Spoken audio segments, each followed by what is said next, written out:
Britannico 1986. This video is purely for entertainment and does not infringe on copyrights or laws. The rights to the novel and image belong to the original author. We do not claim ownership. Don't like waiting and want to listen to this fanfic in full now? Subscribe to our Patreon, where you'll find the best fanfics. Chapter 401. Encourage from the rats. A course. If you drink all this big bowl of soup, you will still be 1.8 meters standing or 1.8 meters lying down. Do you want to dig out the keyhole when you see it? Alan endured the discomfort and took a slight taste. Unexpectedly, it tasted pretty good, with a sweet aftertaste and no fishy smell. In this way, he lost the last bit of resistance. Although with his current physical condition, he did not need this kind of food to supplement his body, but as a man, whenever he heard about the curative effects such as aphrodisiac and delay, he would usually "I can't walk, and I want to take a bite" out of nowhere. Even a thin-skinned person will say that he has a friend who seems to need it. Can he take it away and give it to his friend to try? After finishing the soup, it seemed like there was going to be another fierce battle in the evening. July 5th. Hong Kong Center, Happy Valley Racecourse, in the Grandstand Corridor. The official time for horse racing is from September to June of the following year. In the remaining months of July and August, there are basically no races in theory. These 2 months are used to maintain the lawn of the racecourse. Time to repair various facilities, and in addition, it will be temporarily used for other purposes, such as being used as a venue for holding large-scale events. Wendy Dewey accompanied Alan. The two of them were dressed in short-sleeved casual clothes. While explaining, they looked at several riders who were warming up and preparing. These horses and riders are all raised by several wealthy local businessmen. They were specially invited by Wendy Dewey to compete today. Today's scene, theoretically speaking, was reserved by Wendy Dewey. The entire venue was not open to the public.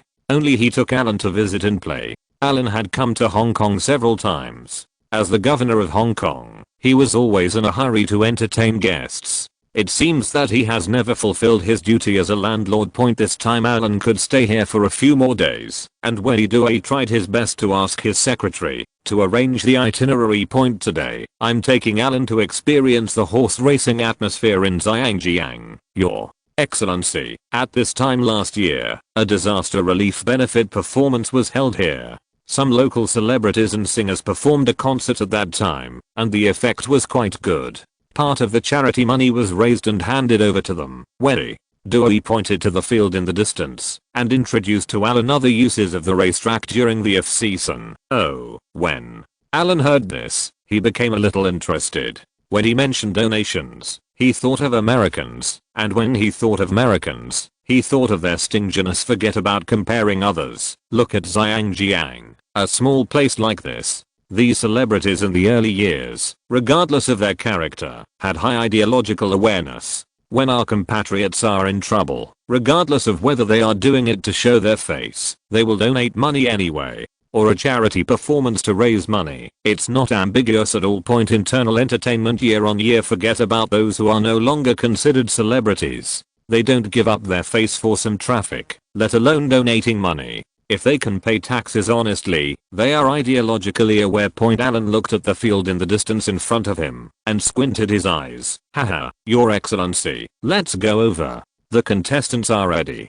Don't you want to take a gamble? Let's have some fun too. Wendy Dewey just talked about it casually and turned around and didn't care anymore. What he cared about most now was that there was a horse off the field, which was his. Horse racing is something that most people can't afford. Even wealthy businessmen with little assets can still afford it. It is not allowed to play unless you are rich and wealthy, except for low-end people. In the past, Wendy Dewey definitely couldn't afford to play, but over the years, he has been fattened by Alan and received a lot of benefits. With spare money in his hand, he couldn't help but raise 2 horses, and several riders poached from the British mainland are very powerful. But he usually doesn't let his horse out of the competition, mainly because he is afraid that these people will flatter him and let him win deliberately. Now that Alan is here, everyone plays in private, and then Wendy Dewey starts to encourage Alan. I won't bet anymore, it's boring. As Alan walked, He looked at the horse racing being prepared in the distance. He usually doesn't touch gambling. As the old saying goes, 9 times out of 10 you lose. Where do you lose? Many gamblers may think that they lose because of poor skills, bad luck, opponents, etc. But what is the core of the problem? Yes. Whether it is betting on horses, cards, or sports, these things are all human controllable. It is unwise to gamble with your own money when faced with things that are within human control. This thing is not a matter of luck or bad luck at all. Although the gambling industry is very developed in the UK, those things are only aimed at ordinary people. Even if the upper class people play, they only want to have fun and just play a little bit. How can they expect to make a fortune from this kind of thing? Some type of. Alan remembered that he had read a novel about the novel, written by a certain author. The protagonist traveled through time and became some kind of British aristocrat. He had become a fucking duke, and he actually had to pay inheritance tax by winning money from gambling. That's a duke, not a cat or a dog. How many duke families are there in the entire great elite? More than 20. Everyone has a name. Wouldn't it be embarrassing to do such a thing? Even though the Duke of Angus was as poor as he was, he never thought about making money through gambling to pay inheritance tax. Of course, the inheritance he received from his father was not much at that time, so he did not need to consider paying any inheritance tax. Mainly because of this method, it makes people unable to complain. Whether it is a British gambling institution or a European gambling institution, behind these institutions, there are more or less wealthy businessmen, nobles, and consortiums involved. A nobleman, or a duke, actually made money through gambling, and earned tens of millions of pounds in prize money. What is the difference between this and Minky Yang? To put it bluntly, even if the servants of the family were to rob a bank directly, it would be better than gambling for winnings. If the bank robbery is discovered, at most the official will be offended, and a servant will take the blame. At most, the noble who instigated it will be punished by the queen, and then the stolen money will be recovered. But gambling, especially at the level of the top nobles, everyone looks up and down. You, a nobleman with status, just want to take it away from others by relying on some foresight and other cleverness. 10 million bonus. The people who open gambling houses are not philanthropists, no matter how hidden it is. It won't work. Anyone who wants to make money in this way has never thought about whether the banker behind them is a fool. The bookmaker needs to keep statistics on all purchases. Why would the dealer willingly give away money when he knew someone was betting on someone with extremely high odds? Is it because he has a long life, or because he has more money for charity? Whenever a bookmaker discovers a purchase record that has a very small chance, but extremely high odds, the first thing it will do is check the purchaser. Even if it cannot be found, others will intervene in the game, who will have trouble with money. As for the lucky ones who occasionally win prizes in the media and news, the banker may not care about making a small amount of money in a small way, but just look at the rest. If the leak has been cut for a long time, it needs to be given a huge amount of encouragement, right? Gambling, especially in the UK, the higher your status is, the less likely you are to expect to make money with this thing. Just have fun with it. Anyone who expects to make money from this must be in trouble, or drinking fake wine. Just drinking fake wine is not enough. You have to drink industrial alcohol, several kilograms of it. If you rely on a little cleverness to make a lot of money from other people's gambling, you have to make enemies with the bookmakers behind them. As much as you can make, they will make you spit out doubled. All the nobles whose family status is not too low know the secrets here, and Alan also understands them. So, knowing that this was just for fun, he lost interest. Alan hated the feeling of seemingly resigning himself to fate, or being played. Seeing that Alan was not playing, he was a little disappointed, but he did not complain. He led Alan and the two of them sat down in the area with the best view. He waved his hand to signal the surrounding men to stay away. Your Excellency, I had a conversation with Patton last night. What he meant was that I would stay for a while to help him stabilize the situation. When we encounter a situation that neither of us can control, I will ask you to come out. I'm going to send someone to take you around for a few days. What do you think? Alan sat down, stretched his legs, relaxed his posture, and leaned back on the sofa, Thinking for a while. Patton, this old boy, is still trying to trick Weidui into staying a little longer. What on earth is going on? I didn't ask him what he was planning to do before I came here. Alan pretended to be very casual and used Weidui's words. After all, the nobles no longer participate in politics. Although Alan is a noble member of the House of Lords, he tries to avoid asking these questions when he is out, just for fear of being caught by some uneasy and well-meaning little pickpocket. Tell him something. But facing Weidui, with their friendship, there was no need to be too subtle, just a little cliché. Humph. Weidui snorted with great disdain when he thought about the plans Patton told him last night. He felt extremely unhappy. Although both of them are governors of Hong Kong, they have different backgrounds, different experiences, and different factions. In fact, as Alan thought, they are naturally contradictory, which is a reconcilable point. Weidui is a moderate. He was appointed at the critical moment and came to stabilize the situation. Later, he was pulled aboard the pirate ship by Alan, and his desire was aroused. However, in the past few years that he has been in office, he has indeed tried his best to maintain stability and has not proposed any risky plans. However, the overall economic situation in Hong Kong has actually increased steadily. Later, Weidui got a little angry and wanted to drag Alan into something big. We planned to renovate the airport, but it was shelved because the funds involved in the project were huge. Later, the situation worsened a little and Weidui became a little unable to do what he wanted. He even invited Boss Cha to come to Zhangjiang. Only then could the group of people with ulterior motives be completely suppressed. Now there is a peach picker, or a successor who is ready to disrupt all the results of his work over the past few years. Can he not be angry when picking him up at the airport? He didn't give Patton a good look. The first plan proposed by Patton last night was to restart the airport renovation plan. He wanted to make a big profit, and the plan is still to use the old airport renovation plan that Weidui personally planned. Weidui could only look at the benefits of this, but he couldn't share it. This made Weidui even more unable to bear it. I'm suffering and suffering here, but it is better for this damn fat man to mess up the whole situation as soon as he comes and pick his own peaches with strong personal emotions. Weidui told Alan these things in bits and pieces and also complained about Patton.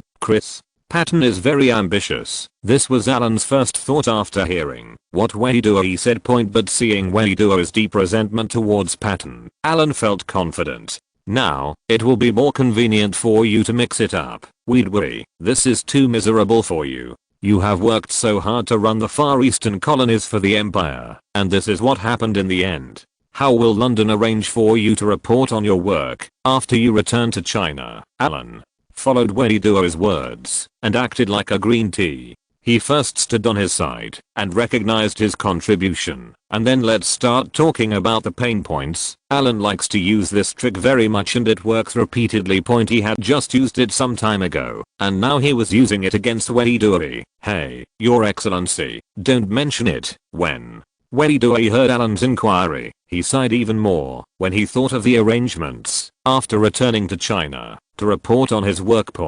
Although he has done quite well in Zhangjiang in the past few years, generally speaking, when he came here, he was just to maintain stability. What is maintaining stability? Nothing happens, nothing changes, it stays the same. Transition smoothly, no faults are merits, but in just a few years, the situation has changed. Thatcher has stepped down, people have changed at the top, and policies have also changed. Now Weidui has no fault, but no merit. In order to maintain stability, he had no merit. Because he had no merit, he was deemed to be incompetent. After he went back to report on his duties, what awaited him? It's almost like staying in the idle department for a while, and then basically retiring. Directly marginalized from the Hong Kong governor. Listening to Weidui complaining again, Alan felt happy, but there was a little sympathy on his face. Hey, why don't you come to my place when you get back? I'll find you a job to support you in your old age. If it were another time and another place, Weidui might have been very sad when he heard this, but now on this occasion, when Alan said such words, Weidui subconsciously thought that this was Alan taking pity on him. He still has some dignity after all. Your Excellency. Thank you for your kindness. Wei Dui couldn't get angry, so he could only hold back the slight feeling of humiliation and turn his hatred towards Patton. Hey, since you don't want to go to my place, you have to think of a way in the future. You are only a few days away from leaving office. If you return to the mainland, you will have no chance. Alan deliberately created a sense of urgency to further encourage Wei Dui. Looking at Alan's sincere expression, Wei Dui seemed to have grasped something for a moment, but then seemed to have grasped nothing. Turning his head and looking around, he saw that several of his subordinates were far away from him. Wei Dui moved towards Alan without leaving a trace and whispered, "Your Excellency, what do you think?" He felt that Alan's words just now were not simple, but he couldn't figure it out, so he was going to ask for advice. What if this gentleman knew something inside and was ready to give him a hand because of their years of friendship? Chapter 402. The Rat's Course instigates. Alan was not in a hurry to say that Wei Dui's current state looked a little angry, but also a little resigned, a little incompetent and furious, but also a broken. This won't work. There's no fighting spirit. You have to further seduce him and arouse his fighting spirit before you can instigate him further. I just heard you say that he is going to make a fuss about the negotiated contract. The famous consensus contract was negotiated only a few years ago. That year Thatcher had a shocking fall on the steps of the General Assembly Hall, and the fall was so ugly that every once in a while, the foreign media would bring it up, as if it was in the UK. It's like rubbing salt into a sore spot and teasing. Now, Alan just heard Wei Dui complain that Patton was preparing to mess up the situation, and this was what he was talking about. But for this operation, due to his limited political ability, Alan didn't quite understand how he planned to operate it. Your Excellency, that's it. Wei Dui explained to Alan in a low voice. The two parties reached a consensus and signed a contract several years ago. It's written in black and white, and it won't change. However, the new upper management has come to power, and if they want to have some backup for the future, they are prepared to forcefully insert something into some places that cannot be interpreted in the first place, so as to facilitate forced interpretation in the future. What it means is, I understand the truth, and I admit what I said. I'm not going back on my word. I'm just being evil-minded and want to cause you some trouble. As for why it was stable in the past few years, but it is like this now. Isn't it? Because the upper management has changed. The external environment has also changed. Times are changing, and some things must change with them. Patton is like a kamikaze agent, doing a job that involves sacrificing himself and harming others, and if he does such a job, his future will definitely not be good. Therefore, if the two parties really come to a standstill over this matter, they can evade that this is his personal behavior and has nothing to do with London. In order to give him some compensation, the airport renovation project was reactivated. Wei Dui explained his opinions and speculations to Alan in detail. Oh, so that's what I had in mind. After hearing the explanation, Alan felt a little better. This was similar to the general direction he predicted. Now he knew exactly what Patton wanted to do.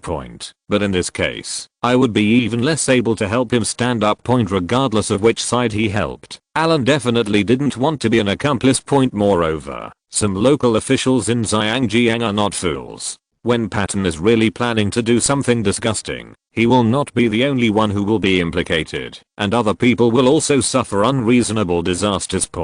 So Alan went over the plan in his mind, and now it was clear that Patton was planning to cause trouble. As for Wei Dui, there was a lot of resentment towards him. And secretly, when Patton really does something, there will be other people who will stand up against him. Although those people combined may not have much power or say, but no matter how little it is still a force. Now it depends on how Alan mixes it up. Whatever you want to stop him from doing, it probably won't be possible unless you find someone to kill him. But Alan would have to be crazy to kill Patton. Wei Dui, have you ever thought about it? Even if you don't have much credit, after returning this time, you have put a deep label on you through your actions in the past few years. This label, you can take advantage of it. Oh, label, what are you referring to? Wei Dui was a little stunned by what Alan said. He knew the label, but what he didn't know was what labels on him were worth using. Wei Dui cannot be called an old friend of the Chinese people, but when he is reported by outside media, what is frequently mentioned is that he is a China expert and a pro-China faction. Moreover, Hua Jiuo also gave extremely positive recognition to what he did. Although these are the needs of Wei Duo's character, he was born in the diplomatic system and followed the path of a moderate. His external performance is similar to the reckless and hot-tempered character Alan created for himself. Wonderful. Now how many years have you been here? So close to them, and they are developing so fast. Can't you see it? Alan pointed north. Wei Duo squinted his eyes and looked north, realizing something in his heart, but he actually didn't care about these things. What's the use of developing quickly or not? Anyway, to him, they are all poor places. This is the impression that China has on the outside world now. It is poor and impoverished. It has gotten a little better in the past few years. It has learned that it has shifted in the direction of economic development, and its fangs have been withdrawn a little. But without the impoverished spirit of the past, now there is only one word left: poor. If it weren't for the character, Wei Duo wouldn't want to go to such a place more often. So when Alan said how it was there, Wei Duo didn't feel much at all. Seeing Wei Duo's confusion, Alan smiled and patted his shoulder and continued to seduce him. Even if you retire in the future, have you ever thought about starting a business? Or are you going to go back to your hometown in Scotland, build a small pasture, and raise cattle? Wei Duo got angry when he heard about money. Isn't the reason why he is so angry now just because of money? Is it possible for him to return to Scotland and become an old countryman after leaving office? He wasn't willing to give in either. If there was a way, who would want to go back and just open a small ranch and spend the rest of their lives? Wei Duo couldn't accept the feeling of disparity. Sir, I did think about taking my wife and children to the countryside to buy a ranch when I get old, but now I can't go back. When he said this, Wei Duo looked at Alan rather resentfully. He was not like this before. Since you can't stand that kind of life with your current ability. Alan deliberately made the word ability very long, irritating Wei Duo again. In Great Britain, nobles do business in all aspects, and there are all kinds of weird businesses, but most nobles rarely involve in public facilities, which can make a lot of money. For example, airports, hydropower stations, gas, etc. It's not that it can't be done, but a single noble family generally doesn't do projects that involve so many people. There are many civilians involved, and there are many relationships that need to be dealt with. If they cooperate with other nobles, it is easy to cause conflicts due to uneven distribution of benefits. In addition, the nobles themselves need to keep a low profile. So, this area of business generally belongs to the turf of politicians who have stepped down or retired. They are clique-like and have connections with the parties behind them, so they are suitable for this kind of large-scale business. And Wei Duo will still have the opportunity to get involved in these businesses in a few years, but now it has been said that he is considered to be incompetent and destined to be marginalized, so this kind of meat-eating thing is not his part. Without these preferential treatment, the only way left for Wei Duo is to make a living on his own. Since you know the current development there, and you are a China expert, you can use your own identity tag to enter the Chinese market and do business. The opportunities here are better than those in our country. Much more, and Alan seduced Wei Duo unhurriedly when he suggested that Wei Duo go to China to do business. Wei Duo's eyes really lit up. According to Alan, combined with his knowledge of that country, I understand that if he were to do business, based on his status as the former Hong Kong governor and his reputation, he would still receive some preferential treatment. This is a recognized future market with huge potential. Make money. If the place is poor, don't shiver. Your Excellency, please continue. I think you will not give me such advice just because of this. Haha, it has to be you. Alan looked at the horses and riders in the distance, who were delayed because of the conversation between the two. The main audience was just the two of them.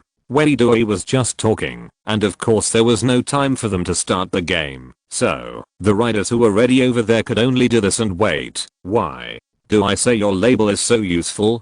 The external economic situation is so bad now, but the economic situation here is still growing rapidly. Why? As if asking a question to himself, Alan glanced at Weiduri and then said firmly, because they developed late, they have just started to develop now, and their size is so large. Those markets are visible to the naked eye. Even the Americans are very greedy. No matter what they do, the value of the various industries and materials needed here is immeasurable, and Alan hugged Weiduri and whispered, the situation has changed now, but you have never thought about whether the wind direction will change again after a few years, or a little longer, when they develop. When that time comes, as a representative figure here who is close to them, there are many places where you are needed. Weiduri never thought about this. This is not to say that he is short-sighted. In this day and age, few people know how the country will develop in the future. There are so many places for development. Why are they different? Because we have never seen such a rapid development trend. Weiduri's knowledge is sometimes limited.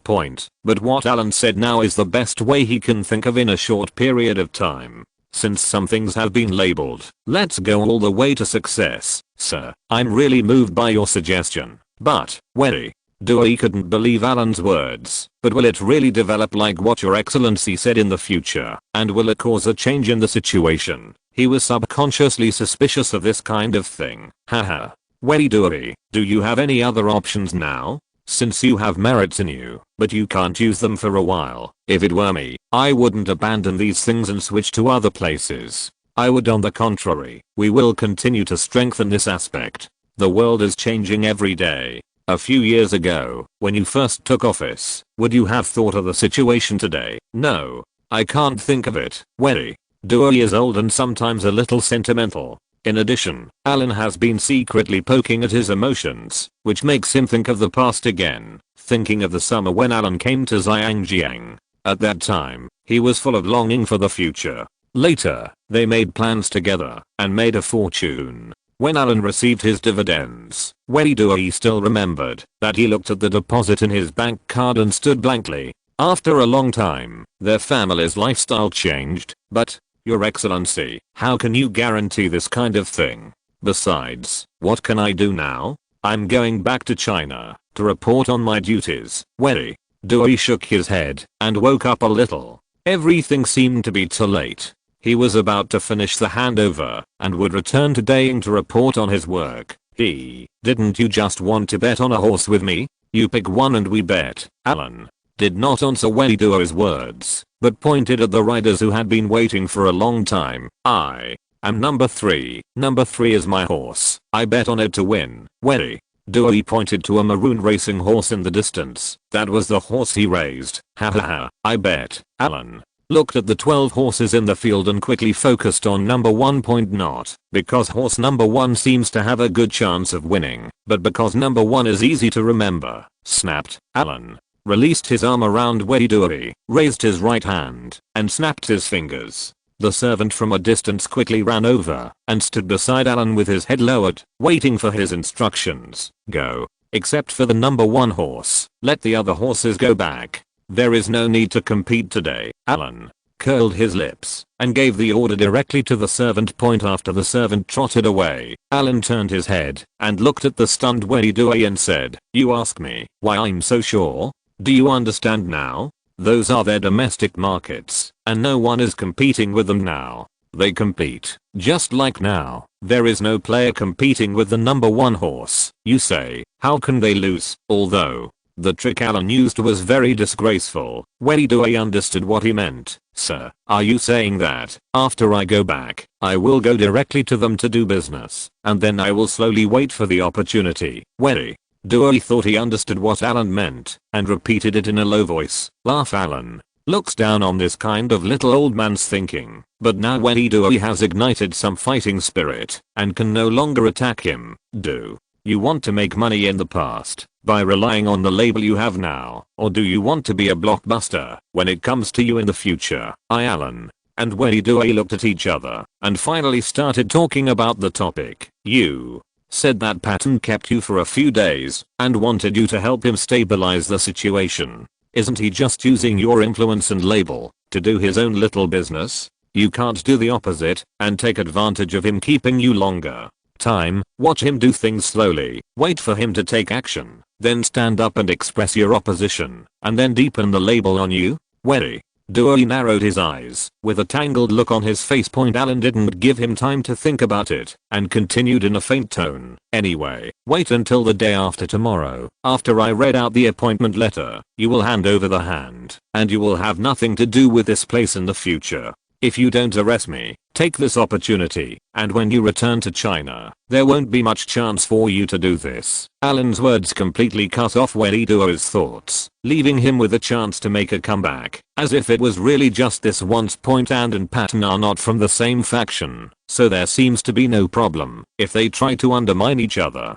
Chapter 403 Inauguration Ceremony. As Weiduo fell into deep thought, Alan did not speak, and just looked at the field in front of him.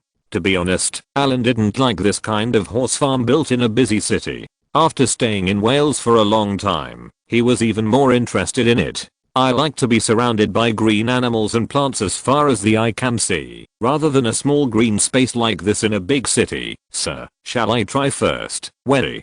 Dewey believed in Alan, but he still needed some time to slowly accept some things, so what he said seemed a little guilty. Then let's try it. Alan looked at Weiduo, patted him on the shoulder and stood up, then comforted him. Don't worry, I haven't left yet. If you can't make up your mind about anything, you can come to me to discuss it. But this sentence is much more reliable than the guesses just now. Weiduo also stood up.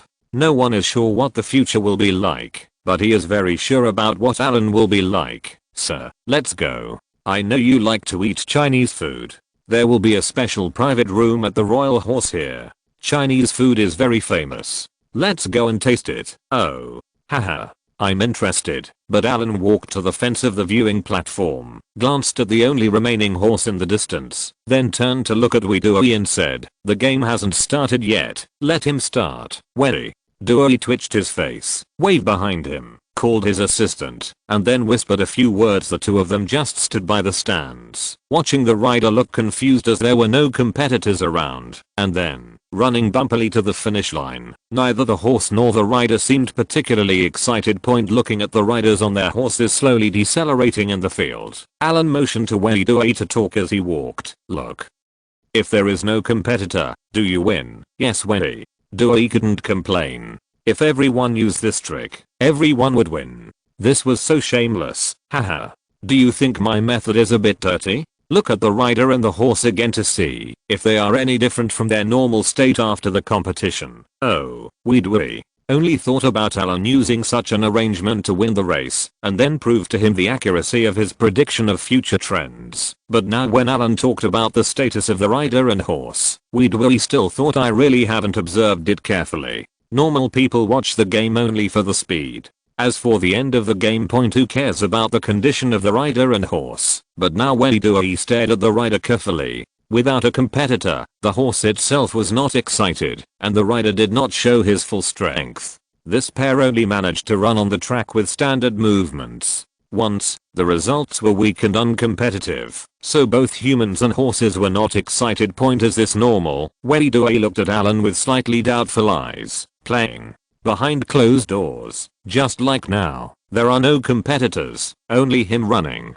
In a short period of time, it is actually easy to get results, but when he gets the results, he is not excited, and he has flaws in his heart, because he has no competitors, so they want to find more opponents or friends. But we don't need to care about these, you just need to care a little. Alan pointed to the horse, and waved to attract the attention of its rider. The rider actually knew that a big shot was going to watch them compete today. As for why everyone else suddenly left when the competition was approaching, he only made such a weird request to let him run by himself. He didn't know why. Now seeing the big man waving to him, the rider quickly pinched the horse's belly and came towards Alan. As he got closer, he could see clearly that one of the two people above was the governor of Hong Kong, who had not yet resigned, and the other was the aristocratic earl from Great Britain who was reported on the news last night.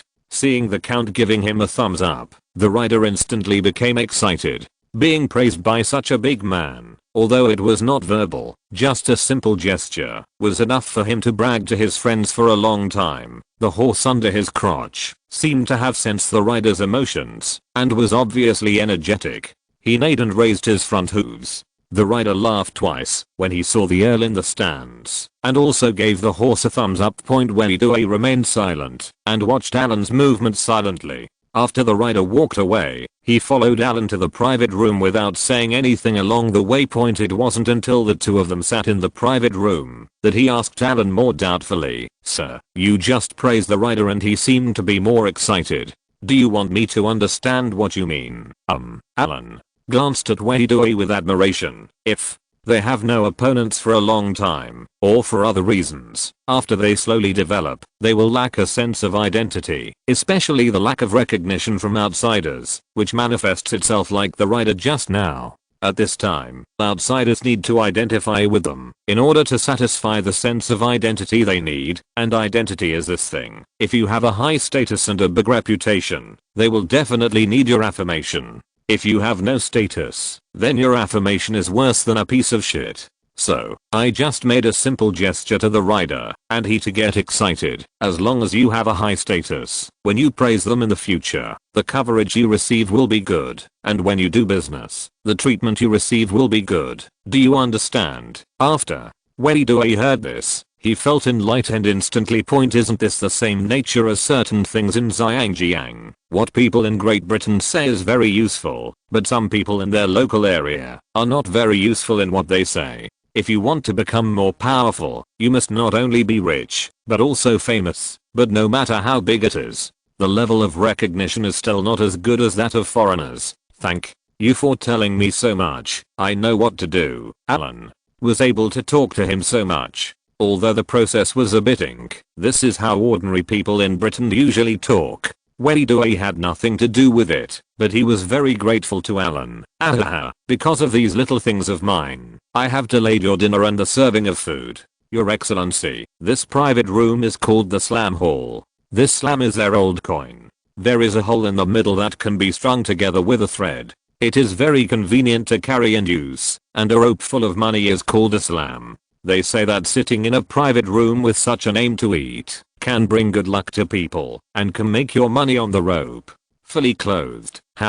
Okay, we'll have all the money on the rope from now on. Alan took a look at the private room and thought about the name Wedidoi explained to him in Chinese and English. It was quite interesting to think about it. A few days later, at 3 o'clock in the afternoon on July 9th, 1992. Wedidoi was in an official uniform. Alan was in a traditional aristocratic dress. Patton was in a dark blue suit, and Sir Hodder was also in a grey suit. They took the governor's special yacht Lady Emmeline and set off from the Tsimshatsu Pier. Start the process. When I first arrived a few days ago, I arrived early to give Wedidoi and Patton a pre-handover contact period. After these few days of contact, the two met first, and Patton also had to settle his family members. This time, he not only brought his wife, but also his 3 daughters. Today is the day when he officially takes office, the day when Wedidoi hands over the governorship and Alan announces the appointment. Faced with such a large-scale ceremony, all eyes in Hong Kong are focused here. The entire Victoria Harbour was under martial law by the Royal Navy, with only 2 media boats left to follow and film in the distance.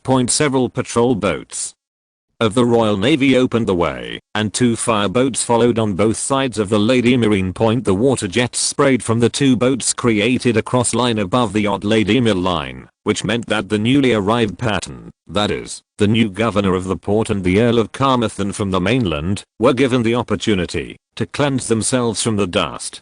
After the 2 fireboats finished the dust washing ceremony and drove away, Alan came to the upper deck of the yacht and prepared to watch the next performance. The British Royal Air Force, with its outdated aircraft, slowly flew over their heads for inspection. Alan suppressed a smile. This thing. How can I put it? Although the thing is broken, it gives people the feeling that, although it is a small sparrow, it has all the internal organs. The sense of ritual is indeed very important sometimes. When approaching Queen's Pier, a 17-gun salute was fired from the Royal Naval Base Tamarin Admiralty in the distance. Accompanied by the salute, the group landed on Zhangjiang Island Point. When we get here, although Alan is the most noble person in the place, his official position is not, so he was accompanied by Sir Hodder, and the two walked at the side and rear, while Patton was accompanied by Justice Young to review the Guard of Honor. Sir Hodder, who is following Alan, is currently the Chief Secretary and advisor to the Hong Kong Governor's office, and the highest government official in the Hong Kong region. The main responsibility is to lead the officials below to better implement the governor's policies. It is a very important position in the Zhangjiang area. If we were to count them in terms of size, the governor of Hong Kong must be number 1, followed by Judge Yang, who accompanied Patton to inspect the Guard of Honor, also called the Chief Inspector. And third was the Chief Secretary. After him, he ranked third. The fourth person is the garrison commander, the next two are the corresponding clergy, and then they go to the finance department and the Department of Justice. According to Wei Dui, this guy's identity is not simple. He is not from his side. Moreover, since he took office in 1986, his hands and feet have not been clean. Some of the things he has done are not even clear to Wei Dui, or sometimes Wei Dui was really in a hurry. When asked, he would just shirk the letter from China, because he really couldn't shirk him. Finally, a letter from the security department was placed on Wei Dui's desk. It was from this letter that Wei Dui learned that this guy's identity was not simple, and the letter did not say what he did. Just said that the Hong Kong governor did not need to worry about it, and some of the things he handled were directly under the security department of London. And the information Alan knew was limited to this, but Wei Dui mentioned in the report he gave him that when he worked in the information agency, he seemed to have acquired the habit of being approachable and liked to contact Zhangjiang. Some local young people and outstanding elites often invite them to their homes for dinner. This piece of information gave Alan some guesses about what Sir Hodder did, but don't rush, take your time. These people are all people he has never come into contact with before, but these days he can come into contact with them whenever he wants. As the military parade ended, the trip came to the last stop, the Hong Kong City Hall Concert Hall. This is the best place to hold large-scale ceremonies. Patton's inauguration ceremony today was held in the concert hall. With a two-story structure, the entire concert hall can accommodate more than 1,000 participants, while the stage above can accommodate at least 60 people. The current stage has a semi-curved conference table. The leaders of all departments in Zhangjiang sat in a row facing all the participants below. Alan sat on Patton's left-hand side, and Sir Hodder sat on Alan's left-hand side. Justice Yang was next to Patton. The two of them sat in the C seat in the middle. Wei Dui, the little old man, sat on Yang's left-hand side. To the right of the justice. The entire concert hall had not yet completely quieted down. Justice Yang looked at the media that had been prepared for filming in the audience, and lightly touched the microphone in front of him with his finger. Quiet. Welcome everyone to attend the inauguration ceremony of the new Hong Kong governor today. Let's move on to the first item, the playing of the national anthem. Alan stood up expressionlessly, listening to God Save the Queen, which he had listened to for the second time today. They had just played it together when they landed at Queen's Pier, and now they had to play it again. When everyone stood up and played God Save the Queen, the media areas on both sides of the stage were so flashy that people could hardly keep their eyes open. On the stage at this time sat some of the most powerful people in Hong Kong. They may not be particularly wealthy, but they are the most powerful among this group of people. The handsome young man with blonde hair is undoubtedly the most special. There is no way, among a group of old guys, this one is the tallest and the youngest looking. He really stands out from the crowd and can't help but attract people's attention. The media had already reported on this person 2 days ago, but because of the nobility's confidentiality policy, most of them only introduced Alan's achievements. For example, he likes to make movies. This year's new movie won an award in Berlin. He lives in Wales and is one of His Royal Highness's most trusted advisors. Class information. After the national anthem was played, everyone sat down and Justice Yang continued to preside. Next, please invite the royal representatives, the Queen's Special Envoy, the Earl of Carmarthen, His Royal Highness the Crown Prince's Chief of Guards, His Excellency Alan Hill, to read out the letter of appointment. The chair Alan had just sat on was not yet warm, so he had to stand up again. He glanced coldly at the audience. Those sitting at the front of the first row, who were smiling the brightest and applauding, would involuntarily pause slightly whenever Alan's eyes caught his eyes. The sound of applause became much smaller, although this guy's young, because of his status, coupled with Alan's fierce appearance, his aura is extremely strong. Although he hasn't said a word since he stood up, he turned to the stage with this cold look. In the next sweep, there was no need for Justice Yang to preside over the meeting. A group of local chickens and dogs were present, and the originally lively atmosphere soon became quiet again. PS. It's a headache to look up information. I even dug out Fatty Peng's inauguration video and watched it several times. I'll update it today to see if it's safe or not to write like this. Chapter 404, The Ceiling of Educational Fun. There is not much to say in the Queen's edict, just polite words at the beginning. I talked about Patton's life. The general meaning is that there is a young Englishman named Peng Mao Mao who has a good background and has been working for more than 20 years. He works hard and has strong professional ability. Today, he is specially named the governor of Zhangjiang. What follows with some polite words and words copied from the Bible. Alan was just like when he was a child, when he was in school, and was called to the podium to read a short composition. He just read the entire edict without emotion, and then he handed it over to Justice Yang, who was sitting across from him. Justice Yang, who is also the chief prosecutor, is the first Chinese to serve, and he is still sitting in seat C today, so he is very eye-catching. Among all the guests sitting on the stage today, Justice Yang is extremely conspicuous. Wearing a red robe and a traditional white curly wig. He needed to be responsible for verifying the contents of the edict again. After seeing the official signature and seal as well as the Queen's signature and seal, he handed the edict to Patton next to him with both hands. Patton's face glowed with joy. He took the edict with both hands and gently bent down to signal to Alan, who was already sitting down. Then he held the edict in his left hand and picked up a small black book on the table with his right hand. It's the Bible. With these two things in hand, it's time to enter Patton's special performance. 3 oaths. 3 oaths means saying 3 oaths. The first is the Pledge of Allegiance. This is very straightforward. I, 20th, am loyal to the Queen, her legal hereditary heirs and other heirs. The second is the Oath of Ordinity. This is to formally tell the guests present that when he is appointed governor, he must be loyal to the Queen and perform well in his position as governor. The third is the Judicial Oath.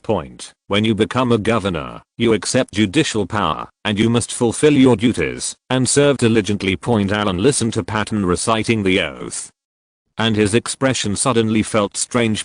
This fat man has a Bible in one hand and an edict in the other. He swears to God.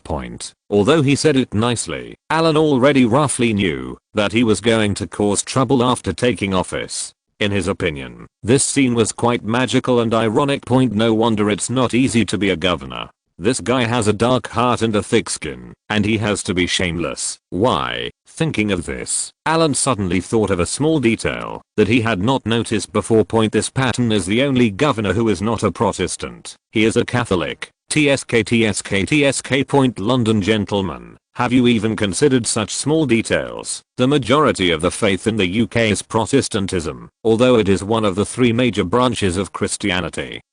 The others being Catholic and Orthodox. But the main beliefs are the same, but the details of the schools are different. Knowing that this is the last governor of Hong Kong, he will be disgraced in a few years. The new governor sent this time not only did not give him a title, but also changed his belief to a non-subject one. Just highlight one person. It's none of our business if you lose your people. In this way, he disgraced neither the aristocracy nor the faith.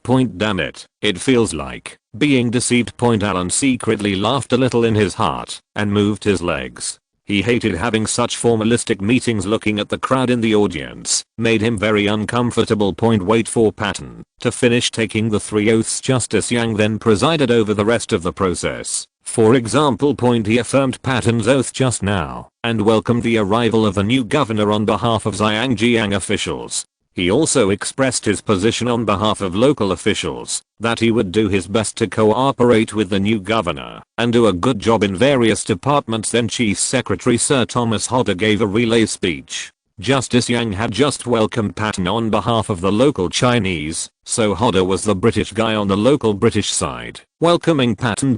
After HUOD finally finished speaking, Patton, who had just sat down to rest for a short time, stood up again and began to deliver an inaugural speech. That is, after taking office, in which direction he will work hard and what he will do will bring great benefits to the people of Hong Kong. All the talk about benefits and such is bullshit. Alan was spinning the pen in his hand idly, and suddenly he felt a line of sight behind him, as if it had been looking at him. This kind of substantial gaze felt very strange. He had felt this way many times along the way today, and it was nothing. He was good looking, and he was used to being looked at twice when he went out. But you can just take a look at it, so how can you keep staring? Turning slightly sideways, pretending to look at Patton, Alan glanced behind him with his peripheral vision. Sitting in the back, the blonde girl next to Patton's family and his wife was putting her hands on her lap with a bored look on her face. His eyes were staring in Alan's direction. Seeing Alan turn his face, she quickly looked away. Alan chuckled. Why is this scene so familiar? Originally, because he didn't particularly like to see Patton, Alan basically didn't communicate with him along the way. As for his family, it was even less likely that they would have any communication. That is, they only met briefly when they were on the yacht today. After meeting, Alan didn't say much, just nodded to them, and that was it. Unexpectedly, his daughter has been staring at him now, which is a bit interesting. Your Excellency, we will have a dinner later, sir. Hodder accompanied Alan, and after the inauguration ceremony, the two stood in a corner of the stage chatting. Originally, we set off from the pier at 3 o'clock at this time. After we passed the pier and the military parade ended, it was almost 5 o'clock. The inauguration ceremony was held at this time. Now it ends at around 6 o'clock in the evening, almost 7 o'clock. Later, there will be an internal banquet in the hotel that has been booked. Patton will invite some local dignitaries and wealthy businessmen to sit down and chat together. For other people to have such a gathering, there would be no need to persuade them at all. As long as they are invited, they will definitely attend the banquet. But the gentleman in front of me is not taking the usual path. Sir Hodder had to coax him in a low voice. I'm not going. It's boring to chat with you guys. I'm going back first. Alan twisted his neck with an indifferent expression, which made Sir Hodder have a toothache. There is no way. Now that the inauguration ceremony is over, in the status comparison, the status gap between the two is too big. Facing a big noble from the local area, Sir Hodder, even if he is the chief secretary or a knight, but it's of no use. Didn't you see that Patton was hiding aside? Well, okay, I'll arrange a car to take you back. However, Your Excellency, the governor will invite you to attend the small event tomorrow. Well, I will go there tomorrow. That's it. Go and ask my servant to come over. Alan waved his hand to Sir Hodder like a servant, asking him to call his driver and bodyguard to pick him up. This time, the character he set for himself was that he was bad-tempered, reckless, and very arrogant. Now, where would he go to an ordinary banquet? Is it so easy for those local wealthy businessmen to want to meet Mr. Allen? What are your identities? At around 9 o'clock in the evening, after eating at home, Alan was lying on the deck chair on the balcony, holding a magazine in his hand and reading it seriously. This was one of his favorite magazines in the past few years. In the past, it was not easy to buy at sea. If he occasionally wanted to read it, he would ask other colleagues to bring him some from Zhangjiang. Although this magazine was only founded in 1984, the quality of the magazine was not very high in the early days, but later on the magazine seemed to be enlightened, and the magazine became better and better, and the selection of models became more and more professional. The poses used in the photo shoot also fit well with Alan's aesthetic. It's not about how good this magazine was, but the magazine that dominated the ship at that time was his family's Sailor's Happy Days. There would be no harm if there was no comparison. In the magazine at home, the models were generally in their 40s, Some are 50 years younger. Even readers who like mature women may find it a bit overwhelming after reading too much. When reading this kind of magazine, what you want is to have your blood pumping, ready to move, then move on your own, and finally be freed. But after watching Happy Days of Sailors, I felt like I hadn't watched it yet. I wanted to be a little bit horny, but I didn't feel that the desire was that big. This is a bit painful. In this case, by chance, Alan stopped at a West African port for supplies. On the dock, Alan found a boss selling used books. He said that he had fresh gadgets from the East in his hands. Then at that time, Alan bought several copies of Zhang Jiang's magazine, Dragon Tiger Leopard. Although the models here claim to be all Hong Kong girls, they are actually Thai girls whose features are not so obvious. But even this makes Alan, who is tired of seeing old women in magazines at home, very happy. Unexpectedly, on the way back today, I accidentally saw someone selling this at a roadside newsstand. Alan was quite moved and asked someone to buy a few copies and let him study it carefully. What this magazine is doing now, how's it going? I just took a look and there is indeed progress. In the past, the feature of this book was that in addition to high definition pictures, there were also many special columns. For example, an adaptation of a popular song. It is the most popular song on the market now, and then a new set of pornographic lyrics is released. Readers can just sing it by themselves, which has a strong sense of interaction. What Alan loves most is another session, the story session. It's just a little pornographic article. This kind of writing, how should I put it, is not easy to describe. There are many types, including science fiction, supernatural, martial arts, etc. It's not straight porn, but it has a strong storytelling. Some of the manuscripts, even after reading them, I can still think about while being tough. There is a bit of porn that is serious, and the seriousness is also a little thought-provoking. It is definitely entertaining and educational. Happy ceiling. Alan has loved studying since he was a child. Now that he is abroad, he is very lonely. When he sees this kind of article, he feels very kind. Although limited by traditional Chinese characters and some Cantonese entries, some passages are a bit confusing. I understand, but even a vague guesser can probably understand it. In today's magazine, there is a short story about a sea doll. The protagonist is a street boy who is bullied outside. His colleagues at work also look down on him, and he has no money. So he bought a rubber doll and used it to solve problems every day. When he got home from get off work, then something magical happened. This doll has absorbed so much essence that it is alive. It still feels like a bit of a superpower. Every night the male protagonist confides in his doll, saying that a certain colleague is so annoying. After the male protagonist goes to work the next day, the doll will quietly transform and go out, and then something happens to that colleague, either dead or seriously injured. Later, the male protagonist finally discovered the strange phenomenon of the doll. The two looked at each other, and the truth was revealed.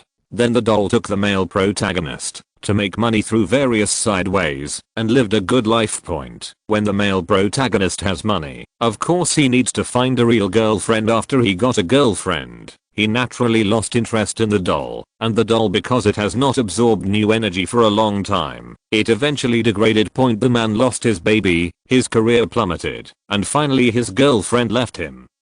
And he returned to a worse state than before. And the baby, it's still the same doll, and it will never change again. Tears of regret flow uncontrollably. Do you understand? Alan was still immersed in this pornographic novel and couldn't extricate himself. A sudden voice from behind startled him.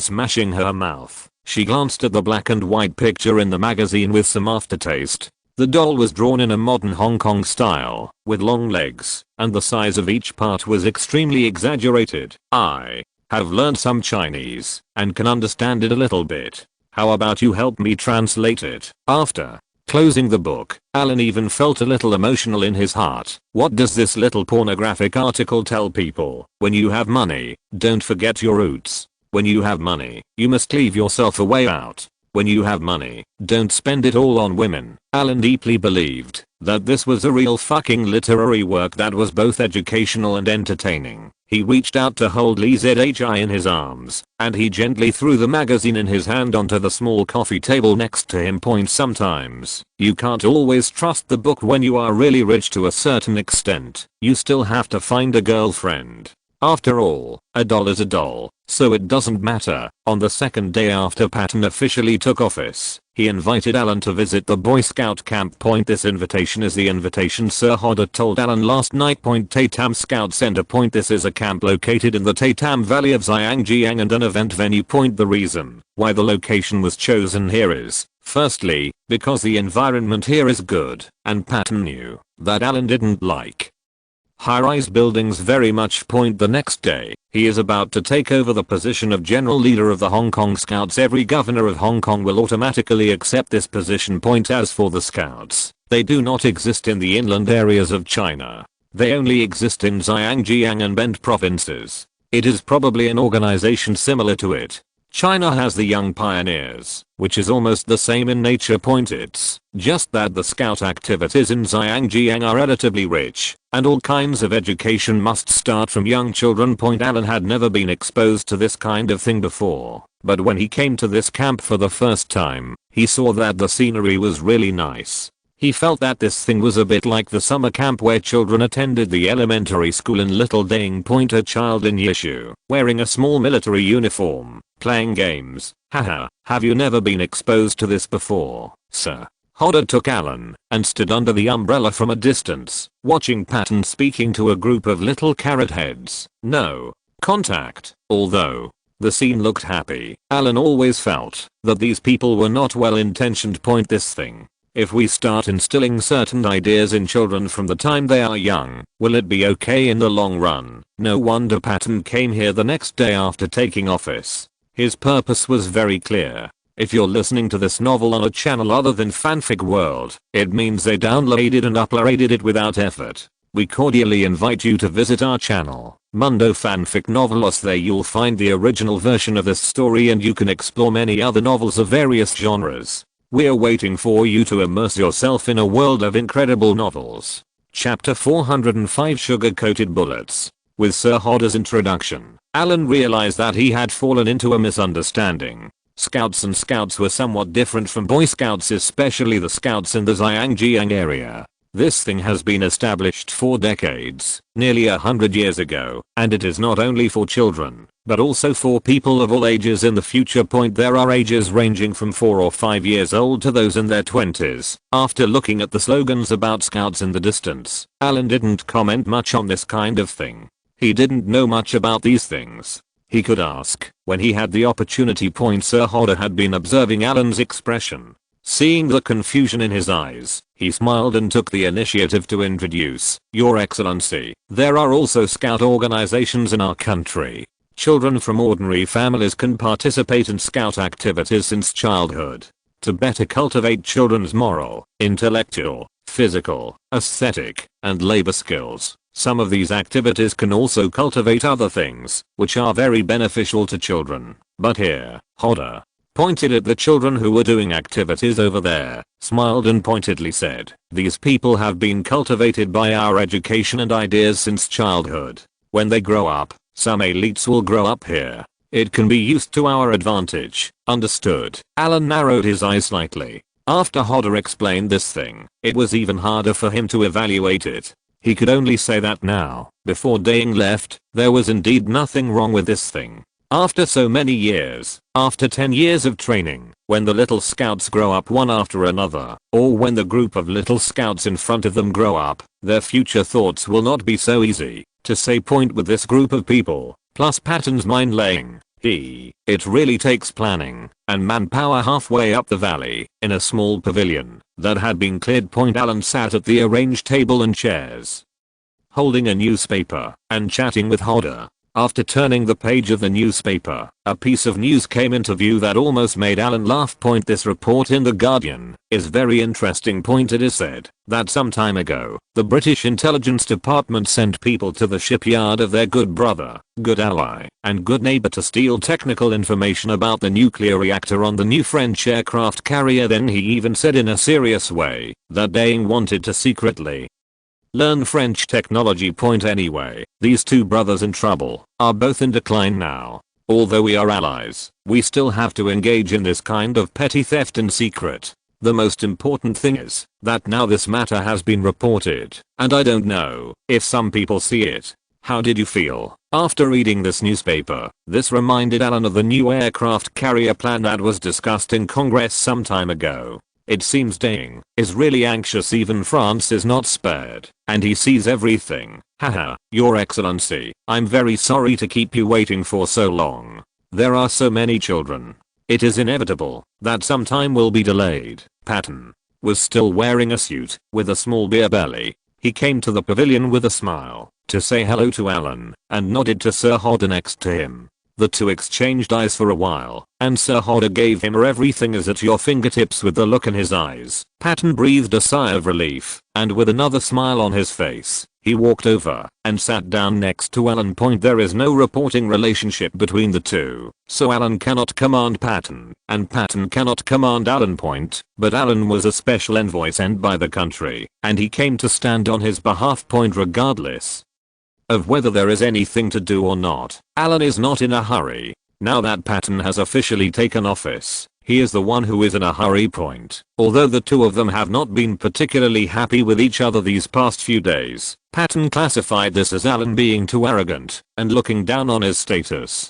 Didn't he want to attend last night's banquet, even if he didn't see it? But if there is no harmony, then there is no harmony, and what needs to be done still needs to be done. Today, the reason why Patton chose this place for the meeting was because it is located in a remote place with a good environment, and no outsiders would disturb him. Secondly, it is safe and well defended here. You don't have to worry about surveillance or anything like that. If you talk about some secretive topic, there are children everywhere here, but any adult, except the staff here, will be exposed as soon as anyone shows up. Seeing that Alan just nodded lightly and didn't say much, Patton rubbed his legs and coughed dryly, ready to talk about business first. Considering the relationship between him and Alan, the atmosphere between the two of them did not yet have a normal atmosphere. Even if he wanted to talk, Alan probably wouldn't talk to him. Your Excellency, I have now officially taken over the position. Next, I'm ready to launch new policies. Patton told Alan the general direction of what he planned to do next without reservation, regardless of whether he could understand it or not. This kind of thing needs to be kept secret from outsiders, but for Alan, there is really no need to keep it secret. Even though Alan seems to have a good relationship with Weiduri, in Patton's view, the relationship between the two of them is more based on interests. As for personal relationship, so what kind of personal relationship can he, an English nobleman living in Wales, have with his counterpart, a Scotsman? Is Alan even a moderate? This is even more impossible. Have you ever seen any moderate who dared to block people's doors in London and stab them to death? If Alan is a moderate in what he does, there will be no hardliners. Patton now needs Alan to help him with things, that is, the platform, but there is a gap in identity between the two, so his plans must be explained clearly to Alan first, and it cannot be, because the relationship between the two is not good. Okay, just act like a child and ignore anyone. That is stupid behavior. Besides, what else can he force Alan to do? If he has this ability, what else can he call support? Listening to Patton's plan, Alan frowned slightly. He had always shown that he didn't care about these things, so now Patton could only take the initiative to find him and explain it to him personally. The general meaning is to force the introduction of several new regulations and legislation, and force the interpretation of some things, which is the so-called laying mines. Then he increased his people-friendly attributes to cover up his past as a dirty politician. After the people have such a people-friendly impression of him, and then cooperate with Sir Hodder, the two of them will vigorously promote a group of local people who are pro-British in the last few years and push them to power. Whether these people will be able to keep their jobs after they return to China in the future, let's not talk about this for now. It all depends on their ability and their positions in the past few years. Those who are capable, no matter where they are placed, they can do well, but those who are incompetent will seem to be like useless people without their positions in the future. But this move is like a conspiracy, and that's where the evil lies. People who can catch the eye of Patton and Sir Hodder are basically local elites. These people have been screened, and their abilities are not bad. Now they are suddenly assigned to positions. This is promotion. Grace point when they lose their positions or are demoted, will they feel resentful towards them? In this way, these people become secret pawns, and they can be used to cause trouble remotely at any time. Point it is clear and dark that as long as there are many locals who have been promoted in recent years and those who have done well, because they have been favored by them, they will naturally be close to them in terms of attitude. These capable people will return when the time comes. Finally, for the sake of stability, keeping one's position is not a problem. Point and people who can't keep their positions also have other users. As secret agents, one trick has two users, and the conspiracy is still unsolved. Point so, after hearing their plan, Alan's face twitched. What should he do about this thing? To make trouble, you have to have a place to make trouble, right? Now according to their plan, Alan can't kill the people they promoted one by one, right? He's not that bold to do it either. There are so many people involved, but no matter what, if they were allowed to do this, Alan would feel uncomfortable. Point there are still two ways left for him. One is to follow the established plan and continue to encourage when do to cause trouble and cause trouble for them. The second is to end it himself. Point. After closing his eyes and pretending to think for a long time, Alan opened his eyes and glanced at the newspaper he placed next to him, especially the news about stealing technical information he had just read, which gave Alan some thought. Inspire. Point looking at Patton with a sincere face, Alan suddenly changed the topic and asked a question that confused Patton. When you read this news in the newspaper, I remembered the discussion in the House of Lords last year about the feasibility of building a new aircraft carrier. You said, since France is our ally, why should we follow them when they build an aircraft carrier? The purpose of the aircraft carrier is to defend them? What kind of alliance is this? What is the purpose of doing this? Well, Your Excellency, they have it. We must take corresponding measures. Even if they are allies, it is just words. There are many things. Patton hesitated for a long time and gave a unclear explanation. Wait, are you talking about it verbally? If that's the case, why do we need to build an undersea tunnel connecting us and France? Why do we want to join the EU again? This Alan didn't understand this mentality of being on guard and trying to get along. Point. Since there are precautions, then everyone should not play. Since the current trend is to play together, why do we have to be so defensive? Is there any difference between this and the thinking of those people in Tuo in the future? Persecution paranoia. Point. It's not that Alan is naive, it's that he really doesn't understand the way these people act, one way on the surface, but another behind the scenes. It's so insincere. Your Excellency, this and this. Patton hesitated for a long time this time and could not give Alan a definite explanation. Point. Things in the world are not that simple. Others have this kind of power, but they don't. They always feel unsure. Now that they know that others have this kind of power, they are afraid that others will use this kind of power to hit them, so they will think about this power in the worst direction and then use their own brains to make up for it and then strengthen their own power. They also have to do some petty theft to understand the true power of others. In the long run, contradictions are inevitable. I just thought about these plans of yours.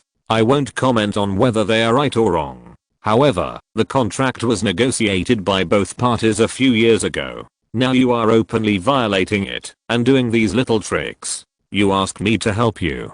How to do that? Let me ask you, what does honesty mean in chivalry? Do you know? When Alan talks about this, Patton gets a headache. Point. He thought about all the possibilities, but he never thought that Alan would ask this. Although talking about chivalry seems a bit mediocre now, the person in front of him, whether it is the ancestral background of his family or the position he currently holds, is a thorough one. A complete knight. He really brought up the spirit of chivalry to question. No matter how thick-skinned Patton was, he would not dare to explain it. Nonsense. Point. If you make a joke about this, others may enjoy it, but not the person in front of you. Andrew in London stabbed the opponent to death in the name of a duel, just because his honor was insulted by one word. Now he did this again, and Patton was instantly on the verge of death. Point. For a knight to be dishonest is about insulting his honor, about being challenged to a duel by the opponent, and about being stabbed to death by the opponent. Point. Now that he is not in the mainland, but in the land of Zhangjiang, Patton doesn't want to die in a small valley like this on the second day after taking office.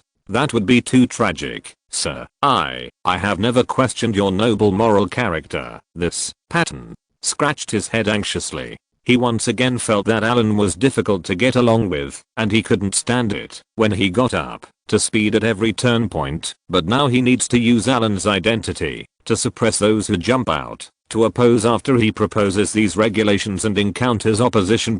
However, Alan's words made Patton uncontrollable. He didn't want to be dishonest, so he didn't oppose his plan, but he wouldn't stand up for his plan. What should he do? Did he fly all the way here, let him play in Zhangjiang for a few days, and then go back? Thinking of this, Patton's head hurt even more. Now Alan gave him a feeling that he was unable to command, and was a bit in the way. Fake. Seeing that the conversation was a little stagnant, Sir Hodder, who had been watching the show next to him, took out a document and handed it to Alan, and then gave Patton a look that said he had everything under control. Looking at Hodder's eyes, Patton looked at the document again, and a little hope rose in his heart. Since the negotiation is not going well, it means that the benefits are not enough. Start their plan B and give them benefits. Ellie is moving. If he wants to direct a count with a rather reckless temper to work, he must give him some benefits, right? He didn't believe that Alan was not interested in this plan. Looking at the handed document, Alan raised his eyebrows and asked curiously, "What is this?" Haha. This is the construction plan for the new airport that His Excellency the Governor is preparing to put into use. Your Excellency, you may have the impression that the earliest plan was drawn up by Sir Wade Wendy. Take a look, sir. Hodder played the role of peacemaker and did not mention the conversation between Alan and Patton just now, only the plan in front of him. Opening the file, there was a plan inside. Alan flipped through it casually and was stunned by the estimated total cost above $20 billion. What the hell is this airport? It's so expensive. Sir Hodder's voice came faintly from the side. Your Excellency, we can take at least half of the $20 billion budget for this plan. If you are in charge, the governor is willing to hand over 10% of the total revenue to you. P.S. Tomorrow. No, it's tonight. I'm going on a blind date. I'm not sure exactly when I'll be back. The appointment is around 7 p.m, so I'll ask for leave in advance. I won't update it today. For the most important. Chapter 406 Greed Countermeasures. 10%. Alan's eyes flickered, and he looked at the project funds on the plan. $20 billion. At least half can be hacked. At least, according to them. If this half is calculated as $10 billion, then the 10% is $1 billion. That's a lot of money. Sure enough, people who engage in politics still make a lot of money. It's so damn shameful. I have been engaged in politics for so many years, and have used all kinds of methods. How much more is my total assets than this? They give 1/10 of the benefits for a project, which is already more than half of my net worth. Alan's heart beat faster than expected. The 10% share was also very cleverly given by the other party. Faced with such a plan, it does not mean that we can just deduct half of the project money when we get it. For such a large project, how many people should be involved in it? How many people share the profits? Maybe even some people in London can share the money. And finally 10% can be given to Alan, which is already very high. Wade wanted to do this back then, but with Alan and him alone, they couldn't handle such a big project. Now, we see this project again. Alan was a little melancholy. This money was not easy to get. If he wanted to get this money, he would have to work hard to scare those people and do things that were inconvenient or impossible for Patton. In other words, people think that the work done by Mr. Alan is worth at least $1 billion. If it were in other places, Alan might have actually done this, but now in Zhangjiang, at this time, he wouldn't be able to do it. But if Alan watched helplessly, this money just left him, and he couldn't bear it. He is short of money now. If he can get such a large sum of money, it will be like taking a big repayment pill, which will definitely make up for him. Although he seemed calm on the surface, Alan was still a little tangled in his heart. Don't tell anyone. This is not 1 or 200 yuan, nor 1 or 2 million. This is 1 billion, still in US dollars. No one can resist the temptation of such a large amount of money. Patton looked at Alan, who was deep in thought after listening to Sir Hodder's words. The corner of his mouth curled up slightly, and he looked at Sir Hodder next to Alan. This time the two of them finally had the feeling that everything was within their grasp. High class. This cannot be changed, but as long as the benefits are sufficient, no matter how high your class is, you still have to help me. This is the truest thought in Patton's heart now. If he didn't have so many benefits, how could he dare to bear such a big reputation and become the last governor? Let's put it this way, in the few years he has been in office, he has to make enough money at once. Even if he makes a fortune, if he wants to come back in the future, he will have enough money to clear the way for him. TSK. Alan sighed, threw the plan on the coffee table, looked at Patton and shook his head. This goes against the spirit of chivalry I believe in. I have business in China, and you want me to do this thing? Patton opened his eyes slightly in surprise. This is at least $1 billion US. Isn't this enough to make Your Excellency excited? But before he could open his mouth and continue to persuade, Alan continued to make up for himself. You have to pay more. Patton's breath was stuck in his throat, and he had nowhere to go. I don't know who to talk to in my heart. These aristocrats are really greedy to their core. They can't even get enough for $1 billion, but they still have to add more money. Not all of this money is his own. He also gives it to everyone who supports him, advises him, and helps him operate. In the end, what he got was less than Alan's. This is it. Your Excellency actually wants to add more money? Seeing that Patton was in a bad mood, Sir Hodder quickly smoothed things over. He used an extremely relaxed tone, as if he was talking about a very small matter. Your Excellency, we know that this money is not worthy of your status, but when doing things, you have to do it step by step, and take your time. Hahaha, the governor has now taken office. In the past few years of his term, we have. After that, there will be several large-scale projects. If you help us this time, we will not forget you for those projects in the future. As soon as Hodder finished speaking, Alan raised his eyebrows. Is this just the beginning? Listen to this. There will be more to come. Oh, no. The corner of his eye glanced at Patton slightly. Alan saw the guy's eyes were anxious for a moment, but after he looked in the direction of Hodder, a trace of confusion flashed in his eyes, and finally he regained his composure. This look happened in such a short moment, but most of Alan's attention at this time was on Patton, and he happened to notice this detail. Why is he anxious? Are you afraid that you will profit from their projects? That was because he was so anxious that Sir Hod would reveal all the follow-up plans so straightforwardly. Therefore, he communicated with Hodder through his eyes, but Hodder was beside Alan at this time. If Alan did not turn his head, he would not be able to see his facial expression. That is to say, in this case, Hodder is most likely to be right. Patton gave Patton the reassuring look. Then the two reached a consensus at this moment. As for what the consensus is, Alan speculated with the greatest malice. The first thing he thought of was that these two old men were deceiving him. They are all politicians, and their methods and ideas are the dirtiest and most disgusting. That's right. And, based on this background, there is a high probability that you will take action first and help them open up the situation. This thing is like a fortress. When it cannot be broken, no matter how hard you bomb, it will be useless. But if once the fortress is breached, even a small gap is opened, then the rest will be much simpler. As for Alan, it is impossible to stay in Zhangjiang forever. He will not stay here for too long, until he leaves. How could he interfere in this matter? Isn't it just what Patton says? Anyway, his official career has faded, only the money career is left, and he doesn't need to care about anything else. As for any future projects, if people directly take advantage of them and don't take him to play, what can Alan do? Therefore, these two guys first painted a big pie for him and laid out their future interests. They first satisfied Alan's greed and then let him work hard. Finally, when the work was done, there was a high probability that they would kick AI again. Ren kicked away.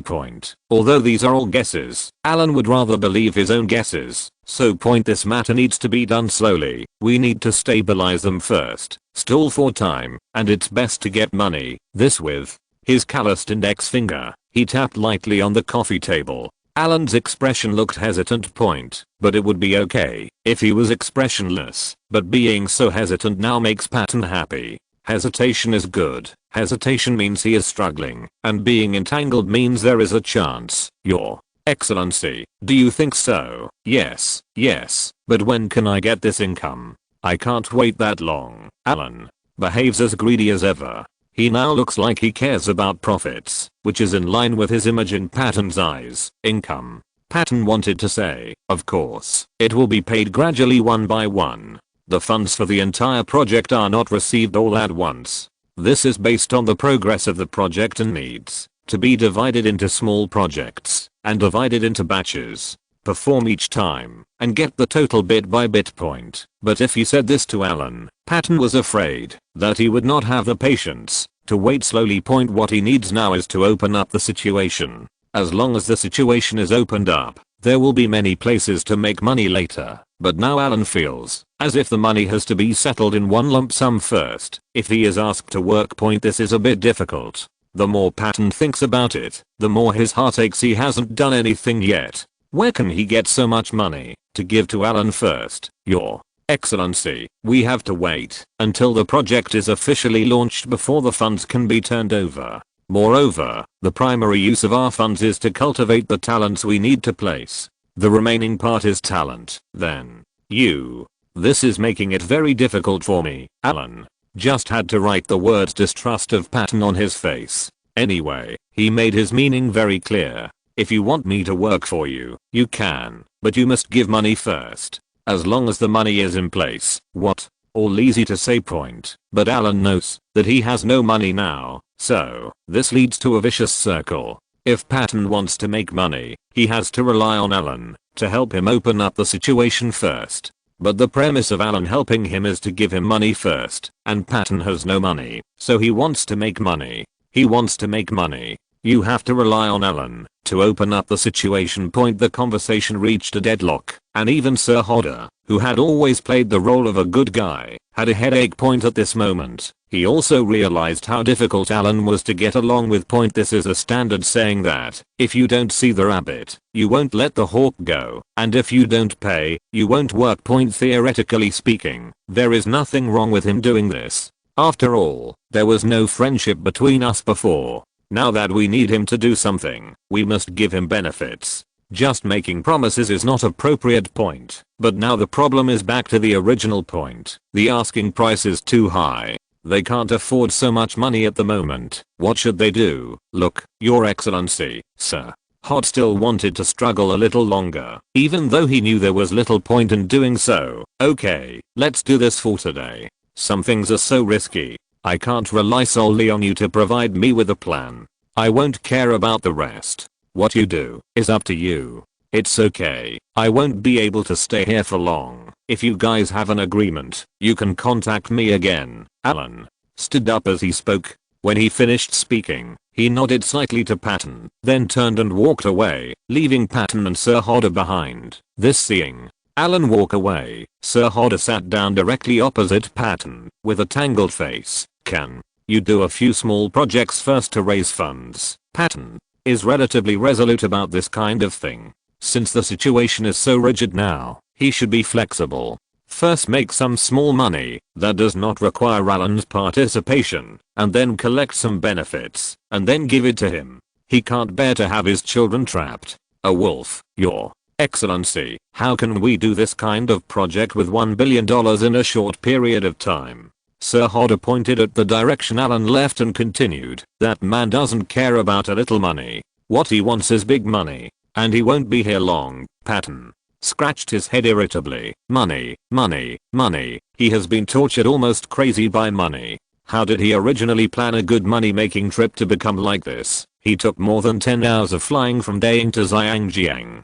Who was he helping to make money? Why is it, now that he's acting like he's here specifically to get money for Alan? Deepwater Bayvilla Point. After Alan arrived home, he went to the lounge chair on the balcony and asked his servants to bring him a cream smoothie. While he ate and thought about things, today's conversation made his thinking clearer. What about things? As long as Patton is here, whatever he wants to do will be done sooner or later. This is not something Alan can stop. If he wants to point now, he can delay it as long as he can. He doesn't want to get involved in this matter. Then when he do, he will have to rely on him to stir up trouble and let them fight. It is best to cause a real fire and expose Patton's plan. Expose this matter to the public, so that people who are on guard can be prepared in advance. Anyway, Alan feels that he has done his best by being able to do this. I haven't contacted Wei Dui much these days, and I don't know how he is doing their point. After looking around like this, I took the initiative to freeze the conversation today. It seems that I will have nothing to do in the next few days. TSK Alan smacked his mouth, suddenly feeling like he was only relying on others to charge outside. So he just waited. A bit passive. He didn't want to get involved head on in what was going on between them, and he also wanted something to happen between them. In this case, they had to resolve it quickly and then run away in advance. He couldn't stay here longer anyway. So what can you do that can not only make Patton rely on you, but also make him very afraid of you and make you leave quickly? Picking up the pornographic book on the table, Alan glanced at it. He was not in the mood to read it now. He put down the pornographic book and picked up today's newspaper. The headline is a strange one. The new governor's 3,000 gold daughters are as beautiful as flowers. What is introduced here is the family situation of the new governor Patton, who just took over yesterday. His 3 daughters were highlighted. In the picture, his eldest daughter is only 19 years old this year, and his second daughter is 18 years old. They all look like standard English beauties. Maybe because of their young age, some areas are not well developed, but his daughter looks very good. In particular, his second daughter was named the most beautiful daughter in Zhangjiang by the newspaper, saying that in the next few years, the most beautiful daughter of the governor would definitely lead the trend of the entire Zhangjiang socialite community. They are all compliments anyway. But Alan held the newspaper in his hand, and his eyes became brighter and brighter as he read. Patton is a good politician. Even if the relationship between the two is not good, it will not affect him from coming to cooperate with him. Even if Alan behaves greedy, he can endure it. But what if his home was burgled? What if his daughter was hooked up with a bad guy? The more Alan thought about it, the more he felt that his idea was quite good, and he was very professional in this matter. Thinking of the substantial look from behind at yesterday's inauguration ceremony, Alan touched his chin. Chapter 407 Invitation Letter. A young nobleman had nothing to do and was bored at home. He happened to be still young and was in an overseas colony. He met the young and beautiful governor's daughter, a traditional nobleman, and the governor's daughter who had just taken office. What a great beginning to a fairy tale. The little girl knows this. Alan is extremely confident in his appearance. Although he has always relied on strength, what kind of strength can he use to solve problems with appearance? Isn't it too much to get acquainted with Patton's daughter when I'm bored? Then I accidentally met his 2 daughters. Is this reasonable? Isn't it easy to use your own means to cause some conflicts between their 2 daughters due to emotional issues when things get a little bloody? Alan doesn't believe Patton can bear it. But he needs to help him open up the situation, and he has to use himself. So, on the one hand, her daughter is about to be seduced by a bad guy, and on the other hand, she has to use this bad guy to help her do things. If Patton is forced into a hurry, he will definitely speed up the progress and get the money quickly. When he has the money, Alan can get the prepaid benefits and then create something else, preferably something that will allow him to go back early. In this way, after getting the money, the person can leave and he won't care about the rest. Come hit me with sugar-coated cannonballs. I'll eat the sugar coating and return the cannonballs to you. TSK. The more Alan reads about the 3 governors' daughters in the newspaper, the more he likes them. The third one is still young, so instead of worrying about her this time, he will focus on the boss and the second one first, to stir up trouble. Where to choose and not to choose. What is this move called? Call it a direct attack on Huanglong. On the 3rd day after taking office, Patton finally took the time to take a good look at the governor's mansion, where he would live for 5 years. On the first day of taking office, it was too late, and he didn't have time to come over after the banquet. And the next day, yesterday, he made an appointment with Alan to go to the scout center as soon as possible. In the afternoon, Sir Hodder came back, and the two discussed it for a long time. The day passed like this, and it was not until today that Patton finally had time to take a breath. Governor's mansion. This needs no further introduction. Patton felt a little suspicious when he thought of the somewhat incomprehensible look Wei Dui had given him when he handed over to him the day before yesterday. He couldn't figure out why when he left it so well. You don't live in the governor's mansion, but you have to live outside instead of buying real estate outside. But everything seemed irrelevant as he officially moved into the governor's mansion. He took his wife and children to visit the governor's palace. Patton was very satisfied with the environment here. In the end, the eldest daughter took the dog to wander in the garden, and the secretary who followed suggested that he take a photo in front of the lobby of the governor's palace. The photo taken when he first took office will be taken again after his term ends to record the so-called time. The eldest daughter was not there. Patton took his wife, second daughter and third daughter. Together, the four of them found a small terrace forest. The couple sat on chairs with backrests. The second daughter lay behind Patton and held the backrest with one hand. On the armrest of the chair, the little daughter was sitting on the floor in the open space between the couple, holding her own little pet. The four of them just smiled at the camera and took a group photo. "Your Majesty the Governor, just." After taking the photo, the assistant secretary's voice came over, jogging to Patton's side, handing him something like an invitation with both hands. After receiving the large envelope from the assistant secretary and looking at the family crest on it, Patton suddenly raised his eyebrows. He was not familiar with this family emblem before, but he has become very familiar with it recently. This is the family emblem of the Hill family. Just by looking at the family crest, Patton already knew who the letter was from. Sure enough, when he opened the letter, it was an invitation from Alan, saying that he was a little bored in Zhangjiang. Since everyone is on the same front now, there is no need to be as reserved as before. So, Earl Alan specially invited the governor's two daughters, the eldest daughter and the second daughter, to go horse riding and communicate at the Happy Valley Racecourse 3 days later to enhance their relationship. The invitation letter was written smoothly and with sufficient reasons, but Patton fell into deep thought while looking at the invitation letter. He felt that Alan didn't seem like this kind of person. Moreover, the only person invited was his daughter. Although Alan was not too old and his daughter was the same age as him, Patton just felt that this matter was not simple. No matter what, in Patton's mind, Alan is reckless, arrogant, and greedy, but he is definitely not a fool. Otherwise he would not have a headache because of his persecution. Now after the two talked, he invited his daughter to go horse riding. But he had no evidence, and it was rude to rashly speculate on a nobleman. Therefore, after thinking for a long time, Patton couldn't figure out whether he should let his daughter go to the appointment. "Dear, who sent the letter?" The governor's wife looked at Patton in a daze holding the letter. She came over and half hugged Patton from behind, and her eyes naturally looked at the letter in Patton's hand. "The invitation letter from Mr. Allen." Just by reading the beginning, the governor's wife knew who the letter was from. Although Alan was extremely arrogant and rarely communicated with them along the way from Wales to Zhangjiang, his temper fit perfectly with the stereotype of the governor's wife towards aristocrats as a noble master. "You are still a hereditary noble. Isn't it normal to be arrogant?" Well, it was him who invited Laura and Cassie to go horse riding at the Racecourse in 3 days. Patton shook the invitation letter in his hand and explained, "Oh, only Laura and Cassie were invited." The governor's wife has 3 daughters. The eldest daughter was born in 1973 and is 19 years old this year. Her English name is Laura. The second daughter is only 1 year older than her sister.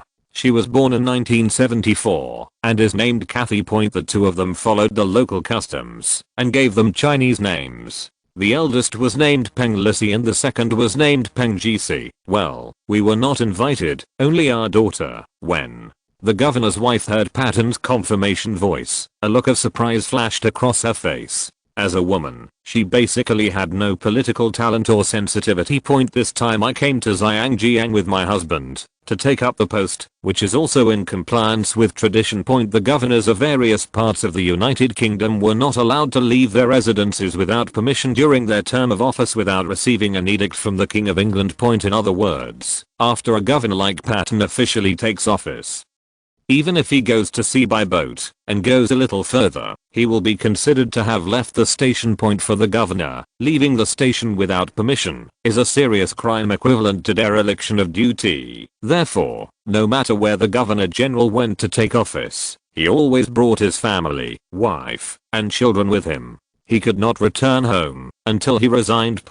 If we switch to other slightly larger places, such as Australia and Canada, where the area is large, the governor can go wherever he wants to play. There is plenty of space for them to run wild, but Zhejiang is only so big. It can be said that, although the economy here is developed, for the governor of Zhejiang, staying here for 5 years without being allowed to return to the country is sometimes tantamount to going to jail. The governor's wife's thoughts are very pure. Although her husband is not a noble now, it is just a special situation. As long as he leaves office, with her husband's merits, a lifelong noble will not be able to escape. Can my daughter find a better home? For example, the earl in front of me, with his handsome appearance, it is said that he has a very rich net worth, coupled with his strong background and connections. Thinking of this, the governor's wife was not as worried as Patton, and said directly, "Is Mr. Allen interested in our daughter? I think they can communicate more."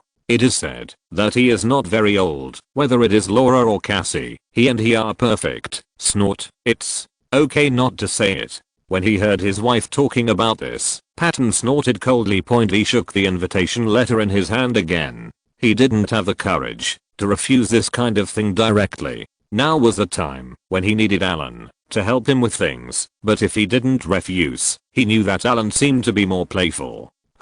Although he didn't have any scandals outside, the only time he seemed to be framed was by someone involving the wife of a wealthy American businessman, and then nothing happened. But even so, when he thought that he now had to rely on his 2 daughters to establish a relationship with Ellen, Patton felt aggrieved. It's not easy to marry such a nobleman. If he really likes our daughter, I can rest assured having him will be very helpful to my career. But when I think about the fact that my beliefs are different from Allen's, there will be a lot of troubles in between. Patton had a headache and continued with some hesitation. I'm afraid he has other motives, or he just wants to have fun. Hey, you are such a person. The governor's wife was a little unhappy when Patton said this. Now that you have become the governor, you can't stop your daughter from pursuing a better life, right? How glorious would it be to have a countess among my daughters? They haven't gone to the appointment yet. What's the use of thinking so much? Things like feelings all depend on the young people themselves. Don't sigh here. I'll tell Laura and Cassie in a minute. Why? Patton watched his wife snatch the invitation from his hand and turn around to leave. He sighed helplessly and stretched out his hand to call his wife. What happened again? Go and hire an etiquette trainer to teach Laura and Cassie the etiquette of getting along with nobles. Don't let them be rude when they go on an appointment. That person is more concerned about this aspect. HMPH. I know. 3 days later, Happy Valley Racecourse.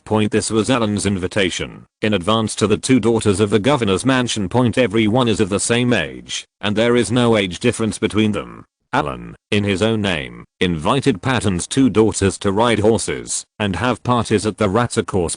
Horse riding, a highly social way of gathering, is very suitable for young men and women. Based on Allen's understanding of Patton, even if Patton knew about it, he would not refuse. The main reason is that Allen's reputation in this area is quite good. The only scandal that was reported in the newspaper has not been confirmed. At other times, he is an aristocratic director who mainly shoots movies that care for middle-aged and elderly women. Isn't this still worthy of belief? Wearing a long-sleeved white shirt made of satin, a black vest, dark trousers and riding boots, Allen stood on the lawn. The July sun shone on his face and his golden medium-length blonde hair, wearing a samurai hairstyle casually, with bangs shining golden in the Sunday. Sir, it's nice to meet you. I'm Laura. I'm very honored to receive your invitation. Laura is slightly taller and thinner, with long golden hair that is not tied up and draped diagonally on one shoulder. She wears light makeup on her face, which makes her look a little mature. Overall, she definitely looks like a beauty. He is still a little far from a star, but among the people, if he were in school, he would definitely be ranked high. The first time she saw Allen, she introduced herself and then stretched out her right hand shyly. Allen held the fingertips of her right hand and kissed her hand. Haha. There is nothing to do here. I originally wanted to invite you to go hunting, but I don't know if you have ever done this kind of thing before. After thinking about it, I decided to invite you to ride horses first, hunt, before Laura could speak. Her sister Cassie, who was following her, answered first. I don't know whether it was intentional or unintentional. As she spoke, Cassie slowly walked to Alan and got very close to him. She was not afraid of strangers, her eyes flickered, and she put her hands on her chest with excitement on her face. My father has never taken me there. I have wanted to go hunting since I was a child, but he is always busy and has no time to accompany us. Cassie, Laura, glanced at her sister helplessly. She felt that it was too rude to say that they had just met. After all, in front of a real noble, she was afraid of being rude. Even in the past 2 days, the two sisters specially invited an etiquette teacher to practice unexpectedly at home. But when it came time to meet, Laura was still instinctively nervous, but Cassie seemed to have forgotten the 2 days of training and was not afraid of strangers at all. Haha, it doesn't matter. Are you the one who is praised by the media as the richest daughter in Hong Kong? Seeing this girl taking the initiative to come to his side, Alan's eyes lit up slightly. The quality of the pictures in newspapers now is very poor. If you look a little closer, they are all small pixels. Unless they are recent photos of celebrities, you can only get a rough picture of ordinary people's photos anyway. The newspapers said how good looking she was. Today was the first time Alan saw this little girl so close, and he suddenly realized what the newspaper said is quite accurate.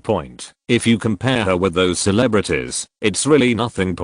But Cassie's looks aren't bad either. She has slightly darker brown hair tied into a small ponytail. In front of the forehead, there is a very playful air bang. There are also a few small freckles on the face that are not very obvious. The whole skin looks milky white, unlike some white people who have very rough white skin. Her skin looks very delicate when viewed up close. Especially when she smiles. Her face is tender and full of collagen, just like the type of girl who can drink a pinch of water. A sweet girl. Chapter 408. How about I meet you alone in a few days?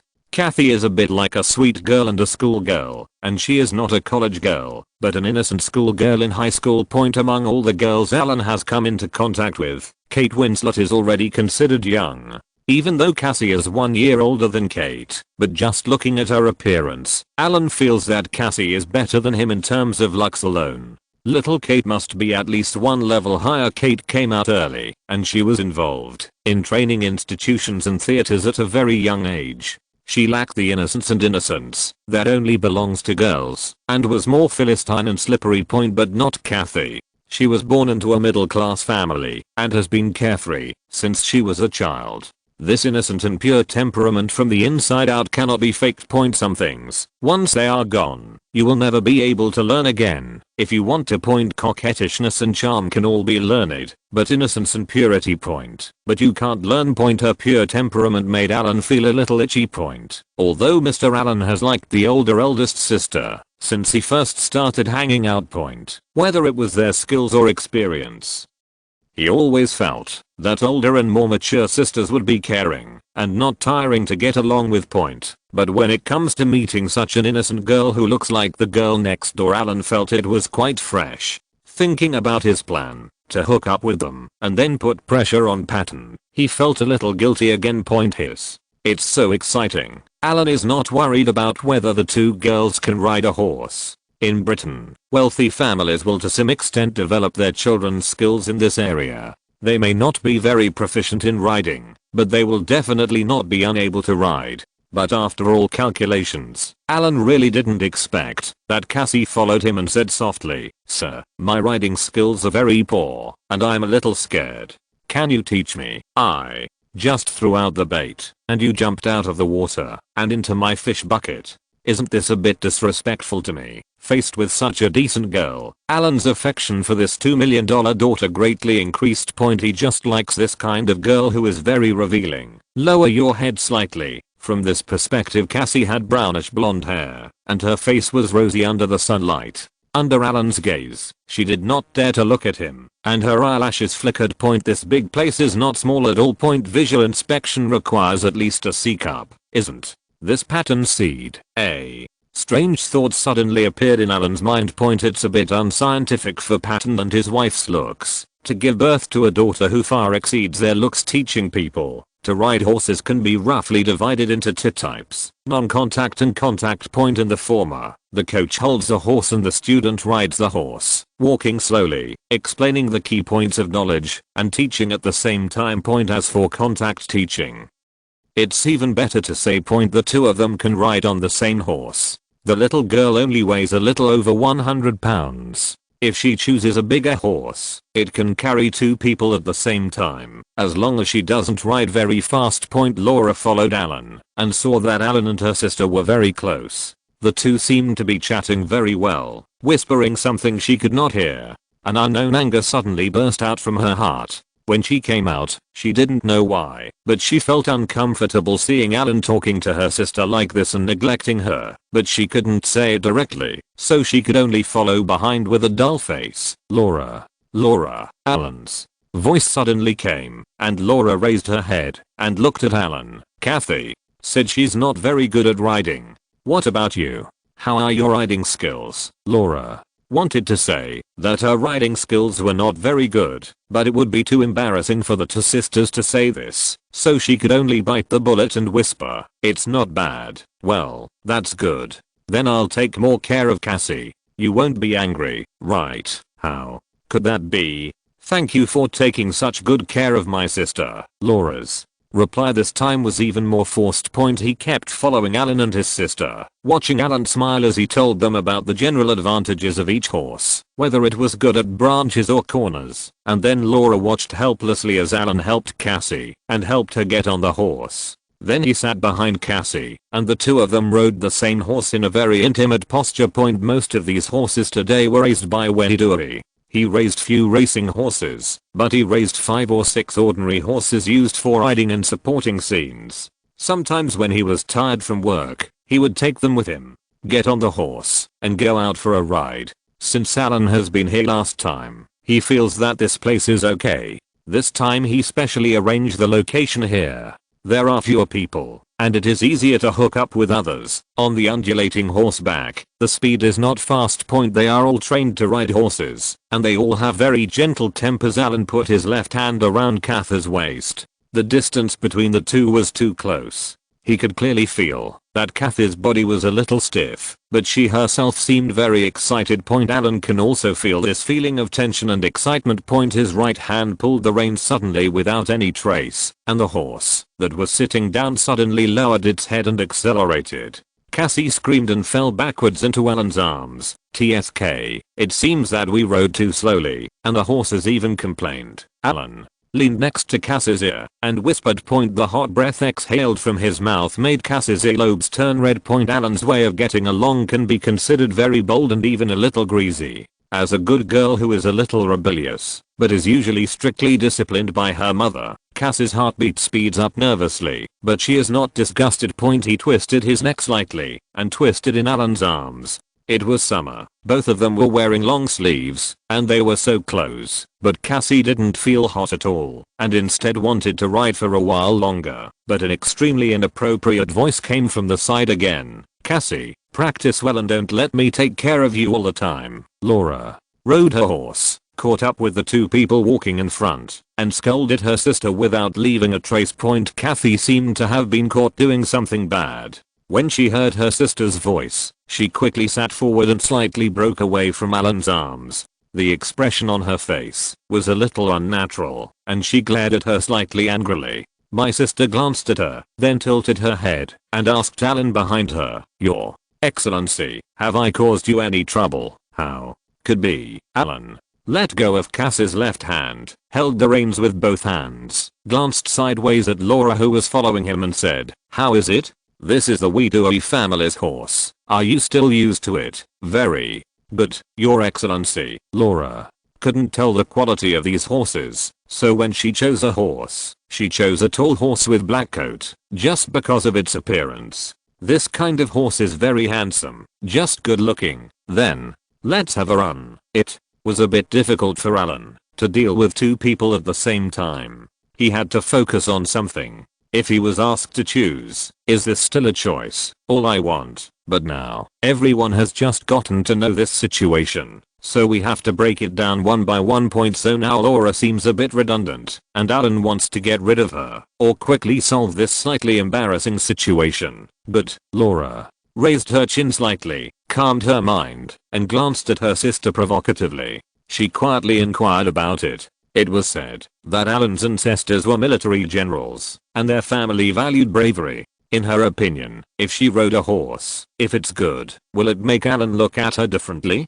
After agreeing to Alan, Laura played a clever trick and said she was a lady and laid as first point. Alan was slightly surprised when he saw Laura running away first. It was really fun for a child who grew up in a civilian family. Let's go too. As he spoke, Alan's left hand was dishonest again and naturally rested on Kathy's belly again. This time, Alan hugged her tighter. Horse riding is not the purpose. It is mainly a reason. This is not in Great Britain. There are so many wild places where you can go wild riding. Horse riding at the Ratzer course is just a ritual and an experience point. After running 2 laps, the man was not tired, but the horse was tired after sitting down. Alan took the 2 governor's daughters to the stable at the back, and personally took Cassie to the horse they had just ridden. Bath Point. After the recent contact, Alan felt that Cassie was less resistant to him, and became more courageous. Girls, if you don't object, you agree. As for some rubbish that says it won't work, if you don't object,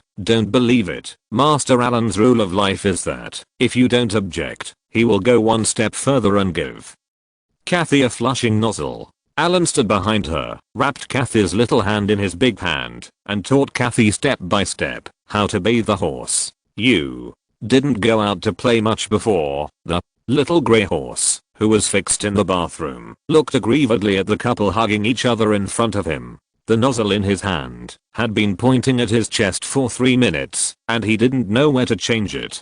But it dared not say anything in anger. It could only stare and snort, looking at the couple. My mother doesn't let me play these things, so I still have to learn piano. Oh. Then when we go back later, let's communicate. Can you also play the piano? After Kathy heard what Alan said, she also mentioned the piano, which she was good at. She raised her head slightly and rubbed Alan's chin with her hair. Of course, I have been practicing piano, equestrian and other things since I was a child. Haha. Then the governor's mansion also has a piano. Why don't you come to the governor's mansion to find me? TSK, aren't you afraid of affecting you? If I go to you often, will your mother be willing? Definitely. I don't know either. Cassie was subconsciously ready to say that her mother would definitely be willing, but she was still rational and simply stopped talking. Alan's eyes flickered, and he heard something from what Cassie just said. How about I wait a few days and ask you alone again? Alan deliberately turned his head and looked at Laura in the distance. Just now he asked his servants to deliberately take Laura away from him, but now his actions made Cassie feel guilty. Even though nothing had happened between her and Alan yet, being influenced by Alan in this way caused the urge for excitement in Cassie's heart to be seduced again.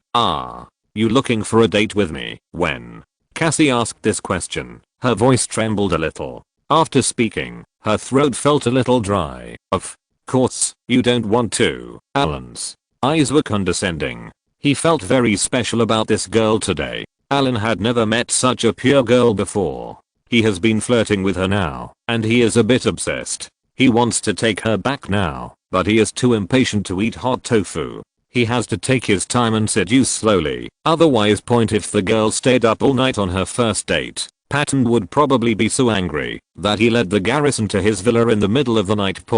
Although Kathy is young, she is not stupid either. Alan is good looking and very attractive to her, but she doesn't know how to answer yet. If she agrees too readily, will he think she is a casual woman? Seeing that Cassie was thinking, Alan did not continue to ask. He moved his right hand slightly, deliberately pinched Cassie's finger, and then the flushing nozzle fell to the ground. If you don't hold the sprinkler head in your hand, the water inside will have pressure and fall to the ground and spray back and forth at 360 degrees. Cassie stood in front of Alan again, and was sprayed all over with a scream. Cassie's thin coat was sprayed all over, and the clothes clung to her body. Alan quickly picked up Kathy and hugged her. He took 2 steps back, and avoided the nozzle. Then he took off his little vest and put it on Kathy and called the servants to clean it up. Laura, we made an appointment with the governor's 2 daughters to ride horses and have afternoon tea. Before the end, Laura must have been staring at her sister wearing Alan's vest. The anger in her eyes seemed unstoppable. Alan pulled Laura away and left. A little further away, he took the small box handed by the servant, looked apologetic, and said in a very green tea tone, "I've been teaching Cassie equestrian all afternoon. I'm sorry I didn't take good care of you. I'll give you a little gift. This is..." Laura blankly took the box handed over by Alan and opened it directly. Inside was a jade bracelet. "Your Excellency, this gift is too expensive." Although they did not have the tradition of wearing jade bracelets, this thing did not look cheap in terms of packaging or style. Laura took Alan's gift. Her anger subsided, and she even felt a little embarrassed. "Haha, this is the same jewelry as the princess. Take it. I'll have a date with you alone in a few days, okay?" Without Cassie, Laura's mind was a little confused for a moment. This afternoon, she could see clearly that Alan and her sister were tired of each other. TSKI. Prefer mature women to children. Alan did not answer directly, but instead answered the question and said something that made Laura's eyes light up. "Your Excellency, hahaha, are you interested in Patton's daughter?" The first time when he saw Alan, the two gave him a warm hug, and then he asked this question in a joking tone. Alan stretched. He had just sent the 2 little sisters home, and then turned directly to Wedui. The 2 of them had to talk about something. Alan was not surprised to see Wedui eagerly asking about such things. As soon as they met, he was just afraid that the old man would think too much, so he used his horse. "It's just a joke. Who doesn't like beautiful women? Hahaha, Your Excellency said, please." Hearing Alan's answer, Wedui felt relieved, then smiled and stretched out his hand to guide him. Chapter 409. What about this? It was the first time for Alan to come to Wedui's home in Xiangjiang Point. Although Wedui has resigned from office, he will still stay in Xiangjiang for a while to help Patton take over the affairs here quickly. But after he loses the title of governor, theoretically, he needs to move out of the governor's mansion. Alan is Wedui's approach of buying a house outside and moving out before the end of his term is a bit curious. "Why didn't you live in the governor's mansion before? I always thought you lived in the governor's mansion," Alan asked as he walked. The small villa of Wedui's family is very interesting. It is decorated in a Chinese style. It is not the Western pseudo-Chinese style decoration stereotyped by the outside world, but a Chinese simple decoration with a bit of artistic conception, which is very stylish. People who do not have a deep understanding of Chinese culture cannot come up with this style. Wedui was not in a hurry to reply, and smiled awkwardly. He first took Alan to visit his exhibition room, and showed Alan one by one some of the antiques he had collected that he thought were very interesting. Although his financial resources are a bit insignificant in front of Alan, since he is in love and has come to visit, we have a good relationship, and all the required visiting procedures cannot be omitted. Alan watched Wedui show him some rather exquisite bottles and jars. Squinting at these things at this time, we are in an era where we have just been exposed to the outside world for a few years. Materials, money, desires and other novel things are refreshing the common people's understanding bit by bit through newspapers, radio, and television. Alan remembered that in his previous life, when he was young, there were bosses from Hong Kong and Taiwan who sent people to the mainland to collect antiques. These big bosses from Hong Kong and Taiwan offered generous prices. Many people in the mainland couldn't resist the temptation, and some took out the antiques at home in exchange for money. Some smart people, after getting their first pot of gold, will go to the countryside and rural areas to recycle some antiques at low prices and become cultural relic dealers who sell antiques. What's more, they will even take risks to produce and sell their own products, that is, directly rob tombs and then sell them to these bosses in Hong Kong and Taiwan. However, for ordinary people at that time, a few hundred or a few thousand yuan was already a huge impact on the values of ordinary people, let alone tens of thousands of yuan. This price is more than some of their people earn in a year, but from Alan's current perspective, for tens or hundreds of pounds. You can receive this kind of antique that will be valuable in the future. What a fucking scam point. But he doesn't know much about this aspect, and he doesn't bother to do this kind of thing. What's so good about this little wool? If you want to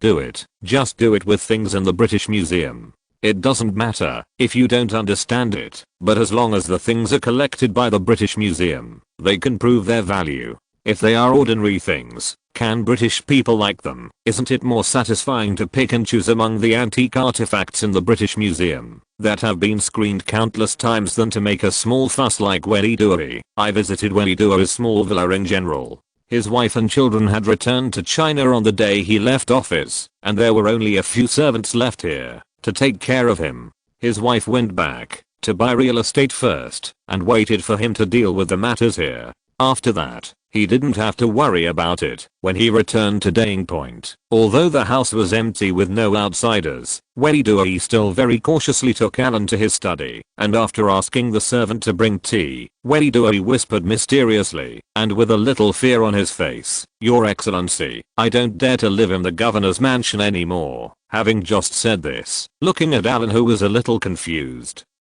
Welidui subconsciously turned around and looked around, then took out a picture map from the bookshelf, spread it out on the desk, and motioned to Alan to take a look. "What?" I was just asking casually, but why did it seem like something big happened? This is an aerial photo of Central. It looks very clear. There are several lines drawn by arrows on the picture, making it look like a military map. Your Excellency, Zhangjiang, you are not here enough, so you may not understand. I found that the Chinese are really good at magic. Why? Is magic involved? Welidui looked at Alan with a confused look on his face. He could speak Chinese, but there were some words in Chinese that he couldn't translate, or he didn't know what to translate them into. He didn't know that Alan knew Chinese, so, after thinking for a long time, he stumblingly told Alan about it using relatively common, but not easy to understand vocabulary. It turns out that a few years ago, Huaiyin, that is, Huaguo Bank, was going to build a building, which is now the landmark building in Hong Kong. Huaiyin Building. The shape of this building is very strange. Overall, it looks like a triangular vertebral body. From a distance, it looks like an unsheathed steel knife. In this daksha, the design is officially meant to be aggressive and enterprising, but what's inside is quite extraordinary. You know Sir Yoda, right? He was my last governor. In order to confirm his statement, Welidui even cited his previous governor as an example. Alan squinted his eyes, glanced at Welidui and said, "Yoda's a Welshman. How could I not know him?" Alan not only knew this guy, but also knew many things about him. If he hadn't had no rights at the time, Gaolu would have punched him when he saw him. But God did not follow people's wishes. When Alan inherited the title in 1986, this guy died suddenly. He was the first Hong Kong governor to die during his term of office, which was extremely embarrassing. This old guy named Yoda was born in Wales. His hometown is in a small place south of Cardiff, the capital of Wales. People who know something about history should know this guy. He is a very clever and opportunistic politician. Of course, he is also a very qualified diplomat. In the 1940s, he worked as a third secretary at the British Embassy in China. Later, during the War of Liberation, he followed the ship to evacuate overseas Chinese. The British warships were too arrogant in the Yangtze River and were shelled by the People's Liberation Army on the shore. At that time, the ship was beaten and unable to move. Great Britain sent 3 warships to rescue, but in the end, none of them were rescued. Yaod was on the ship at the time. He spoke Chinese very well and was familiar with China. Seeing that the warship was seriously injured, he could not escape. In the end, he shouted in Chinese, negotiated with the leaders on the shore, and pretended to surrender. British officials called his actions back then mediation. Then, they took advantage of the people on the shore to relax their vigilance towards them, repaired the ship overnight, and finally ran away. It was because of this incident that Yoda was awarded a knighthood by the King of England. This incident was also a turning point in his life. From then on, he gradually reached the pinnacle of his life. Yeah, right. The medal he was awarded was the Order of the British Empire, the same as the one Alan received last year, except that his was the lowest rank. Ever, since he knew what Liu Deng had done. Alan, who had just come here at that time, always wanted to find an opportunity to give Liaodeng a try after learning about the situation at home. Unexpectedly, he died here in the end. Weidui was stunned when he heard Alan's words. Oh. He finally came to his senses. Welshman. Theoretically speaking, when they meet the Hill family, it's almost like a mouse meeting a cat. The relationship is like a natural enemy. With an awkward laugh, Weidui thought that, since Alan knew about Yoda, he would not give Alan a detailed introduction, and continued talking about a iron building. Your Excellency, the people here know a kind of magic, which is generated through the shape of the building and the geographical environment. I don't know how to translate it in English. It's called Feng Shui in Chinese. As soon as Weidui explained this, Alan understood. But this thing, people themselves say that we can no longer promote feudal superstition. Believe it or not, just listen to it for fun. Alan raised his chin and motioned for Weidui to continue. Look, Your Excellency, this building is triangular in shape when viewed from above. Look at where its three edges are facing. Dewey pointed to the Hawaiian building in the picture and showed Alan three directions with his hand gestures. Governor's Palace, HSBC Bank, military base. Alan looked at these three directions. I feel like this can't be a coincidence, right? Yes, it's these three places. Let's not talk about the others. I only found out later that these three blades are magic. Yoda used them in the first year after the construction of this building. In other words, it's called sharpening. Weidui gave Alan a look. Alan's skin got goosebumps. What else is going on? Construction has just started, and is it so powerful? Who will die if you stare at them? Is this a coincidence? No, Your Excellency. If Yao's death is a coincidence, then our garrison base has often had accidents since that year, and HSBC suffered huge losses in the year after they were built. I didn't know this when I took office. Since I moved into the government house, I would feel a little unwell every once in a while, and I had an operation the year before last. Damn it, this master is among the people. Alan was also a little speechless. It was not about whether he believed it or not, but about some things. If coincidences were revealed everywhere, then it was definitely not a coincidence. Although he was shocked on the face, he still felt quite happy inside. So that's what Yoda was like. It's not a happy ending. But when he thought of Weidui, Alan became even more curious. This guy is very smart. He can actually find out about such a thing. Then, how did you solve it? Just move out and live like this, Your Mightiness. Weidui looked dissatisfied, but said with some fear, I didn't believe these things at the time, but someone below told me, and you should also know him, the businessman named Lee who gave you the villa, and later still he helped me find a master who also knew this kind of magic, so I asked him to come over and help me resolve it. As for whether it was resolved in the end, just look at Weidui now. He has moved out, so it must have been unresolved. And he also had a minor surgery, almost following in the footsteps of Yaod. If he didn't move out, Weidui would probably have to be sharpened because of his small body. But thinking of this, Alan was suddenly stunned again. Have you ever told Patton about this? No, I told him what to do. Weidui was also stunned. Patton had been eating alone as soon as he came and took his money-making project. How could he tell him this? That guy was probably happy because Weidui had the good sense to move out of the governor's mansion in advance to make room for him. Yeah, haha, you, Alan, smiled and pointed at Weidui. This old guy is quite ruthless. He is not afraid that after a period of time, someone will go to Patton to report him. Haha. Weidui also laughed along with Alan. Sir, what advice do you have for your appointment with me today? So, you still handing over work to Patton these days? Alan touched his chin. He was not in a hurry to say that he had met with Patton. Instead, he wanted to trick Weidui into telling him there are some things, and you can't just tell them what they are. Wouldn't that make you a fool? Fortunately, there is also Weidui. Alan needs to verify some things through him. For example, even if Patton doesn't deal with Weidui, he still has to ask for advice on some matters in the governor's mansion. In this way, Wedidoi will know no less than Alan, and through his side with these cliches, Alan can roughly verify the credibility of what Patton said, or what else is hidden from him. Mutual verification. As for some of Wedidoi's words, Alan actually didn't trust him very much.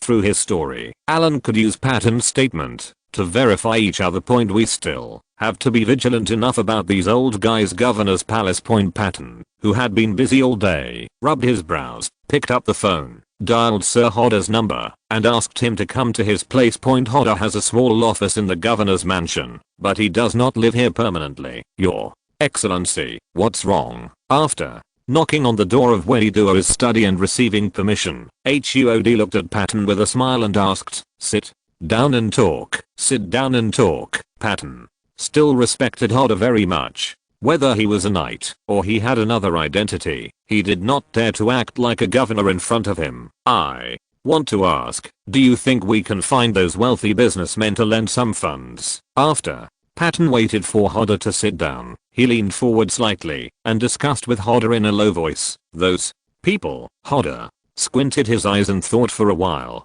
He knew who the wealthy businessmen Patton was referring to were, but these people were not idiots. When there were good projects, they would get them faster than anyone else. But when it came to borrowing funds, one hides farther than the other. However, if you are really in a hurry to use money, you can still find a few people who like Great Britain among these people to lend some funds. "But this amount, sir, I can borrow it. But how much do you need?" "That's what I think. If we can't get $1 billion in a short time, can we get some of it first? Then I'll go talk to your excellency and ask him to help us put our plan first."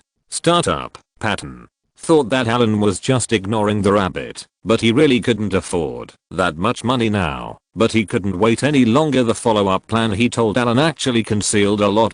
He came here to make big money, and $10 billion only accounted for a very small part of his plan. However, these plans are all connected. If one cannot be started, the others behind will be affected. This time he came to Zhangjiang to take office, and he was ordered to empty out the funds here. Chapter 410. Demons and Demons. After so many years of development in Hong Kong, the official reserves accumulated alone amount to at least hundreds of billions of dollars, not counting the liquidity in the stock market. Such a large amount of money is left for nothing. Doesn't that give them an advantage? Therefore, Patton has to create clever names, establish various projects, and try to make them as big as possible. And with so many projects, manpower must be needed, right? Where can we find so many people? Of course, they are recruited from the group of people who have cultivated their hearts over the years. Putting these people into these projects not only allows them to work, but also allows them to reap benefits after. The money earned through these projects is divided among the upper class. They will reserve part of the funds to support these people who are devoted to Great Britain. In other words, as long as Patton introduces these plans, others will have them, and the funds will be available. The premise is that these projects must be carried out and executed smoothly. The difficulty now is that such a blatant hollowing out of the city will definitely meet with great resistance. Some local people with lofty ideals in Zhangjiang are not fools. It is impossible for him to leave behind a hollowed out Zhangjiang before leaving. Once Patton's move is officially implemented, it will inevitably be protested and boycotted by the other party, and further actions are not even ruled out. However, in the face of these situations that are about to happen, or may happen, think tanks in London have also given countermeasures. This time he first made trouble for the other party, and then openly issued several ambiguous laws. The purpose is to stir up trouble. Before the other party could react, rely on Alan's intimidation to abolish several departments and delegate power to whom? Delegated to Patton himself. He wants to change from a governor who only cares about the overall situation to a truly powerful governor, taking back all the powers that have been removed from the hands of the abolished departments with the help of Alan's intimidation. He can truly have the power, and with further power, those projects will be launched quickly. Any new airport construction is trivial. After the airport is built, do we need to build surrounding roads? After surrounding roads have been built, do we need to build corresponding new urban areas? And how big a project is building a new city? How many people and engineering equipment are needed for the construction of the entire new city? How much profit will this bring? For example, do we need to dig pits when planning sewage pipes in urban areas? How much construction machinery does this require? The use of every piece of construction machinery is charged on an hourly basis, as well as workers' wages, materials, etc. It's all money. How deep should the hole be dug? The excavated garbage and earth need to be disposed of.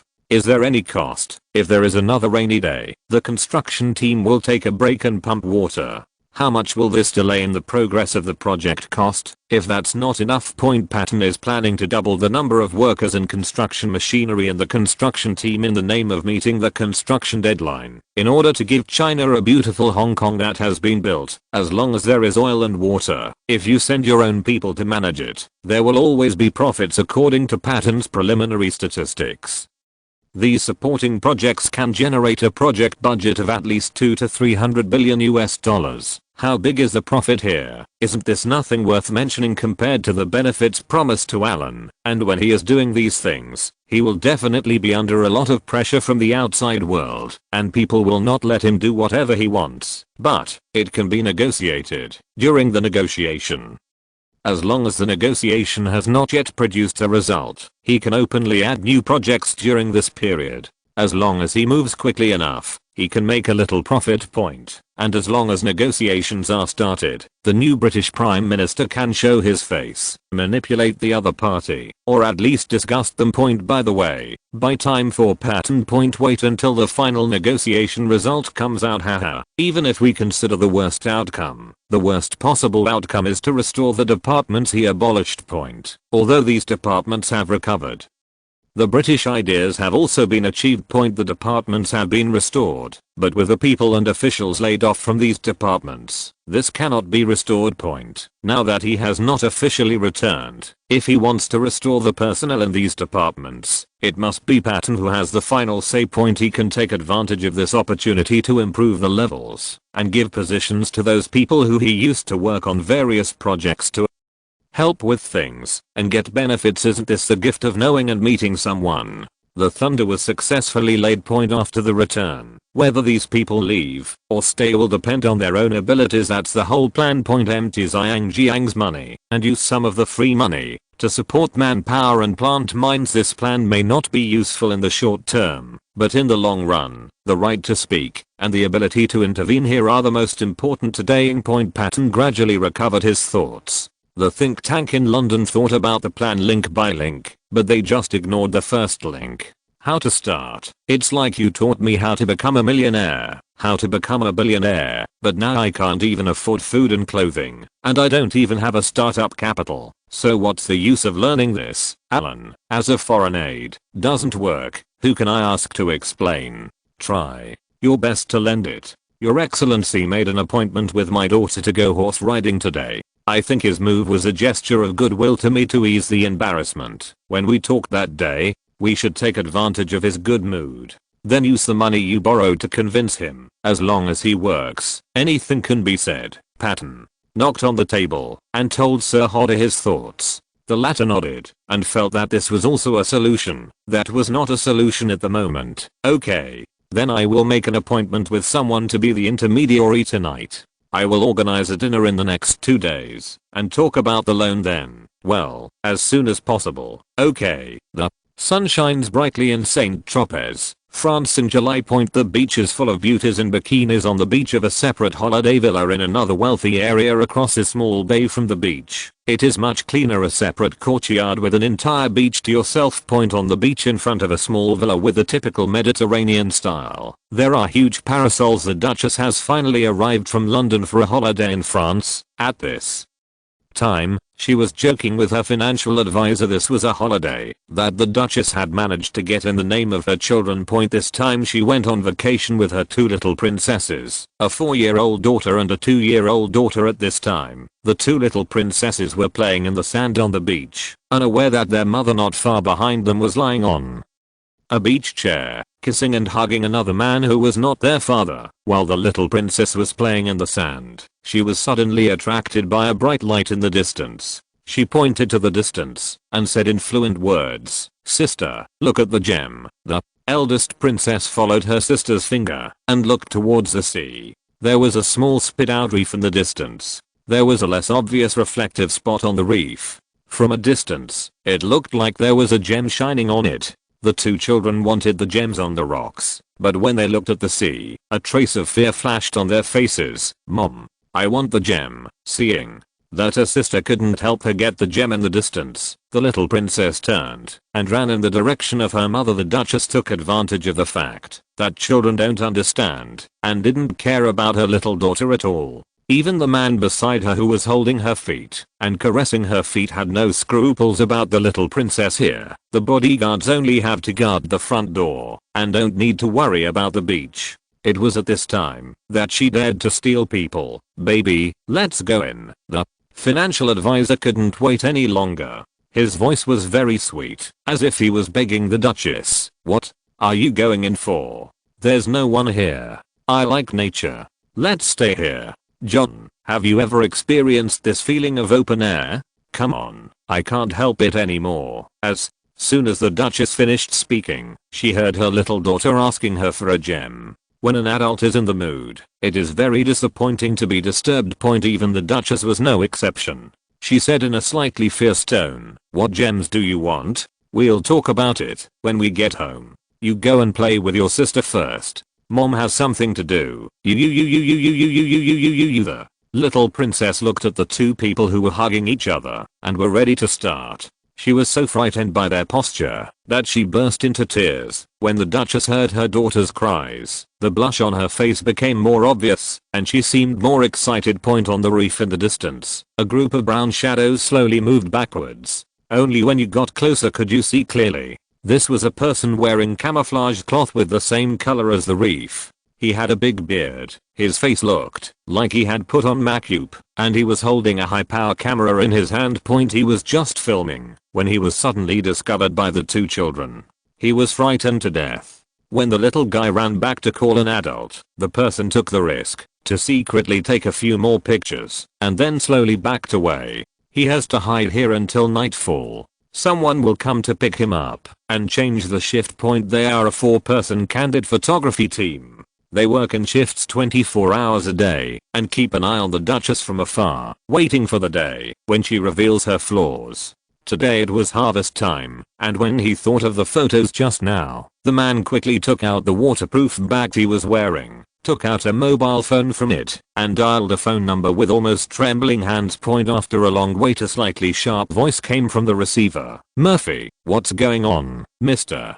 Chickley? I succeeded. I just took important photos, but I seem to have been discovered by the little princess. She just pointed in my direction. I'm hiding now. What should I do next? What? Succeeded, Chickley's shrill voice suddenly increased in pitch. He had been waiting for this day for so long, and now that this moment had finally arrived, he even couldn't believe it. You first need to be concealed and hide the film. Even if you are discovered, you must protect the film and dispose of all the equipment. When you are really discovered, you will pretend to be swimming and break in by mistake. You stay steady first and wait until it gets dark. I will send someone to pick you up when it gets dark. Be sure to protect the film. I will be of great use. Yes, I know, Mr. Chickley. I will hide it first. These bodyguards are not very vigilant about the sea. Okay, let's protect the film first. Be sure to protect the film. Chickley's sharp voice said something uneasy before hanging up. Since meeting Wendy Dewey that day, Alan rested at home for 2 days. These days were a bit taxing on his mind, and there was no one to discuss such matters. He found that he was thinking too much and was a little exhausted both physically and mentally. We urgently need a young lady to solve our problems and express our sincere feelings. Although there is Lee Zhi beside me, but ever since he met the governor's second daughter, Kathy, Alan was like a weasel who stepped on the chicken coop, always thinking about it. It's not that I'm hungry, I'm just thinking about it. Want to change the taste. So he asked Wendy Dewey to quietly help him find a small house outside as a temporary residence. It's really inconvenient for him to bring people home here. He can't bring Cassie back and let Lee Zhi go out to live, right? This is too hurtful, and Aaron can't do it yet. Although he is a bit of a scumbag, He still has a bottom line and cannot have a new love in front of someone's old friend. The dignified Earl can't act like a young boy and take such an innocent little sister to a hotel to book a room. Right, that's too low, so I can only find another property to deal with emergencies. And I can leave as soon as I'm done playing. Master, someone just called and said someone is coming from home and will arrive in the evening. While Alan was thinking about these things, Zio Shitao knocked on the door, walked in, and reported a little news. Is there someone at home? Who is here? What happened? Chickley, it's Chickley. The phone didn't say what it was about. Hearing Chickley's name, Alan was stunned for a moment, and then he realized. Did he finish what he was told? God is really helping me. Isn't there a reason to go back now? If there is a scandal about the second prince, Boss Cha will definitely summon him back urgently. As for Jiang, can such a big thing be as important as checking on the boss? However, I can't be happy too early. I have to wait until Chickley arrives in the evening. What if I guess wrong? 1 o'clock in the morning. Alan was so sleepy that he yawned and suddenly trembled when he heard a gentle knock on the study door. Come in. Chickley's eyes were red, with a look that was both excited and haggard. He held a brown paper bag in his hand, walked to Alan's small desk, and gently put down the brown paper bag. Boss, fortunately, our people took some good photos. Take a look. He was afraid that if something happened on the plane, it would ruin Alan's plan. After getting the film, Chickley personally took the film and the special identification issued by the Hill family to important servants. Discount card, direct flight from Paris to Hong Kong. After the plane landed, Chickley personally watched the developing master develop the photos, making sure not to make any mistakes. Now the photo is finally developed. Okay, let me take a look. Although he was anxious in front of Chickley, Alan seemed very careless and calm. When I just opened the brown paper bag, the photos inside were even a little damp. But the content above, damn it. So exciting. Looking at the photo in his hand, the corners of Alan's mouth suddenly raised uncontrollably. Chapter 411 Magazine. What a family portrait. Due to the photography angle, the perspective in the photo was taken from the sea to the beach. Chickley's team is still very professional, and the photos taken are of extremely high definition. The sun shines on the beach, and the entire beach is illuminated by the sun's rays. 2 tender little carrot heads squatted on the beach and were building a castle with sand. The children looked innocent. In the same frame, there was a white beach chair not far behind them. The Duchess was lying on her back. Lying on the beach chair, she was wearing a bikini, probably because she was fighting monsters, but the top one had disappeared. Squatting next to the beach chair was a middle-aged man with a Mediterranean hairstyle and an excellent figure. He was holding the Duchess's feet in front of his nose with a smile on his face, looking intoxicated. This is a whole set of photos, especially now when you look at them one by one. It is almost like reading a comic book. The characters and settings in each photo are the same, but the movements are slightly different. The biggest difference is that the squatting figure in front, there were 2 little girls playing in the sand, and the middle-aged man behind them. He first held his feet and smelled it carefully, and then tasted it slowly. Both his eyes and facial expressions were clearly photographed. Finally, a little girl stood up and pointed in the direction of the photographer, and then the 2 little girls looked this way. In this group of photos of 4 people in the same frame, the protagonists become the 2 people at the back. They are really unobstructed and have no scruples.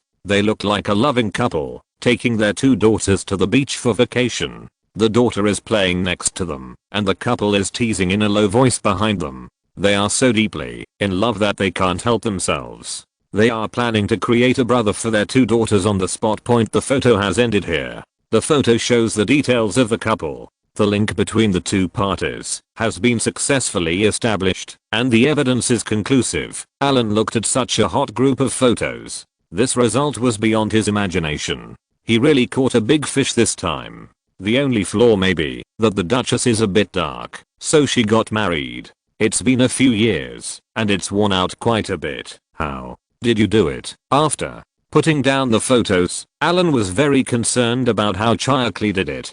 He was preparing to expose these things, but before exposing them, he had to prepare a way out. To avoid getting burned. He dared to expose this matter, but he did not dare to let people know that he did it. Boss, we rented a small fishing boat and drove it to a dozen nautical miles away from their beach at midnight every day. Then we put down the small kayak and used our people to row it slowly close to them. Not far from the beach of the rented villa, there is a bright reef, and our people wearing camouflage clothes were lying on the reef. All the equipment has been waterproofed. We have a total of 4 photographers who are following the scene. Each of them will watch for a day until it gets dark in the middle of the night. Then we will send someone to pick up the next person and send the new person up, regardless of what Chickley said was simple. First of all, this thing is simply not something that ordinary people can do. If you were an ordinary paparazzi or something like that, what problem would they have to solve first? They didn't know the Duchess's schedule at all, so how could they send someone to follow her? You can imagine how difficult it is to track a member of the royal family who doesn't want to be followed. If you can't find anyone, how can you secretly take photos? And Alan himself has the biggest trump card in his hand. He checked the recommendation letter given to him by his boss. He had an inside job. The professionalism of the royal bodyguards is still trustworthy, but with internal agents, you only need to tell Alan in advance where your people are going and where they are going. Even though it is such a simple piece of information, it is enough. A lot of big things. In addition, this time the bodyguard was deliberately pushed away by the Duchess, and Chickley's photographer approached from the sea. The bodyguard was not prepared at all. The right time, place, and people were the only way to take these photos. If it had been elsewhere, for those who fail at the first step, boss, don't worry. We have cleaned up the scene very cleanly and left absolutely no clues. The photographer didn't smoke. We took everything away. Seeing Alan deep in thought, Chickley quickly recalled his memory of handling the scene, and then added, I'm looking at these photos in front of me. Exposure must be done, but at this time Alan was going to wait a little longer. Wait until he got the money here, and then start over there, just in time to get him out of the Xiangjiang River. He wouldn't go into the muddy water this time, but he still had to get the money. He now it's, when you are short of money, if you don't take it, you won't get it. Just this photo. Destroy the others first. Take the film and go. At this point, Alan suddenly paused and thought about the few small media outlets he had slowly bought a few years ago. Today's media, whether print media or radio, are very influential and are also the main channels through which most people obtain external information. But the current prices of influential media are a bit exaggerated, and Alan cannot afford them. What he buys are village level and county level media. Small media and small newspapers with very limited influence. These small media were originally packaged and acquired and stuffed into 21st century oil pictures to serve as a background board. After the acquisition for such a long time, each of them was assigned a supervisor and financial officer. Other methods of operation constant. But now haha, if an ordinary woman cheated on her, it would be considered a trivial matter at most. In this day and age, she wouldn't even be qualified to be published in the newspaper. Only if the man got mad and killed the cheating couple would he be qualified to be published in the news. But if the identity of the cheating woman is different, then the nature of this matter will be different. In addition, the photo shows not only the woman cheating on her, but also the fact that she cheated on her under the pretext of traveling with her children. This is even more outrageous. Although Prince Andrew's current title is Duke, his 2 daughters are real princesses. The cheating picture with the 2 little princesses is the front background. As long as it is exposed, the sales volume of the newspaper will be completely out of stock. What Alan is thinking about now is whether he can use this opportunity to let the small media under him follow the trend and get a wave of popularity. If these small media are regarded as the starters, that will definitely not work. The target is too big. You need to find a scapegoat first. Someone who is strong and influential. Chickley watched Alan say this and suddenly stopped talking and then fell into deep thought again. He sat down obediently, not daring to disturb Alan, and just listened to the second hand of the clock in the study. In this quiet space, echoed gently. Finally, I don't know how long it took. Chickley heard Alan's voice again. You personally take the film to Los Angeles, find old Carl, and ask him to make arrangements For the rest, you take my letter and let old Carl see it. You don't need to worry about the rest. If there is anyone who is most enthusiastic about news about the British royal family, it must be the Americans. Alan finally thought about it and decided that the first media would be in the United States. As for where it would be released in the end, it would depend on Carol Leo's arrangement. After old Carol arranges the first media in the United States, he will go to other small media to arrange it,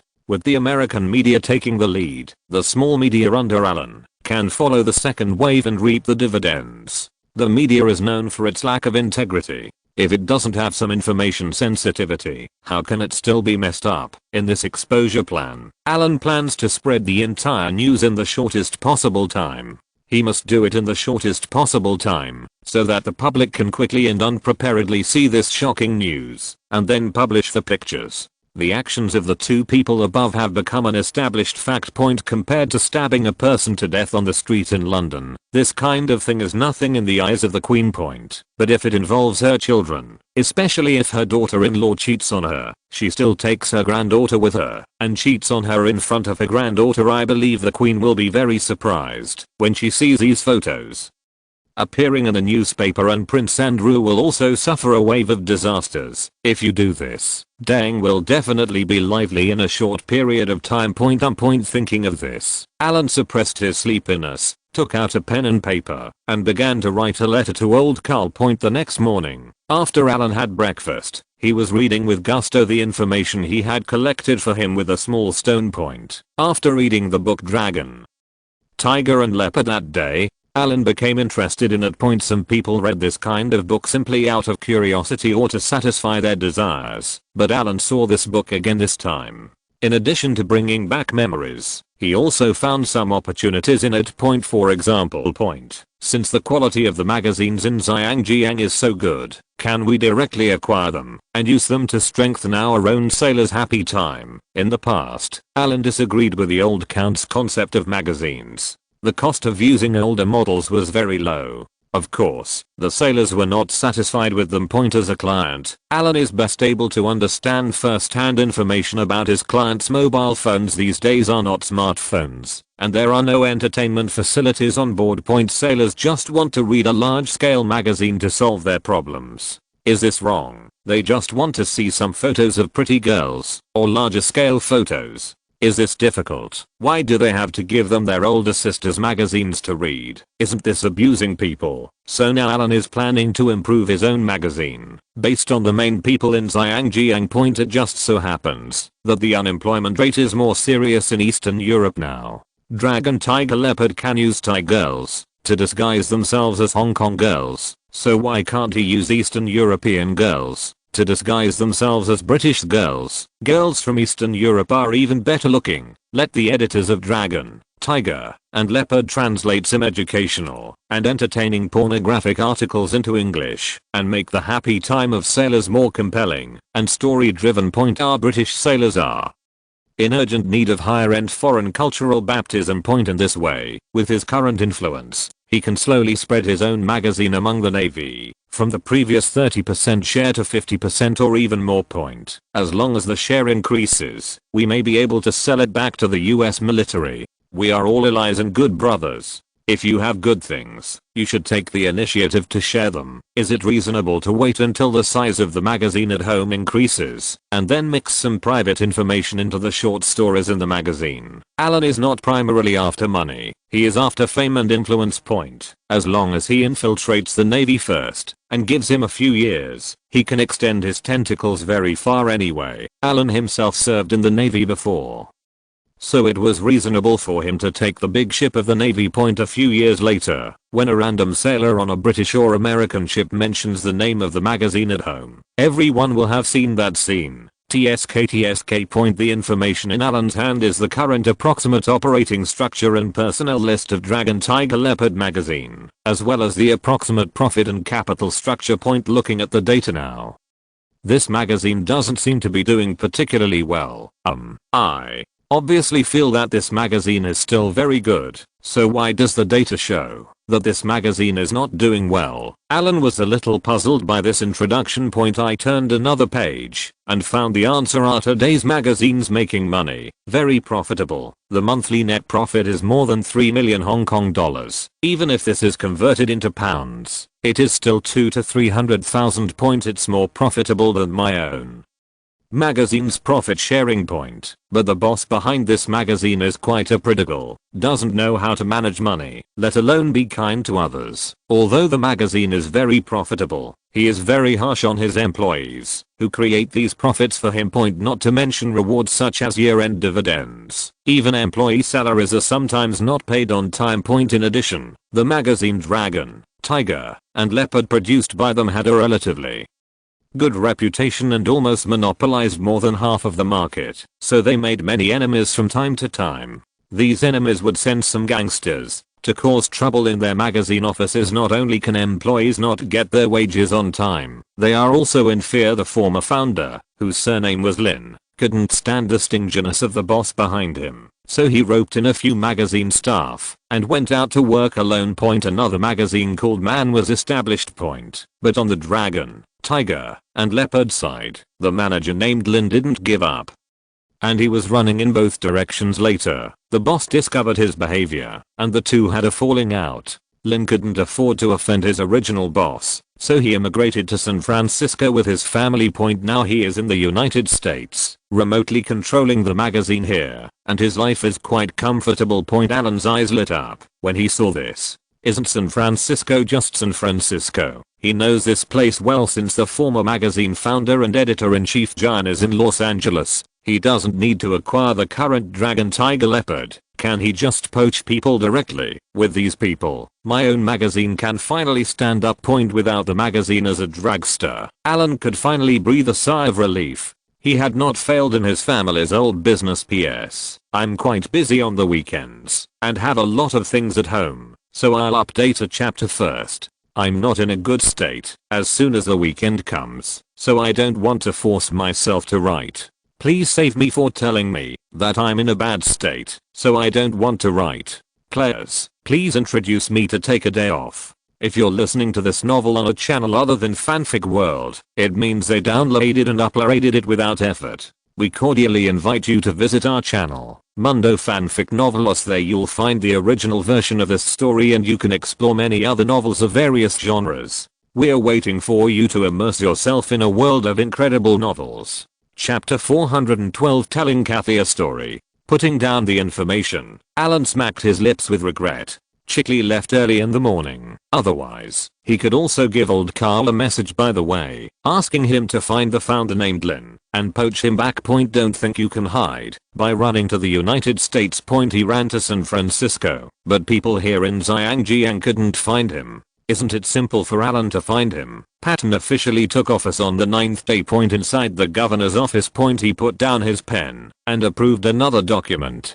He was about to take a sip of water from the teacup next to him, but when he looked up, he saw Sir Hoddle looking at him with a smile. Oh, I almost forgot. Patton was in a daze for a moment, and then he remembered that someone had just come in while he was at work. He was busy looking at something at the time, so he asked the person to wait for a while, and when he got busy, he forgot about it. Point. Now that I have finished my work, I only thought about this when I raised my head. How much money was borrowed? Although Hodder seemed very happy, Patton was not happy at all. He had just taken over the job and had to make a lot of changes in personnel positions. Many places required him to understand little by little, and there were so many things. Only then did I get out of the pile of documents and have to worry about funds again. We have raised 400 million US dollars.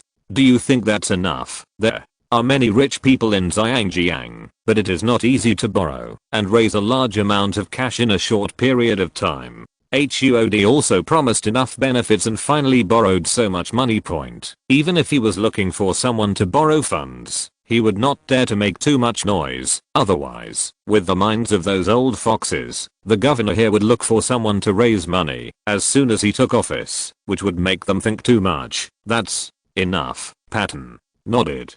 This amount of funds was not even half of the benefits promised to Alan, but now that Hodder has come to talk to him about this, it proves that he has tried his best. No matter how much money he wants, he probably won't be able to get it in a short time point, but with this funding, Patton has a certain confidence point for large transactions. It is also important to pay a deposit first, and pay the balance after receiving the goods. Now that he is dealing with such a special matter, Patton is going to go to Alan to discuss it. On the one hand, he will stabilize him and give him the $400 million as a deposit. He will coax him to work first. As soon as the plan starts, it's easy to talk about the money in the future. By the way, where is your excellency now? Send him a letter of visit for me. I want to talk to him about this matter. This Hodder thought for a moment, then frowned and raised his wrist to look at the time. It was now 3:30 in the afternoon. According to the report of his subordinates, the excellency seemed to have gone out for fun at this time.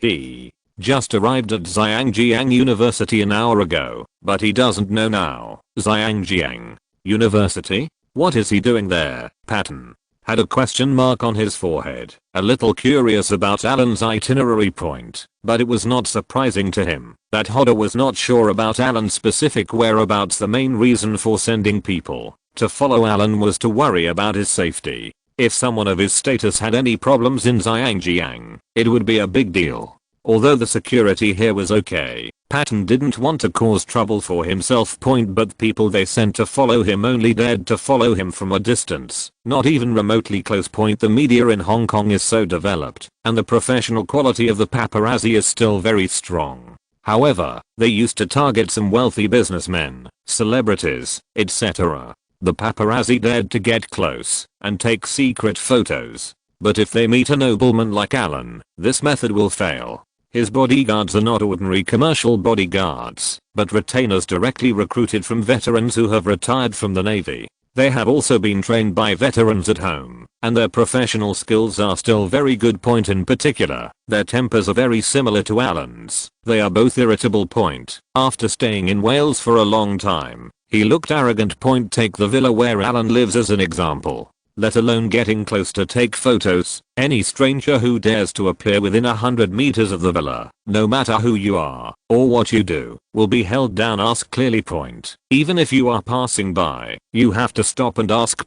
Dare you not say it? They carry guns, and they really dare to shoot. This kind of bodyguard standard might not be seen as inappropriate in Wales, but in Zhangjiang, it is definitely beyond the standard. Faced with their large warning distance, even the people sent by Hodder to follow Alan only dared to hang around them from a distance. They knew where Alan had probably gone, or where he had gone out, but other details were unclear. I don't know. Oh, by the way, he seems to be bringing Cassie with him, sir. Hodder glanced at Patton with a strange smile. Patton's face twitched. He was slightly resistant to the idea of Kathy and Alan being together. This was the instinct of an old father. Any old father, as long as he is his biological daughter, would encounter such a situation. The men around her will instinctively resist.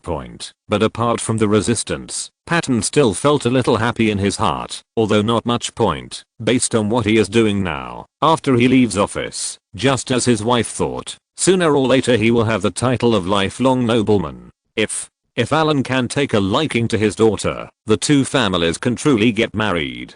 It will definitely be the biggest help to Patton's future career. Based on Alan's status, although he cannot return to Congress, he can go to other places to serve. As long as he is labeled as a royal family, the place he can go to in the future will definitely be much better than now. It's just that he's afraid that Alan is not sincere to his daughter, but it hasn't happened yet, so he can't say much. Just a little bit sad. Someone takes his daughter on a date. As an old father, he has to find ways to get money for the man who hooked up with his daughter, and he has to be careful to ask him to do things. Whoever experiences this taste knows it. Hong Kong University. It has a long history and is considered one of the best universities in Hong Kong. It is even famous throughout Asia.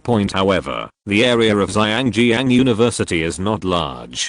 It is similar to Cardiff University and is a compact university. Alan has never been here before. He came today mainly because he wanted to have something a little exciting, but not too exciting. She had only known Kathy for a short time, but Alan had been on the phone with her a lot in the past few days, and he was teasing her intentionally or unintentionally. The 18-year-old girl was innocent and rebellious, and she couldn't stand it at all. With such an offensive attack from a veteran like Alan, he didn't even say anything about each other, but just made a few small agreements, and this little girl was already excited. When the two of them first met, they started chatting about music. Kathy knew how to play the piano. In order to maintain his personality, Alan invited her to come to the music department of the Faculty of Arts of Zhangjiang University today. There is a very famous piano room here. Zhuang Yuming Building is a building donated to Zhangjiang University by a wealthy businessman, namely in the 1990s. It is said that it is in memory of his deceased wife. He actually spent money to build a building in memory of his deceased wife, not like some people who shout slogans in memory of his deceased wife. Zhuang Yuming is the former wife of the wealthy businessman named Li. What is this lady most famous for? Vans. As for how to become prosperous, just look at the achievements of the current wealthy businessman named Li. Alan has been very curious about this aspect of things since he heard the mysterious things he said a few days ago. Today he is here to pick up girls, and secondly to experience things. What do you think of this Mingyu building? When he first arrived here, Alan stared at the architectural appearance of this building, looking left and right, feeling very strange. Cassie didn't feel anything at all. Instead, he found the grey building in front of him very interesting. Rectangular, or half dome. This kind of building form is rare in European schools. It is a bit like a large long warehouse. The more Alan looked at it, the more he felt that this thing looked like a coffin lying flat there. The decoration at the door resembles the shape of ancient Chinese window grills according to the explanation from the information I saw. The architectural design of this thing is to attract wealth. The decoration of the door is the square hole pattern in copper coins, which is the word in Tongbao. As for this wealth. Most Chinese people know what wealth refers to just by thinking about it, right? Isn't this just a fucking coffin? Alan doesn't have any taboos about this thing. Since he dares to build it, Alan dares to enter. Especially a place with such a weird atmosphere is more in line with his expectations. With a little girl, how can it have such an atmosphere? Isn't it better? In the past,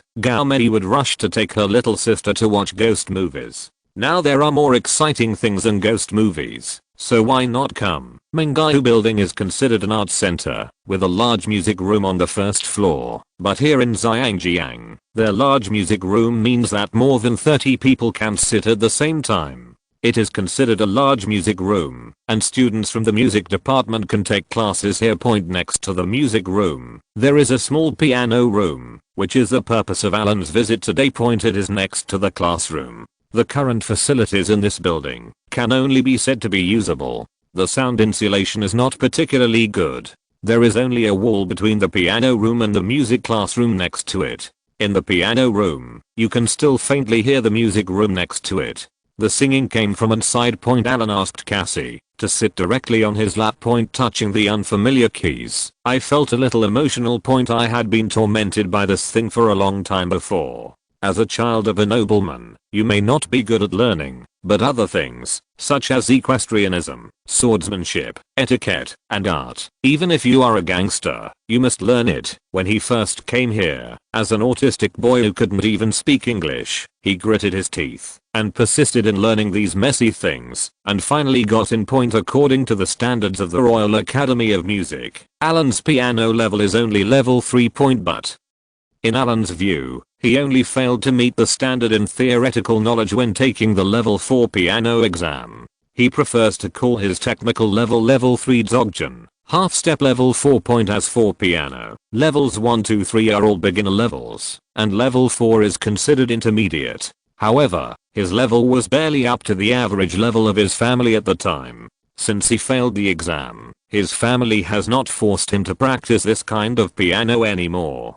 I didn't expect that there would be a day when I could use what I had learned before. Come, let me play you a mysterious song from the East. Well, although Cassie was a little shy when he heard that Alan was about to show him a hand, he still blinked and looked at Alan with admiration. Alan couldn't stand the look in his eyes. After being looked at by her like this for a long time, he felt a little impulsive inexplicably, and felt that he was good again. Point with his right hand around Cassie, who was sitting on his lap. Alan's playing was slightly affected. Point, but it's not a big problem. He always liked to use this trick to fool the old count. He would play some music that they had never heard before. They didn't know whether it was good or bad. Point, now this trick has been used again by Alan to fool Cassie. Point, a song dang that was still above the standard slowly flowed out from Alan's fingers. Cassie closed his eyes and listened quietly, trying not to move as much as possible so as not to disturb Alan. Point, this song is the theme song of My Fair Princess, the one. Let us be companions in the world of mortals, and live a life of ease and ease. Point, on today's occasion, it is quite appropriate. Point, after the song ended, Alan raised his chin, looked at Cassie and asked, "How was it?" There was an unstoppable smile on Cathie's face. Judging from her level, many parts of Alan were very unfamiliar, but he played completely, which in Cathie's opinion was already very rare. Not bad. Is there any background story behind this song? The music sounds a little sad. Whether it's Eastern or Western, the artistic conception doesn't distinguish between languages. I'll tell you. This is a story about love. After Alan's hand finished playing the piano, he felt a little dishonest. He wanted to touch the door and touch some seafood or something. Point, but he didn't touch it directly. Instead, he wandered around the door while talking. Point, Cathie's face was getting redder and redder. Although she was a good girl, she knew some things that she should know, but she had never practiced them because of her strict tutoring. Point, now that Alan's hands were so bold, she almost couldn't bear to listen until Alan's hand finally touched the door. Cathie bit her lip and leaned her head on Alan's shoulder. She didn't hide, she just leaned against Alan obediently. Alan felt that the atmosphere was still a little bad, so he leaned into Cathie's ear and told her the story of this building. Point, according to the wealthy businessman, it was to commemorate his deceased wife. Point, but according to the information collected by Alan, the above statement means that this place is a bit like a soul locking bureau. What is the soul locking bureau? On Cathie's red face, her eyes looked a little blurry, and her breathing was a little cramped, but what Alan was talking about was so curious that, even though something was wrong with her current state, she couldn't help but ask. That is, Alan thought for a while and reluctantly translated for her. You can understand that there is a ghost trapped here. Hearing the ghost, Cassie was obviously nervous and trembling with fear. Alan's hand was stuck when she shook it like this. Just think about the two of us here, and I just played a piano song about love. Will the ghost come over? Alan's voice was low, and he lay next to Cathie's ear to scare her further. Stop talking, I'm scared. P.S. I know that Mingayu Tower was only built in 1994. There is no need to take it seriously. It is a different world. What if I use it? Exclamation mark. Chapter 413. You come and I go. Seeing Alan's disapproval, Cassie blinked, twisted his head slightly, and then asked softly, "Aren't you scared?" Laugh when asked this. Alan was speechless and sneered. "I wasn't afraid when she was alive. Why should I be afraid when she dies? What's there to be afraid of? Why?" After hearing Alan's words, Cassie always felt that something was wrong. Point, theoretically speaking, no matter who you are, you should still be somewhat awe-inspiring when encountering this kind of thing. Why does it seem so normal when you get to Alan, raising his head slightly, looking at the slight stubble on Alan's chin, and looking at the indifferent expression on his face? Cassie's mind was a little lost. Haha. Guess why I brought you here today? Cathie was disturbed by Alan and was a little distracted. She sat on Alan's lap and twisted, but she didn't figure out the purpose of Alan bringing her here. Hey, stupid, don't you want to transfer to another school? You will come to this university to study in the future, and you are studying music. Your future classroom will most likely be here. I will take you to experience your future classroom first. Alan scratched Cassie's pointed little nose with his index finger with a half smile. When Alan said that this was the university where he wanted to stay, Cassie was stunned, and then goosebumps suddenly appeared all over her body. Alan was closest to her, and it wasn't cold now. Both of them were wearing short sleeves, and they could clearly feel the changes in the skin on her arms. caused by the goosebumps. It's a bit like the feeling of a kitten's hair exploding after being frightened. The governor of Hong Kong has full authority to manage the colony on behalf of the Queen. When the governor takes office, he first takes over some of the powers of the governor and also takes over the position of scoutmaster. In addition to this, the position of Chancellor of all universities in Hong Kong is also held by the Governor of Point. The position of school supervisor may not sound very impressive, but in schools in the education system of Great Britain, or the entire Commonwealth, it still has great power. If you rank the 5 most important people in charge of a school, the school supervisor is number 1, equivalent to the chairman of a company. Below the superintendent is the deputy superintendent, and the third person in line is the principal. Below the principal is the executive vice principal, and below him is the vice principal. The whole ranking of power importance, by size, is like this. The school supervisor can arrange and guide all development directions of the school and future research areas. Zhangjiang University, since its inception, has taught exclusively in English. If the governor's daughter wants to transfer to another school, she will definitely choose this university as her first choice. After Kathy figured this out, she realized that the university, where she would stay for several years in the future, especially the teaching building of the music department, was a bit scary now, and she became even more scared. Ellen, why are they imprisoning this ghost here?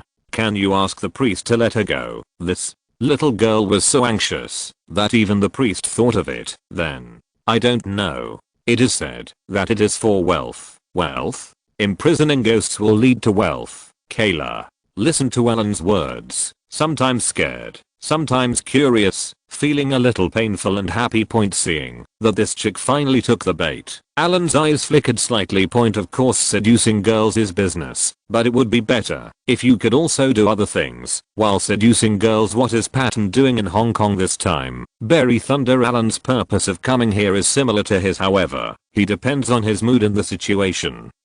And he will plant mines around Patton or people he doesn't like. Just play whatever you want. Alan still remembered what Wei Dui told him a few days ago. A wealthy businessman who was interested in Great Britain came to him secretly and pointed out to him that it was not good to live in the governor's mansion. It was because of that person that Wei Dui knew about this. It's a matter of fact. And now that Wei Dui is about to leave and Patton has moved into the governor's mansion, will the wealthy businessman continue to go to Patton to inform and do favors? This kind of thing, whether he does it or not, Alan doesn't want it to happen. Now he very much hopes that Patton will always live in the governor's mansion and not be destroyed by others, regardless of whether these things are useful or not. Alan's philosophy is that something is better than nothing. If there are jujubes or there are no jujubes, it will be 3 strokes, but you can't let an Aussie person pop out during this period. Such people are the most annoying. Even if he once tried to please Alan and gave him a villa, Alan didn't want to be grateful. In this matter, it's a one-size-fits-all affair. So in order for Patton to live in the governor's mansion with peace of mind, it must be ensured that Patton cannot easily listen to other people's slander. Telling was automatically classified as slander by Alan. If you want him not to believe others, Alan can't personally explain it to Patton, right? Not only is this embarrassing, it also looks deliberate. So, in the end, he used the shit-stirring technique he was good at. Wouldn't it be enough to first tarnish the reputation of this person who might contribute slander? Let Patton have a preconceived bad impression of him before hearing his slander. When he wants to get close to Patton again, no matter what he says, with Patton's shrewdness, he must think of him. Is there another purpose? It's a simple move to sow discord. Regardless of whether the wealthy businessman surnamed Lee was causing trouble at home or not, Alan was worried about him anyway and wanted to prank him. What should I do if I want Patton to have a bad impression of him? It's very simple. Just start with his daughter. Now that Kathy and Alan are so tired of each other, she basically believes whatever Alan says. So since we have this convenience, why not take advantage of it? No, Alan is not just using this girl Kathy, she is just a messenger. As long as she doesn't think too much, even after all the steps are completed, she will not know the purpose of Alan telling her these things. She probably thinks that it's a little story to tell her, holding Cass's arms tighter. Alan coughed and said, I don't know much about what's inside, but I heard that it seems to be a very evil magic. Think about it. A man, how greedy, how cold-blooded, to turn his deceased wife into this. Hearing Alan's sinister tone, Cassie became even more frightened and hugged Alan's little arm tighter. I know him. I saw him at the dinner that night. I really didn't expect him to be such a person. Kathy didn't understand what wealth was. As a wealthy girl from a middle-class family, she had never worried about money. Moreover, a politician like Patton would not talk about money with his daughter at home. His family is not short of money. Therefore, due to the cognitive gap, Kathy had great sympathy for the ghost imprisoned here who did not know whether it existed or not. Listening to Alan's story, she even talked to her deceased wife. Empathy. From her perspective, the person who imprisoned her was indeed cold-blooded and evil. With this preconceived impression that Alan deliberately gave her, she couldn't help but recall that at the dinner party on the day her father took office, she had met the wealthy businessman surnamed Lee. He wore black-rimmed glasses and was very thin. The smile is very simple and humble. I didn't expect that he was such a person behind his back. What's wrong? Alan looked at Cassie deep in thought and asked her deliberately. I remembered him. Humph, don't have too much contact with him. You are so beautiful. What if you can also seek wealth? Alan deliberately scared Cassie again. I don't. I'll tell my dad as soon as I know. Oh, Alan followed Cassie's words and said naturally, he often goes to the governor's mansion to find your father. That's not true. Cassie frowned, thought for a while and said, I heard from Sir Hodder that he seemed to want to entertain my dad, but my dad is too busy these days and basically never goes out. Well, just remember to stay away from him. Ding. A little thunder was successfully planted by Alan. Kathy knows about it. With her scheming, their whole family will most likely know everything in the next few days. From Kathy's own perspective, when she goes back to talk about this matter with her family, she will definitely describe it from her own point of view. In this way, some people will be unlucky. At least if he wants to secretly tell Patton these slanderous remarks may even arouse Patton's resentment. If Patton didn't trust him, then he would most likely still live in the governor's mansion. Then, Alan was looking forward to thinking whether something bad would happen to Patton. After waiting for a while. As for the feelings of the wealthy businessman named Lee, who would care about him, no one would care whether he was wrongly accused or not. As long as Alan's goal was achieved, he was just unlucky and disliked by Alan. Twisting his arm slightly, Alan pulled his hand out from the door with some difficulty, brought it to Kathy's eyes, and showed it to her. The thumb of my right hand touched the index finger and then separated slightly. There was still a bit of transparent brushed wire stuck between the two fingers on the fingertip. After a slight sniff, there was no smell. Kathy looked at Alan staring at her with half smiling eyes and shyly lay on Alan's shoulder, not caring about being afraid anymore. Let's go.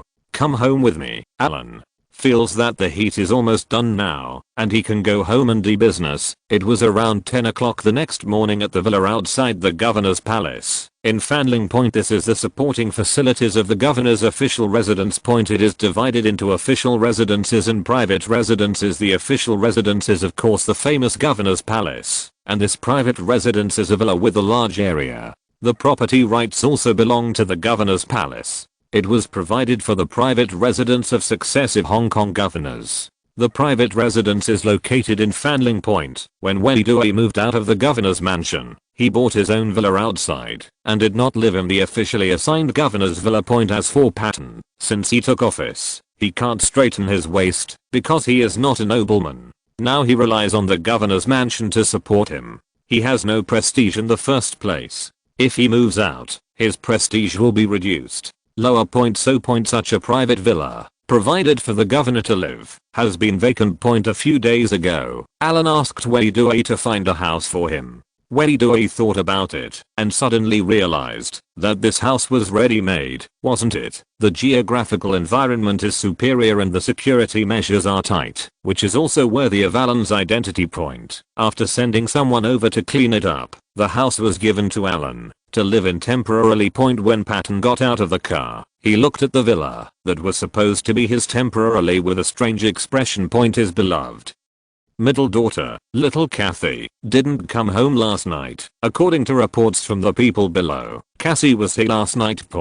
When I think of my daughter, Forget it. Forget it. I'm not angry. I'm not angry. Patton comforted himself as he walked. When the children grow up, parents should not worry too much about them and leave them alone. Men love women and men love each other. It is human nature. Patton thought to himself. He had just entered the door and heard what the servants said, but Alan hadn't gotten up yet. What time did you play until what time did you go to bed last night? When he thought of this, all the self-comfort he had just felt was gone. Patton's heart beat faster, and an uncontrollable anger piled up in his chest, making him panic. Alan goes to bed late, so what is he doing? It must be a struggle. Who can he torment? It must be his daughter. Which old father can accept this? Looking around the interior of the villa, there are guests on the first floor and the bedrooms on the second floor. There is nothing visible on the entire first floor. Patton reluctantly suppressed his anger. He couldn't afford to offend anyone.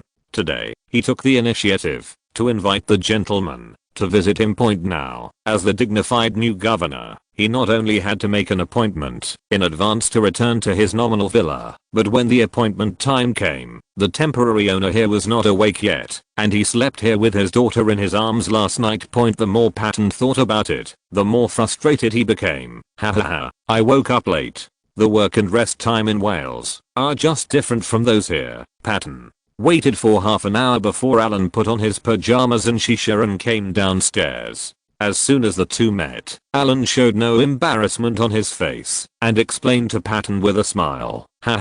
Did you have a good rest last night? Patton almost gritted his teeth and answered subconsciously. As soon as he finished speaking, his mind twitched, and he really wanted to slap himself. The two were so close that he could already see several more strawberry marks on Alan's neck. When I think about last night, the maker of these strawberry prints, my daughter, was in what state, and what kind of mentality was she in to create so many strawberry prints? Patton felt like his heart was bleeding. Your Excellency, I came to visit you rashly today. I have collected some funds here. As you know, I have just taken office. It is indeed difficult to come up with all the funds promised to you in one go. Patton forced himself to hypnotize himself and simply change the subject. He stopped thinking about his family affairs and started talking about business. Oh, Alan looked at the information on the seat. Was he going to make an installment payment for himself? There is less meat in the mouth. This was a one-time deal. And Alan knew very well that this kind of money could only be cheated once. It would not be so easy to cheat him next time. Every penny he gives himself less now is his own loss. Chapter 414. Whoever you see disturbs whomever you see.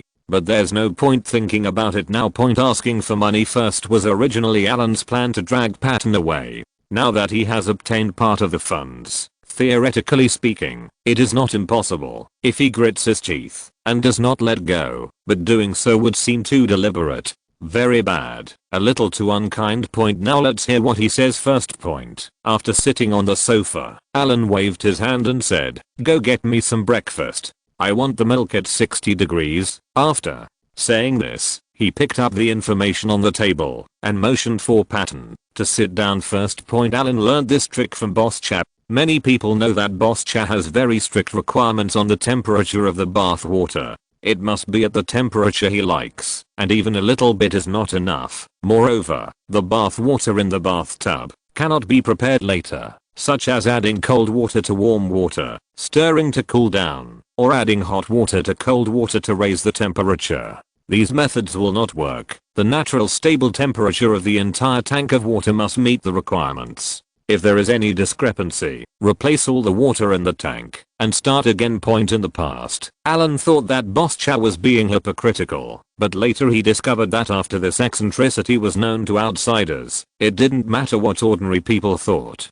People around him would think that he was harsh and difficult to get along with. Under this understanding, the following, no matter what they show him or what situation they report, these people will subconsciously prepare carefully and fully to avoid being scolded by him, just like when he asked the servant to prepare the bath water again. Now in front of Patton, Alan wants to outline a disguised image that he has set for himself. He also has to be as demanding as Boss Chap, who even has temperature requirements for drinking milk. In this way, the conversation between the two will go much smoother later. If Alan borrows Piozar Donkey's patience and is a little more tolerant, Patton will subconsciously classify him as Alan based on what he just saw and heard about Alan's character. You have already given and very much, giving him the illusion of face. The things recorded in the information are also very interesting. Maybe it was to show pity.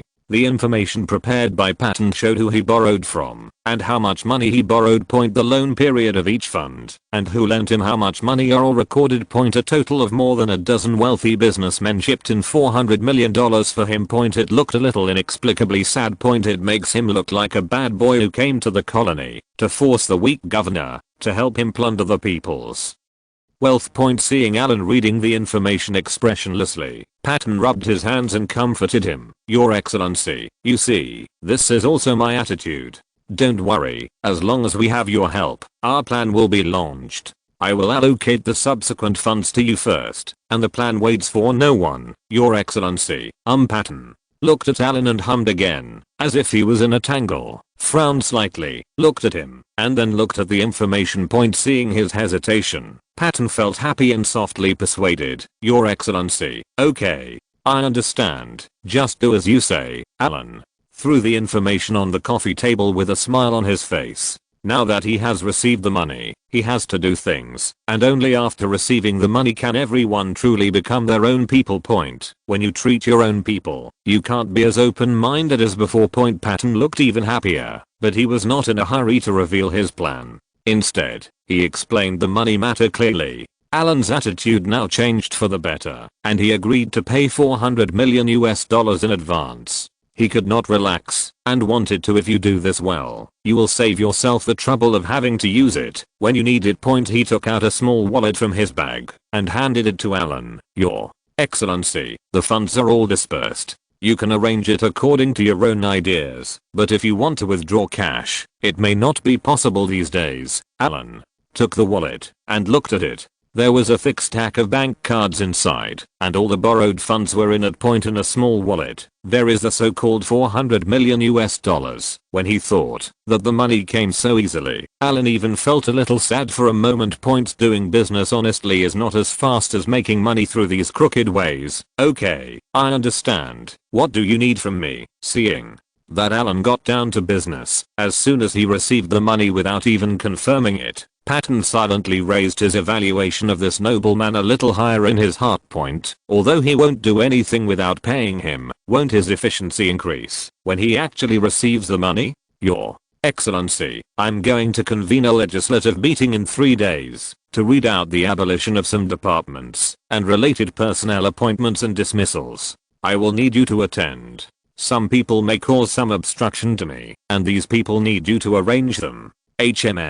3 days later. So urgent. Hearing this arrangement, Alan frowned. The time was a little too rushed, and he was afraid that he wouldn't be able to arrange it. Yes. Patton hesitated. He had long wanted to convene a legislative meeting. If Alan hadn't been dragging him to ask for money, why would he have waited so long? Now seeing that the master has agreed, he has set aside 3 days of preparation time, which is already very slow. He can't wait to have a meeting early tomorrow morning. He has been in office for so many days, and he hasn't even used the 3 tricks for new officials to take office. He is just waiting for this opportunity. Okay.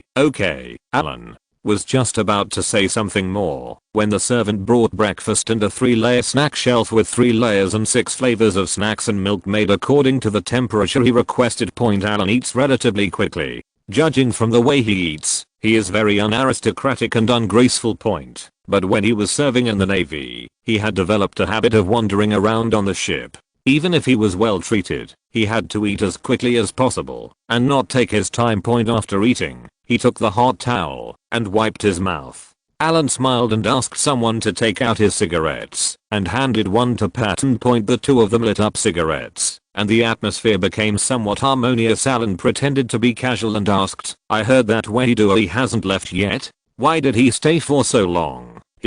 Seeing Alan suddenly asked Wade, Patton pondered for a moment and then explained, I have a lot of problems here, and I still need him to help me handle the handover, but the handover was almost completed a few days ago. As for him, why didn't you leave? He said he seemed to have some unfinished business. 4. This kind of thing. Patton doesn't care if he leaves a few days early or a few days late. His term is up, and he wants to stay here for a few more days before leaving. What's unreasonable? Alan squinted his eyes, stared at Patton with very sincere eyes for a long time, moved the cigarette butt on his hand, and then said meaningfully, I still know something about Weiduri. He is a moderate, and he did a lot of things during his term in office, but you should have the necessary precautions against him, including these plans.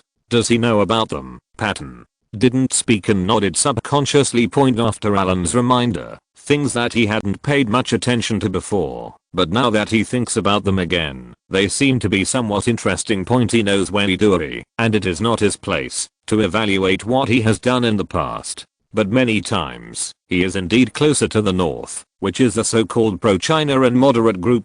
Does such a person have any purpose in staying in Xinjiang after he has handed over the work to him? What Alan just said was not obvious, just to make him defensive, but Patton understood the meaning of his words. The plan is about to be launched. At this critical moment, we can't delay the business because of some internal problems. Slowly and Alan looked at each other. Alan smiled, as if everyone is one of our own. I'm just checking for you and filling in the gaps. Although Patton looked down on Alan's talent, this aristocratic gentleman, in his opinion, apart from his high status, he is basically useless politically. But his views on Alan's private evil ways are still of great reference value. Sir, shall I test him? Patton asked with a sullen face. You are the governor.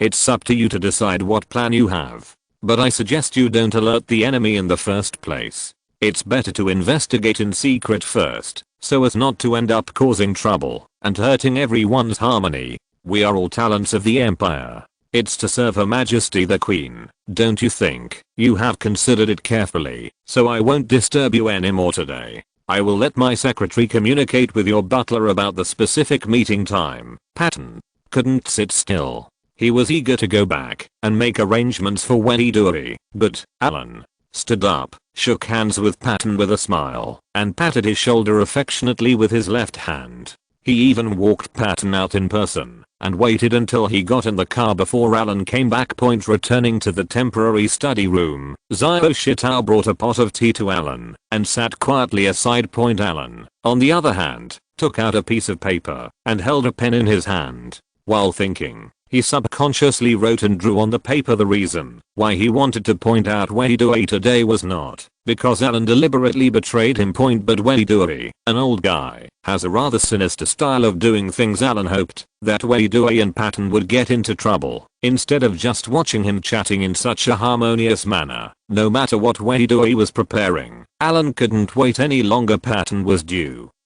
to hold a meeting in 3 days. During this period, the two of them must get angry, otherwise. Patton focused his attention on Alan, so what else could he do? Only by taking Weiduri out and letting him fight with Patton. On the bright side, Alan can be more calm and safer, whether it is transferring funds or doing other things. As for Weiduri, Alan didn't want him to beat Patton to death with a stick. Although this guy had become kind-hearted when he came to Hong Kong this time, as long as his current general plan was exposed, China would at least have a defense, and it would not be very harmful. At least in a short period of time, it is not harmful. But if Weiduri is given too much preparation time, if this old guy goes too far and can't hold back all of a sudden and does it too hard, then the situation here will end even worse. That does not work anyway. In Alan's view, to play balance, of course, both of them have a tone, and there is back and forth. Dog bites dog is the kingly way, rather than the other dog being too powerful and directly killing the other dog, so there is no need to play. Although I can only deceive Patton once this time, will there be opportunities for us to cooperate in the future? As for Weiduri, I'm sorry. Anyway, Patton won't tell him that Alan gave him the warning, so he's unlucky. This kind of thing is all Alan's subconscious behavior. When the troublemaker sees something unpleasant, he instinctively wants to stir it up, otherwise he will feel uncomfortable all over. Now that the two most annoying people have been dealt with, Alan is left to think about his own affairs. Is old Carl ready? Yes, Master. Xiao Shitao was sitting next to the desk. When he heard Alan's question, he subconsciously started to answer. Where's Chickley. Also. Ready. Okay. And if Alan wants to get money and get away this time, he has to rely on checking the boss. Therefore, the news about the Duchess must be exposed on the same day as Patton's meeting point. However, the time difference between these places must also be taken into consideration. Alan thought for a while. There was a 7-hour time difference between London and Hong Kong. In other words, 8 o'clock in the morning in Hong Kong is 1 o'clock in the morning in London. The time difference between Hong Kong and Washington is as much as 12 hours. If the news is exposed on the morning of Patton's meeting, take 8 o'clock in the United States as an example point, so it should be 8 o'clock in the evening in Zhangjiang at that time. The time difference between the speed of news reception and the speed of popularization here also needs to be taken into account. It will probably have to wait until around 10 o'clock that night in Hong Kong at the earliest before the news can be broadcast on TV. And it's so late. Judging from Patton's involvement in this news, he is likely to ignore it, which gives Alan a long time lag. In other words, in the early morning of the day when Patton held a meeting 3 days later, Boss Chap, who was far away in Great Britain, would be able to see the news immediately. Under such circumstances, Alan had absolute confidence that Boss Chad will definitely summon himself urgently and ask Alan to go back and report the situation to him. In this way, it is likely that the news will reach Zhangjiang around 2 or 3 o'clock in the morning. At that time, I will arrange for my subordinates to urgently arrange flights so that I can return to London early in the morning. Patton is holding a meeting, and Alan is probably already on the plane. The Crown Prince personally called and summoned him. How dare he stop him? Give him 10 courages, and Patton wouldn't dare to stop him. Maybe he couldn't even guess the news that Alan was leaving. The trivial things here are too messy. If you are not someone who pays special attention, who would think that a piece of tidbits about a duchess is related to Boss Chap? These 8 poles are not involved. Right, go. Inform old Carl and Chickley that in the morning 3 days later, arrange the news according to their time. You bring a few people with you and go check out the cards on the cards that Patton just gave me in the afternoon. You don't need me to teach you how to take the funds away, right? I understand, young master. Don't worry, leave it all to me. Zaro. Shitao stood up and bowed gently, then took the small wallet that Alan handed him. Chapter 415. Go call Alan and ask him to come back. Sunday, July 19th, 1992. Highgrove Manor. Today is a rare weekend. Boss Cha sleeps until he wakes up naturally. He usually doesn't even have a fixed rest time every week. Although the average working time is not long every day, most of his time is spent on the road. Wearing silk pajamas, Boss Chap, who had just woken up, yawned and put a pillow behind his back, leaning on the bed in a daze. At this time, in the large bedroom, the sun was already shining warmly on the entire room. Rather than saying that he woke up naturally, it would be better to say that he woke up due to the sun. In the garden in the distance, there were still faint sounds of chicken crows. Hearing this idyllic sound, Boss Cha showed a rare smile. Just when he was about to ask someone to help him wash up, Boss Cha suddenly frowned and remembered the dream he had last night. In the past few days, he had read several investigative reports on the violent incidents in London. It's all those damn Northern Irish people. This group of people are like rats, sneaking into London in groups and wreaking havoc. Several such vicious incidents have occurred this year, especially the one in April. Unexpectedly, less than a month or two later, these little mice started to cause trouble again. And when he thought of London, Boss Cha thought of Alan again. It has been more than half a month since Alan was sent as a special envoy on a business trip to Zhangjiang. Usually when he was in Daying, Boss Cha wouldn't miss Alan, even if he couldn't see him. But now that Alan is gone, he is thinking about Alan a little bit. They say that he thinks about Alan every day and dreams at night. Boss Cha dreamed last night that since Alan left, his 2 poor sons have no one to take care of them. The 2 little brothers were alone in school in Wales and were bullied, especially Harry, who looked the most like Boss Cha. Boss Cha even dreamed of Harry hugging his trouser legs and saying that he missed his father very much. Boss Cha clearly remembered the feeling of powerlessness he felt in the dream. When he woke up and thought about it now, he laughed first. Regardless of whether Alan is there or not. As for William and Harry, Boss Cha may still be worried if they are elsewhere, but if they are in Wales, then he is not worried at all. Why were the 2 princes entrusted to Alan's care in the first place. Even the Queen has no objection, isn't it, because Wales is safe. Although Wales and Northern Ireland are the closest to each other across the sea, those Northern Ireland mice, even if they go around Scotland or France, will not land directly from Wales and then take a shortcut to England. Why? Because they paid the price. Every time these people come, they don't dare to come in large numbers. Daing's border security is not stupid. Occasionally letting a few of these little mice come over due to negligence is already the limit point. In the past, there were people from Northern Ireland who wanted to take a shortcut from Wales to England. Later, they all became cold. As long as he is caught and falls into the hands of the old Earl of Carmarthen, for a rough man like the old Earl. Treating thugs and killing them directly, strict interrogation, and long-term fishing for big fish. The old count did not exist at all. If you catch him, kill him immediately. As for the civilians being held hostage by these thugs and asked to negotiate, this trick might still be of some use in England. But when it comes to Wales, especially when it comes to the Hill family, it can only be said that the thugs are still too young. As long as anyone dares to take civilians hostage, there will always be inexplicably more thugs who are killed in the news the next day. As for the civilians, there were no civilians at all. The ones who were killed were all thugs. The old count's public security methods were so simple and crude, yet effective. Even though the Hill family has been regarded as many sinful and extremely cruel in the eyes of some people for so many years, once they are introduced to their family through official channels, there is at least one sentence that cannot escape: Hill the family and successive Earls of Carmarthen have made indelible contributions to the security and stability of Wales. When Alan came to power, the situation didn't change much. Firstly, this kid's methods were just as dark, and secondly, their family's reputation was far-reaching. It's not a crime to mess with their family. Even if the organized forces really kill the Hill family, what use will it be to the Northern Ireland thugs? Are so many of their weapons vegetarian? In the eyes of some people in London, the Hill family is just a country bumpkin living in a remote countryside. As for this kind of smelly and hard bones, gradually, those little mice crossing the border from Northern Ireland automatically avoided taking the road through Wales. Even if it was a detour, they would not enter through this waypoint. If something happens in England, these Northern Ireland thugs will at least not die, and at worst they will have to negotiate for surrender. But if they are caught in Wales, he will be dead on the spot.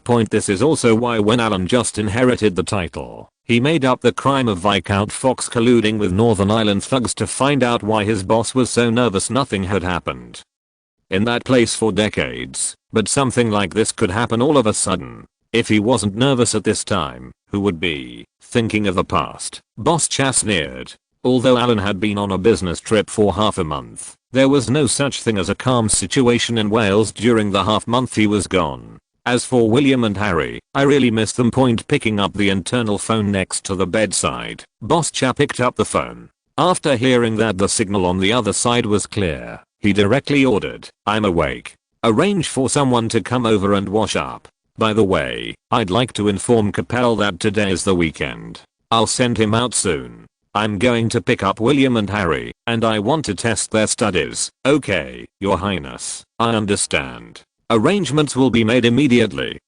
There is something about Boss Cha who is not as lazy as Alan. Alan sometimes gets lazy. After getting up, he sits on the edge of the bed, too lazy to move, so he lets the servant wait on him. Even when he brushes his teeth, he opens his mouth and waits. But Boss Cha liked to brush by himself, so he took an electric toothbrush and made a mouthful of foam. Outside the bedroom, Butler Capel walked in hurriedly holding a stack of newspapers. Boss Cha frowned when he saw Capel's impatient behavior. Just when he was about to scold him, he thought that he was brushing his teeth now, which was a bit unsightly. He glared at Butler Capel, stretched out his left hand, and took the gift from the servant. "Rinse the mouth. Hold a mouthful of water in your mouth, slap it in your mouth, and then spit it into the spittoon," held by the servant. "What's wrong? You're in a panic. Didn't I ask you to send someone to pick up William and Harry?" Wiping away the remaining foam from the corner of his mouth with a hot towel, Boss Cha scolded Capel. He took the newspaper with his left hand and shook it twice. Before Capel could reply, Boss Cha glanced at Today casually. Newspaper cover.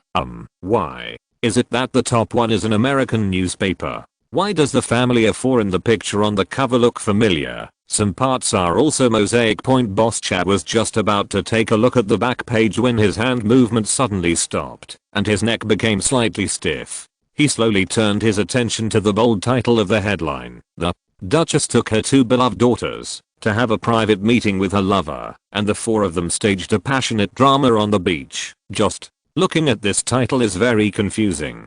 People who don't know it think that the 4 of them, mother and daughter, have done something outrageous, but look at the pictures. Boss Chad's eyes suddenly popped out. No wonder the people he looked at in the newspaper looked familiar. Aren't they his dear sister-in-law and 2 nieces? Alan made it. This was Boss Chad's first thought, and then he stretched out his hand to stop Capel's explanation, picked up the newspaper and read the news carefully. The picture on this news headline is very bold. My sister-in-law is only wearing half a bikini, and the key parts are mosaic. As for the man on her body, Boss Chad almost laughed out loud. The 2 people in the picture were like wild dogs in the countryside.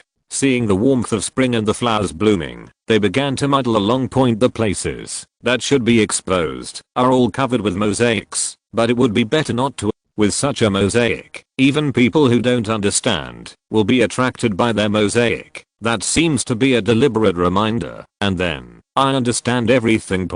If it is not exposed, why is it mosaic? Since there is a mosaic, what does it mean? Not far in front of them, there were 2 little princesses squatting and playing in the sand. In front of the children, they started to do this kind of thing. Boss Chad felt happy when he thought of his brother, sitting at home, having a cuckold come to heaven. The corner of his mouth curled up slightly uncontrollably. Fortunately, there was a servant beside him now. Boss Chad tried hard to restrain himself and managed to cough twice. Before the news came out, Alan didn't even say hello. Since he urged him the last time they met, he didn't expect that this kid would suddenly make such big news without saying anything. To ordinary people, this news may seem like nothing. At most, it is just tidbits like royal family secrets, just for fun and fun.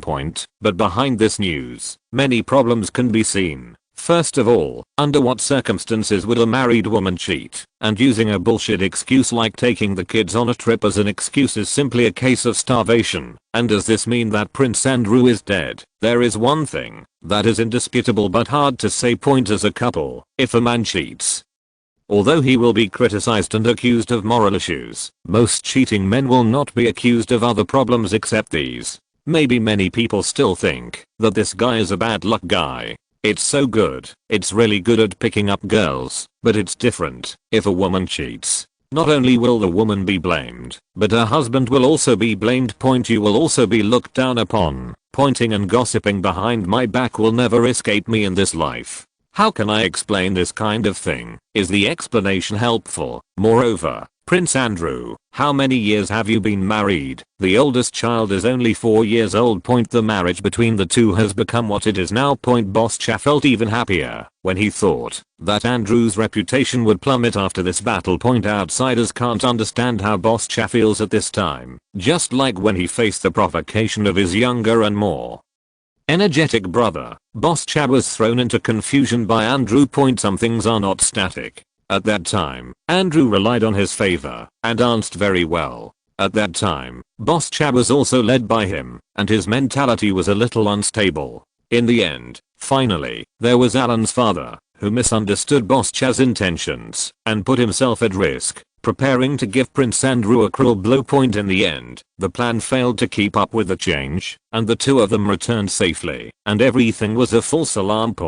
But the people involved in this matter are no longer here later. Because of this incident, Prince Andrew seemed to be reprimanded by the Queen, who finally quickly let him get married, start a family, and be knighted. This thing is just like the ancient Chinese princes who lived in the capital and only had fun when they went out. Once they went out, they basically had no chance. Thinking of the past a few years ago, and then thinking about the embarrassing situation that Andrew was about to face now, Boss Chad stood up suddenly, dropped the newspaper, narrowed his eyes slightly, glanced at the servants around him, and waved them out first. When only Boss Chad and butler Capel were left in the bedroom, Boss Chad lowered his voice and said, "Has anyone from Alan Come to report the situation. Capel was stunned for a moment, and then he came to his senses. He shook his head subconsciously and whispered, "His Royal Highness, Mr. Allen has been on a business trip for a long time, and there is no servant from his family to report the situation. Boss."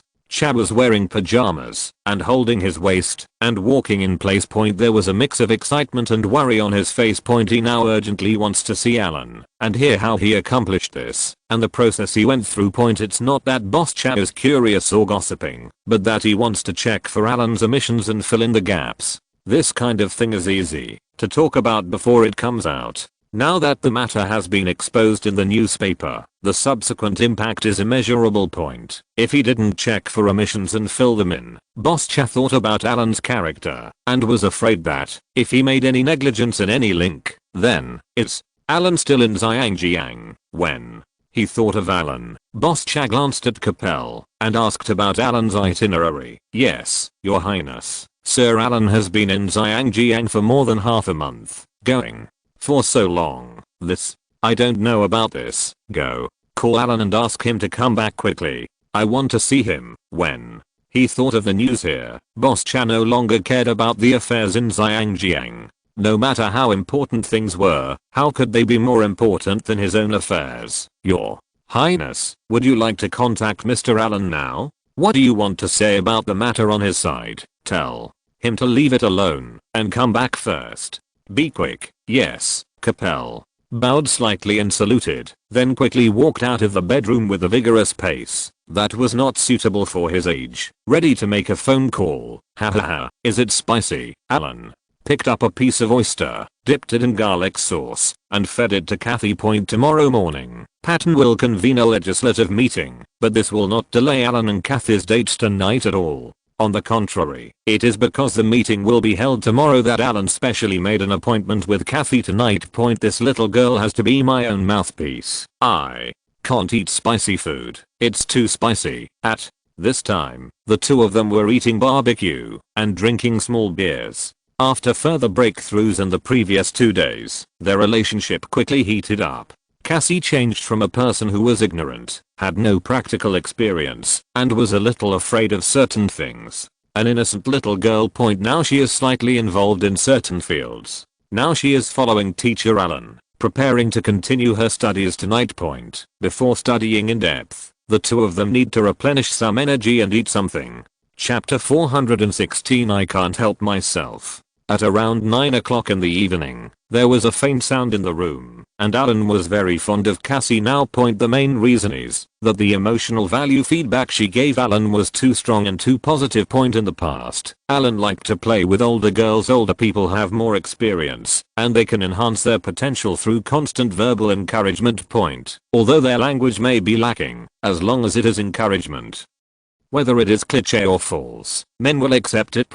But after listening to it too much, Alan's immunity strengthened, and he became a little tired of it. If things go on like this, let's not say that I don't like it. Anyway, I have heard this kind of words too much, or I'm used to it. If the elder sisters use these words to praise and encourage Alan, he will feel more or less untroubled, and even occasionally it will feel a bit fake. But Cassie was different. She didn't understand anything before.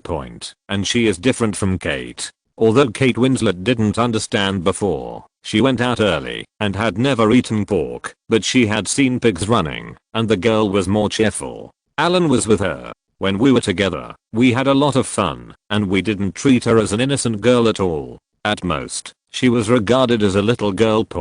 But Cassie is different. This is a really silly and sweet type. Alan has to teach her everything step by step, but even if Alan has taught her like this, she still can't learn some things. One thing about Kathy is very good. Although she can't learn it, she is obedient. Just like now, Alan put his arm around her shoulders, coaxing her to put on the collar, and then put on a small headband with fluffy cat ears. In this way, the image of an orc girl is somewhat interesting. But at this time, Kathy was in something wrong. There were tears in the corners of her eyes, but she was not sad. She shed tears when she was happy and excited. Well, these ears are not perfect yet. It would be better if there were elf ears. Cassie's skin is very white, but not rough. Unlike some white people, it looks very white from a distance. but up close, the skin looks like sandpaper. In addition to being hairy, it looks like pigskin. Hers is different. Maybe it's because she hasn't worked since she was a child. Her skin is very delicate and her hair is very little. Her image doesn't even require contact lenses. It just looks like Alan ransacking the orc tribe and then captured a cat girl. The visual impact is extremely strong. Kathy wiped her tears, pouted and gave Alan a white look, then stretched out her hands to hug him. Hug me. Maybe it's because of their personality. Some girls' personalities change drastically when they study. For example, they usually look very quiet, but when they study, they become very open-minded. When asking questions to the teacher, their voices are loud and loud. Continuously. Jenny is a bit of a leader in this area. Sometimes, older sisters are not good at everything, but young girls still have their shining points. Cassie is different. The more times like this, the more reluctant she is to let go. Her voice will become softer and gentler, and her character will become softer and even a little pretentious. Alan didn't have time to hug Cassie. It was too pretentious. He patted her hand gently and prepared to start the second scene, but just halfway through, the bedroom door was suddenly knocked lightly. At first, the sound was very soft, and Alan was only busy with class and didn't hear it. However, the knocking on the door never stopped, and the sound of small stones also came intermittently from outside. Master? Are you busy? This is a call from China. Your Highness has something urgent and needs you to go back quickly. Butler Capel just made a call from overseas. Master? Did you hear that? Master? Alan took a deep breath. When he is learning to communicate, he hates being disturbed the most. We have just reached the key points of study. If you stop at this critical moment or are interrupted, you will feel very irritable. Even Cassie, who had always been very gentle, leaned back with dissatisfaction and turned his head to look at Alan. Snapped. Alan slapped her hard on her buttocks. What do you mean? Wait till I finish my work. Wait for me for a while. You need to rest first, and I'll go see what's going on. After giving instructions to Cassie, Alan took another breath and opened the bedroom door. Seeing that Zyroshishi was still standing outside, Alan stood outside the door and closed the bedroom door slightly to block Zyroshishi's view. What's wrong, Master? Butler Capel just received an order from His Highness and called you to ask you to go back. The news should have been published in the newspapers. Of course, Butler Capel didn't say anything key on the phone. He only said that Earl Alan should come back quickly and that His Highness was summoned for urgent matters. As for the current external situation, the United States likes to eavesdrop so much that they know a lot about their urinary nature. Dying, who knows clearly, will certainly not make this mistake. What time is it now? Alan felt that there was a gap between this time and the time he had planned. He had originally planned to do it in the middle of the night, but now, how long after dinner? He and Cassie had just entered the second period of class. It's past 10 o'clock. Master, Zaro Shitao raised his wrist and asked Alan to look at his watch. Okay, go ahead and get ready. First book the earliest flight tomorrow morning. Also, Alan touched his chin. Although there were some discrepancies in time, the impact was not too great, and it was still operable. You wait a little later, around 12 o'clock, and go to Widoi in person. Forget it. Let's go and make arrangements for the flight first. Come see me when you come back. Alan just wanted to arrange for Zyroshitou to book the flight and then notify Widoi, but then he thought if he informed him too early, it would be bad for him if he exposed the secret, so he might as well arrange the flight while Zyroshitou first during this period of time. You can think about it carefully. It's young master, I'll go now. Well, go ahead. What's wrong? As soon as Alan came back, he sat on the bed and lit a cigarette without saying a word. Looking a little melancholy, Cassie put his arms around Alan's neck from behind and asked curiously, although he had predicted it in advance, Alan couldn't act too impatient to leave. After all, Cassie still had to act with her in a scene. It's not like he's using her. Alan and her still have some feelings for each other. The main reason is that this little girl is innocent. Even an old black-hearted ghost like Alan doesn't have the heart to lie to her. It's all due to the situation. This is called a last resort. There was a call from China just now. His Highness summoned me back urgently. There must be something urgent. I have to go. When she heard Alan say he was leaving, Kathy's hand shook violently. The two of them had just started to develop, and it was the time when the person in front of her was about to leave so suddenly. She couldn't accept it for a while. What's the emergency? Do I have to let you go back? Cass's arm around Alan's neck tightened again, and he asked eagerly, how did I know? I've already received a call. How can I still disobey? His Highness asked me to go back. You think it's a small matter? What? Alan said about His Highness, and not Your Highness was beyond Kathy's understanding. She was just an ordinary rich girl from a politician's family. As for the higher-ups, she had never seen it before. Now that Alan said this, Cass's eyes turned red again. He just hugged Alan and didn't say a word. Alan waited for a long time and suddenly felt that something was wrong with Cassie. He turned his head slightly and found that the girl was crying again. When she cried, she was so touching and full of pear blossoms that Alan couldn't stand it anymore. Forcibly suppressing the urge to continue teaching, Alan stretched out his hand to hug Cassie and sit on his lap, coaxing him in a low voice for a while. Don't worry, it's nothing serious. If it's handled quickly, I'll be back in a few days. The matter here hasn't been resolved yet. By the way, I have to accompany your father in a meeting tomorrow morning. Something like this suddenly happened again. Hey, Alan coaxed and coaxed, as if he suddenly remembered something. He patted his head in annoyance and said to himself, what time has it been? Don't worry about my father's business. Go and do your business first. If you come back late, will His Highness cause trouble for you? I don't know either. Maybe I missed something big and will be punished when I go back. Alan was startled and frightened. Cassie. He had already said what he was about to say. The goal was achieved. Alan just wanted to make Cassie feel like he was fully involved in the whole process. The housekeeper informed me of a call from China in the middle of the night. Alan had to arrange his schedule for tomorrow overnight. Boss Cha called him back urgently, so he couldn't attend the meeting tomorrow morning. This is what Alan wanted Cassie to experience throughout the whole process. Compared to sending a servant to explain to Patton, Alan judges others by himself, and based on Patton's personality and character. If he knew that Cassie Z was with Alan, and he would definitely try to trick Kathy, but Kathy had no intentions. She just had to tell the truth about what happened tonight. Alan wants to give Patton the feeling that he didn't mean to cause trouble, but that he couldn't help it and had to leave early because something happened at the last moment. Everything else was an accident. In addition, his daughter testified with such a double insurance. Are you afraid that Patton won't believe it? As for whether Alan will come back by then, the money is already in hand and the people are gone. Why come back? At the very least, Alan is not planning to come back in the short term.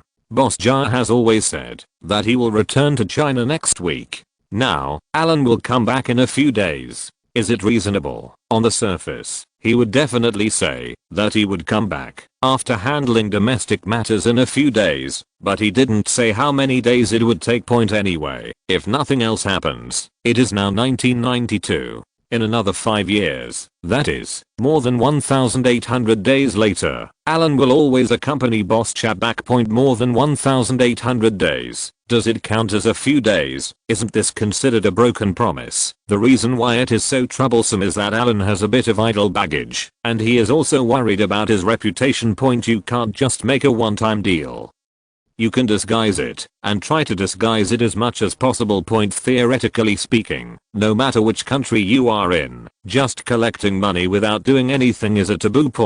Now that he has received Patton's money, if he does nothing with the money and finds other reasons to run away, then Alan's reputation will be affected to some extent in the future. If he encounters such a thing in the future, he will not easy to operate. But it's different now. On the eve of the meeting, Boss Cha asked him to come back if there was something urgent. Alan was unable to control himself. If he wanted to blame him, he could only blame Boss Cha who asked him to go back. But would Patton dare to blame Boss Cha? Even if you give him 10 courages, he won't dare. He can only admit that he is unlucky. As long as Alan goes back, he has many options because he is delayed by other trivial matters and cannot miss it. If he makes a mistake, He won't be able to come back in a short time point, as long as this meeting is delayed, let alone 10 days and a half, as long as he cannot attend the meeting tomorrow morning. This meeting, according to Alan's estimation, will most likely turn into a farce. No one is supporting Patton, and he himself cannot stabilize the situation. There will definitely be no shortage of opponents on the scene, and these people will be enough for this old boy to drink. As for postponing the meeting until Alan comes back, this is simply impossible. Patton came to visit Alan a few days ago. Why did the two of them make an appointment in advance? Even though Patton couldn't wait for a long time, he still set aside a few days. These few days are the time left for various media to publicize point. Although the scale of the conference in Zhangjiang is only regional, it attracts a lot of attention from the media and people, and its influence is not small. The local media in Zhangjiang have been promoting this matter for the past few days, and are waiting for the meeting tomorrow morning. Since taking office, the new governor has been very quiet and extremely wrong. It has been so many days, and the legislative session is finally going to be held. Whether it is local people, various media, or even foreign media, everyone is here. Follow this meeting point. You warmed up a few days in advance, but now the meeting won't start, even if it doesn't happen. Just say delay. If this meeting cannot start on time, no matter what the reason is, the governor's credibility and prestige will be damaged. First point, and if Patton grits his teeth and opens his mouth, it will most likely turn into a farce. The old guy Wei has been holding back for a while. Alan doesn't believe that he is unprepared. The best time to deal with Patton is definitely it is this kind of highly anticipated meeting point. There is a wolf in front of him and a tiger in the back. He agreed to support him, but he had no choice and left. First point, this is the dead end that Alan left to Patton. Let's see how the new governor, who is known for his cunning negotiations, will resolve it next. If he doesn't handle it well, he will be embarrassed internationally. This time point, now that Cassie, the concrete insider, was involved in the whole process, even if Patton questioned him, he couldn't find anything wrong with Alan point in this way. Alan completely removed himself from this matter. As for what to do next point, what to do if you love. Anyway, Alan has had enough fussing here.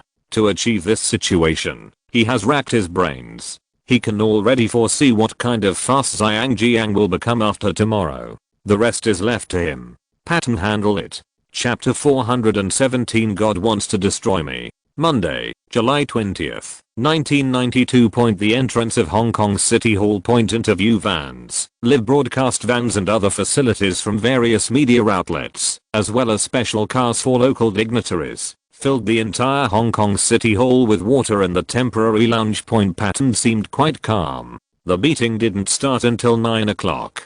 He arrived early today. However, Alan never came. He called the private villa of the governor's mansion, but no one answered. Originally, Patton was planning to pick up Alan in person at the governor's private villa, but after going back and forth, the detour was too far, and finally the two parties agreed to meet at the Hong Kong City Hall. In the half month since Alan came to Zhangjiang, except for his initial appearance at the airport welcome ceremony, he has been keeping a low profile there.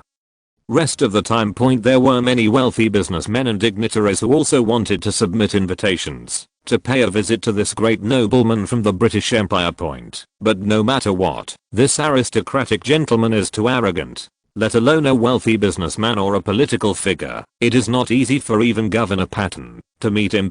Just make sure no strangers come in. In this case, many people knew that he was in Zhangjiang, but it was extremely difficult to meet him. Today, although the news has not been officially announced to the public, according to gossip, most people know that this excellency will also attend the meeting. According to Patton's attitude after taking office during this period, the new governor, with his bad temper, showed that he came with bad intentions. It didn't look like anything good was going to happen at today's meeting.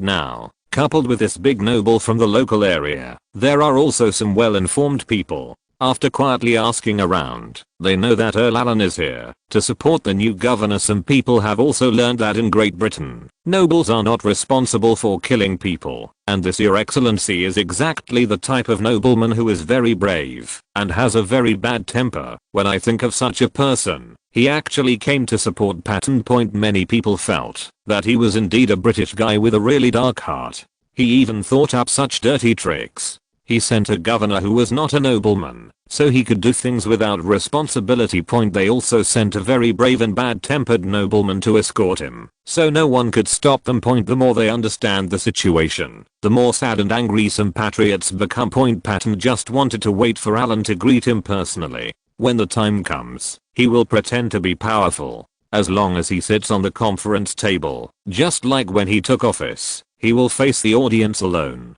Hundreds of guests glanced at each other coldly, and the audience immediately fell into silence.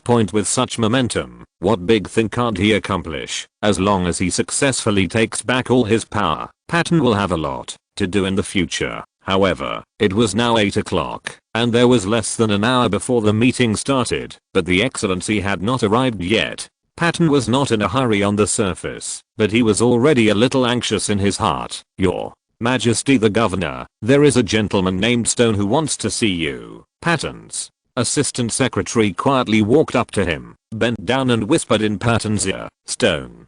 Stone. When Patton heard this name, he suddenly realized, isn't this the name of the housekeeper Your Excellency brought this time? This is something happened on the road. Damn it, did these Zhangjiang people attack this Excellency on the road? When he thought of this, Patton's heart twitched suddenly, and his face turned pale. Alan can come to Zhangjiang and do whatever he wants here, but he can't get into trouble here, as long as he breaks the skin here.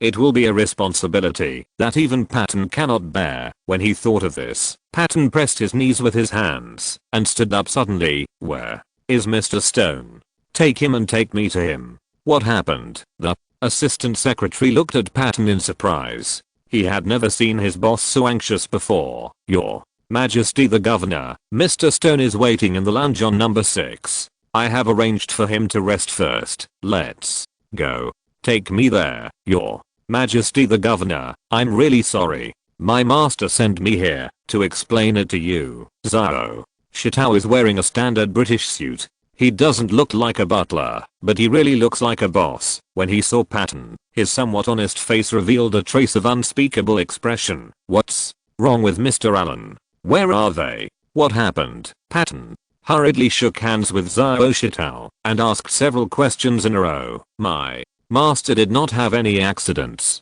Your Excellency, Governor, there is no need to be nervous. This is what happened. Zhao Shitao told Peng Dingfu about the phone call from the British mainland last night and the fact that Alan was urgently recalled by Boss Chap. After speaking, he lowered his head and said, my master is anxious to go back to see His Highness. I will make arrangements overnight. On the plane, the owner left early this morning. Before leaving, the owner was still thinking about you. He said that there was a meeting today. It was so unexpected to encounter such a thing. He asked me to stay on purpose and come back as soon as I came back from the airport. Explain to you. Patton suddenly stopped panicking. He stared blankly at the little stone. After standing still for dozens of seconds, Patton shook violently and left. Just leave like that? Something came out. His Highness summoned him overnight. How could it be such a coincidence? If you don't notify us earlier or later, why do you want to notify us now? What did you do last night? Patton was filled with grief and anger and was about to ask questions when he suddenly thought that the other party was a noble and they were the most polite people. It would be rude to send his men to come to inform him late at night. But it's fucking rude. But after such a delay and not being informed until now, what should he do? Who will accompany him to the meeting later? If someone breaks out, who will suppress it? Who am I? Where am I? What should I do? In an instant, Patton's mind suddenly became confused. Anyone who has been busy working on this matter and endured it for so many days, and now that the matter is coming to an end, has to face the failure of the plan. Everyone's mentality will explode. Then he thought that Alan had already collected his money. The money was borrowed by him, but it was cash that he needed to pay back in person. That's $400 million. Now, just leave, don't complain. As for why Alan left in such a hurry, he could understand it. He didn't blame Alan for cheating him. After all, it was Boss Cha who summoned him, and Alan was Boss Cha's captain of the bodyguard. No matter where he is, whenever Boss Cha calls him, he has to rush back as soon as possible. This is how the nobles deal with each other. Point at this time, government affairs and meetings a secondary point until this moment. Patton suddenly felt that God was going to kill me. Point he felt like the sky was falling. Point looking at Butler Stone in front of him. Patton felt that the person in front of him was getting smaller and smaller. His figure became more and more distorted, and the sounds around him became more and more psychedelic.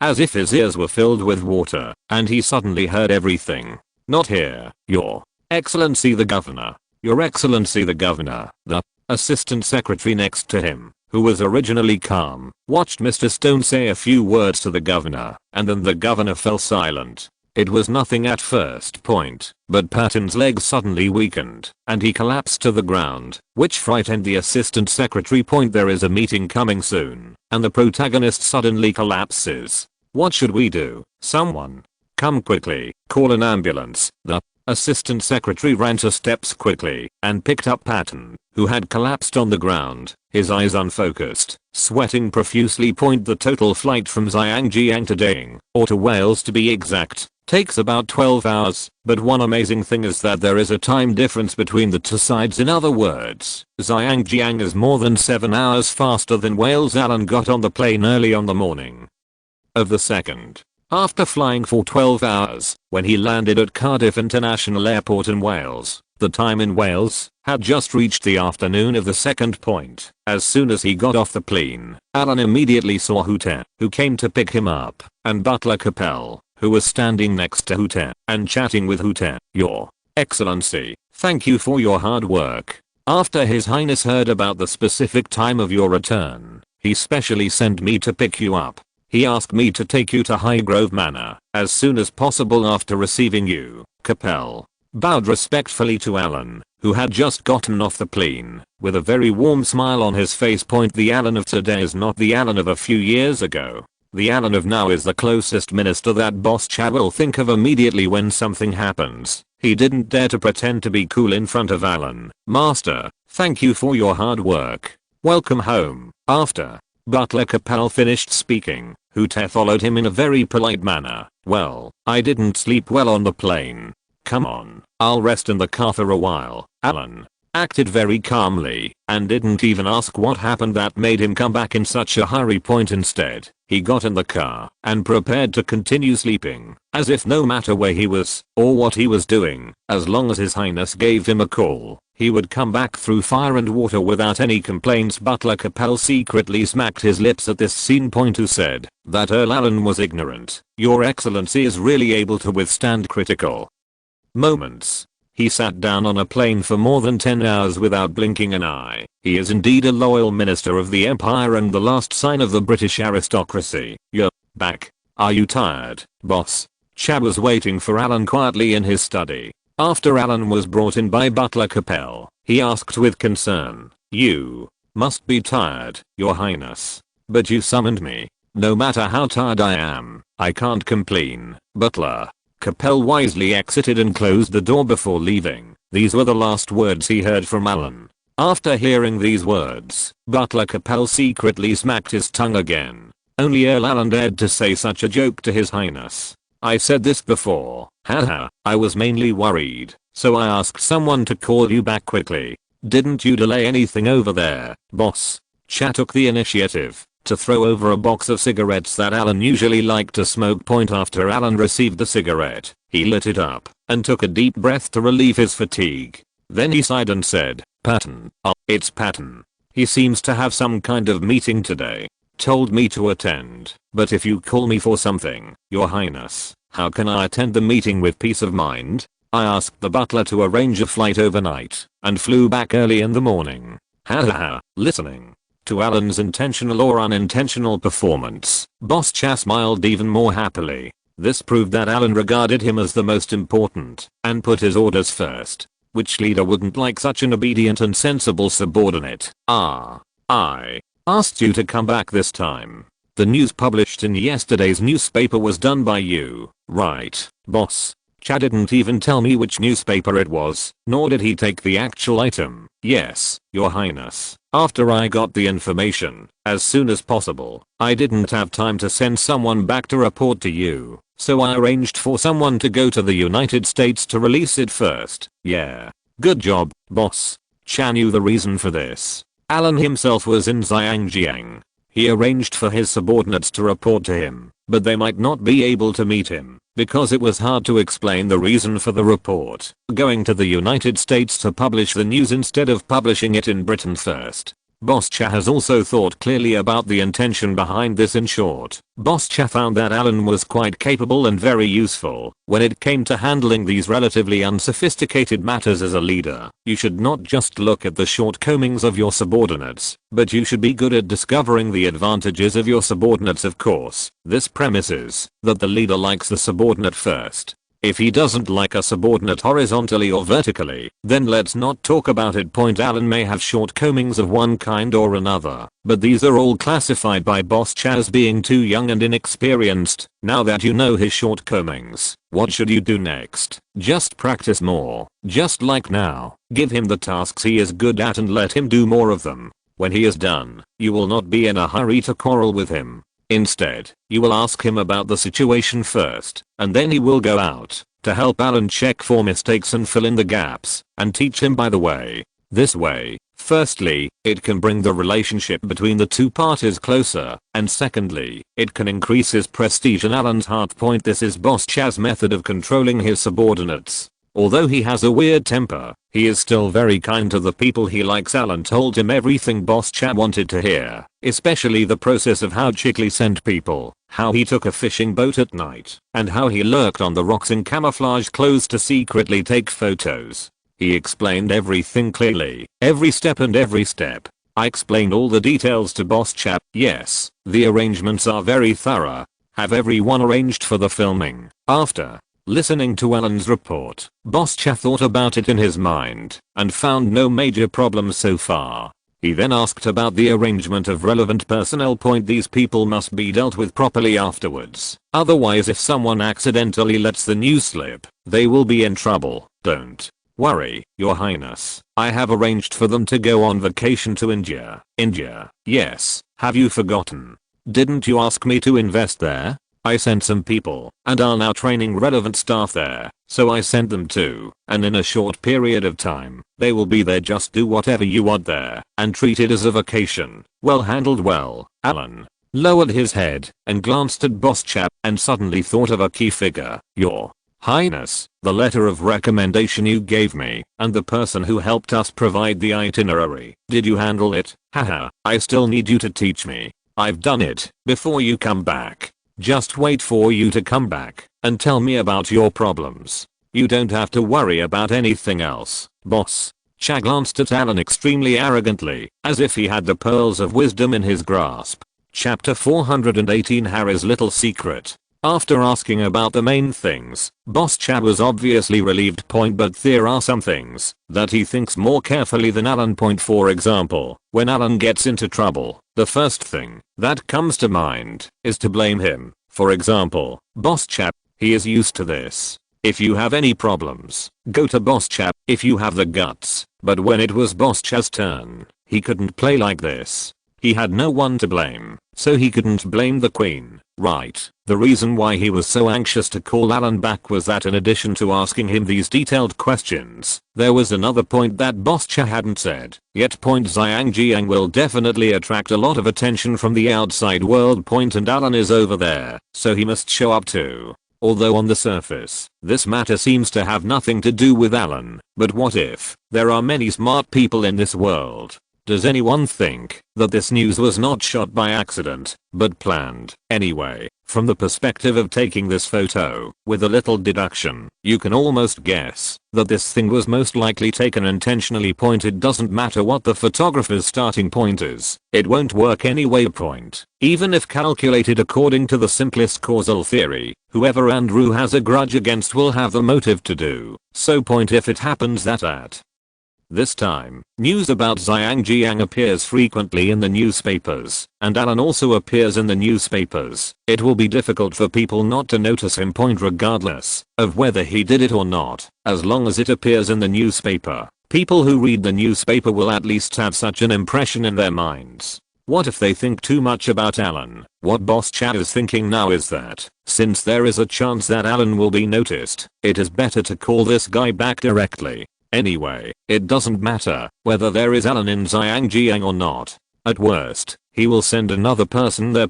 As for Alan, he planned to let Alan stay for a while first. It would be best to go on vacation and disappear for a while. It would be best to keep a low profile and not appear in the public eye. After you go back during this period, it is best not to leave Wales and stay at home or find a remote place to go on vacation. You can come back after a while when the news subsides.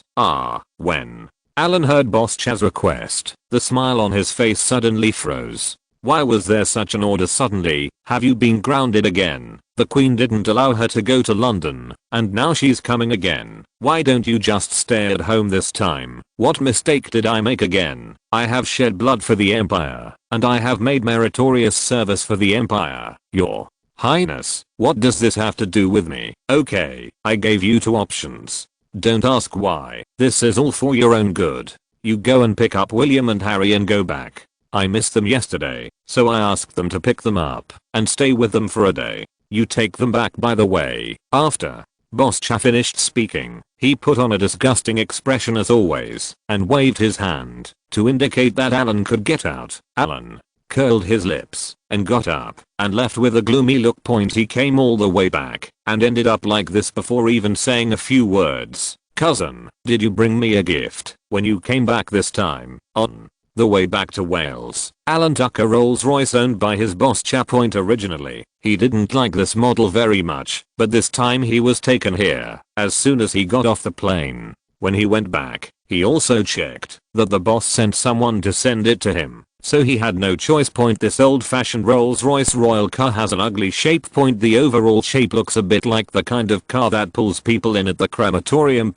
But there's a lot of space in the back regardless of the styling. The ride comfort inside is a little better than his 2 Bentleys. As soon as Harry came out of Highgrove Manor, he twisted his hips and looked around in the car. He was so excited that he couldn't stop wherever he went. Alan has been on a business trip for more than half a month. Harry, who hadn't seen Alan for a while, first asked if Alan had brought him a gift. On the other hand, William, next to him, maybe because he was older, just said hello to Alan before getting in the car. He turned his head and looked out the window without saying a word the whole time. Bring it. I've brought both of your gifts. Alan was a little tired. He leaned on the back seat and squinted his eyes. He was half asleep and half awake. When he heard Harry's words, he subconsciously answered, but he could clearly feel that his words were perfunctory. Harry frowned, turned his head to look at Alan to the left, and looked at William to the right. The 2 eldest brothers didn't play with him, which made him a little at a loss. What a naughty kid. You can't sit still. Cousin, let me tell you a secret. Can you buy me a new game console? Alan was confused when he suddenly heard Harry's whisper in his ear. Harry, the space in the car was so big. When Harry spoke, William also heard it. His reaction was louder than Alan expected. He turned his head and glared at Harry and pulled Harry's arm again. Harry was not afraid of William either. The more he behaved like this, the more excited Harry was to lie on Alan's shoulder and report to Alan. When Alan saw the performance of these 2 little brothers, he still couldn't be interested. Children, in Alan's opinion, could have any gossip.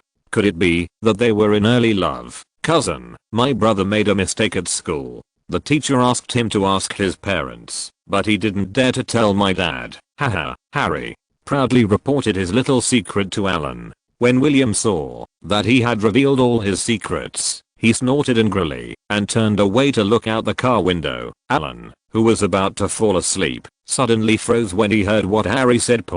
If he were a normal person facing such a thing, his reaction would most likely be different from what he is doing now. Alan didn't feel anything at all after listening to it for the first time. When a child made a mistake, the teacher asked him to call his parents. This was very reasonable point, but point none of them are normal people. Point it's not that the body is abnormal, but the identity is abnormal. Point as for William's face, let's not talk about it outside. Is there anyone in Britain who doesn't know him? In order for them to go to school well, Alan used to donate a bursary of up to £1 million to their school every year. All these actions were just for convenience. Point he didn't expect the teacher to be more biased towards William and Harry, but whether it was because of their status as princes or because of their money, they should at least be given the care they deserve, right? But what now? Not to mention that the teacher didn't know William's identity. How big a mistake could a 10-year-old kid make that would require his parents to be called in? And who are William's parents? What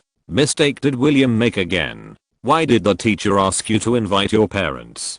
Just tell your cousin about this kind of thing. You don't need to tell your father. Alan smiled and stretched out his arms and touched William from a distance across Harry. Point when William heard Alan's words, he frowned, lowered his head and muttered, "Cousin, the teacher asked my father to go, but not you." Looking at William's expression, there was something going on here, but it was obvious that William didn't want to go into details. Alan, who already felt something was wrong, felt even more wrong after hearing William's words. He is William's guardian. This matter should be known to everyone in Britain, right? Now even if the parents are asked to invite him, he is not allowed to go. Instead, he insists on asking Boss Chat to go. Your teacher only lets your father go. Hearing this, Alan's eyes narrowed slightly. Point, but just understanding this information was not enough. He pretended to be relaxed and began to question William in more detail. What did you do at school? The teacher asked you to call your dad over? Doesn't he know about me? William's expression was a little hesitant. He glanced at Harry, who was smiling heartlessly. He lowered his head and said in an evasive manner, "Cousin, I didn't make a mistake. The teacher knows about you, but she wants to talk to my father." "Oh, where is your teacher from?" "From outside." "When did she ask you to invite parents?" "She seems to be from Wales. She asked me to invite my parents a few days ago." William told Alan generally about his teacher, his name, how old he was, his family situation, etc. Point Alan suddenly felt that this teacher seemed to be here for him. Point why didn't William invite his parents earlier and not later? Why did he choose to invite his parents when he was on a business trip? Moreover, according to William, the teacher's purpose was very clear. Instead of looking for him, Alan, he wanted to find the boss directly. Don't blame Alan for being sensitive. What is the identity of the boss? Is that something that most people can see if they want to? Even though Alan often sees Boss Chap, he often feels embarrassed in front of Boss Chap, but that is a sign of the close relationship between the two parties. It is really difficult for outsiders to casually contact Boss Chap. Boss Chap may not be able to come to Wales once or twice a year. Every time he comes, the local media reports a lot. The headline is "Welcome to His Royal Highness the Crown Prince to visit Wales." It's not called an inspection, it's called a visit. Very polite, but very respectful when traveling on the road. In addition to the normal convoy, there must be cavalry in front of him to clear the way. The scene is very big. Every time he comes to Wales, wherever he goes, people will stand on both sides of the road to watch. Is it possible for a teacher to just meet such a person? Or while I'm not at home, are you going to put eye drops on yourself? Fortunately, William didn't tell Boss Chat about this. Otherwise, does Boss Chat think that Alan can no longer control Wales, and that a teacher can just ask William to invite parents, regardless of whether Alan thinks too much? He always likes to think about these things in a dark way. After patting the co-pilot, Alan told the bodyguard, "Call Hud and ask him to call Rex over and wait for me at the manor. When I get back, I have something to arrange. I want to see Siphus and Matthias, by the way. If you are at home or not, call them all over." "Yes, William, you don't have to worry about this. If you encounter something like this in the future, tell me first. Do you understand?" William looked at Alan's expression and lowered his head with some guilt. "Raise your head. What are you doing with your head down? Do you understand?" "Understood." Even Though he said this, it could be seen that William still felt a little guilty. Alan stretched out his arms and rubbed William's head again and said with a smile, "I'm your cousin. We are brothers. If you have something, why don't you tell me? If you don't tell me, who else can you tell?" Seeing Alan say this, William reluctantly smiled and added, As soon as he arrived home, Alan asked William and Harry to be sent back to their rooms. Several people who had just made arrangements on the way were already waiting for him. Although Alan was terribly sleepy, he had to deal with this matter. Go to the conference room. With a raised chin and a slight gesture, Alan walked at the front and led a few people to a small conference room on the first floor. After the servant finished serving tea and left, Alan's expression changed instantly. First he glanced at Ute and said, "I've been away from home for the past few days. Something happened at home. Do you know who?" Te looked confused.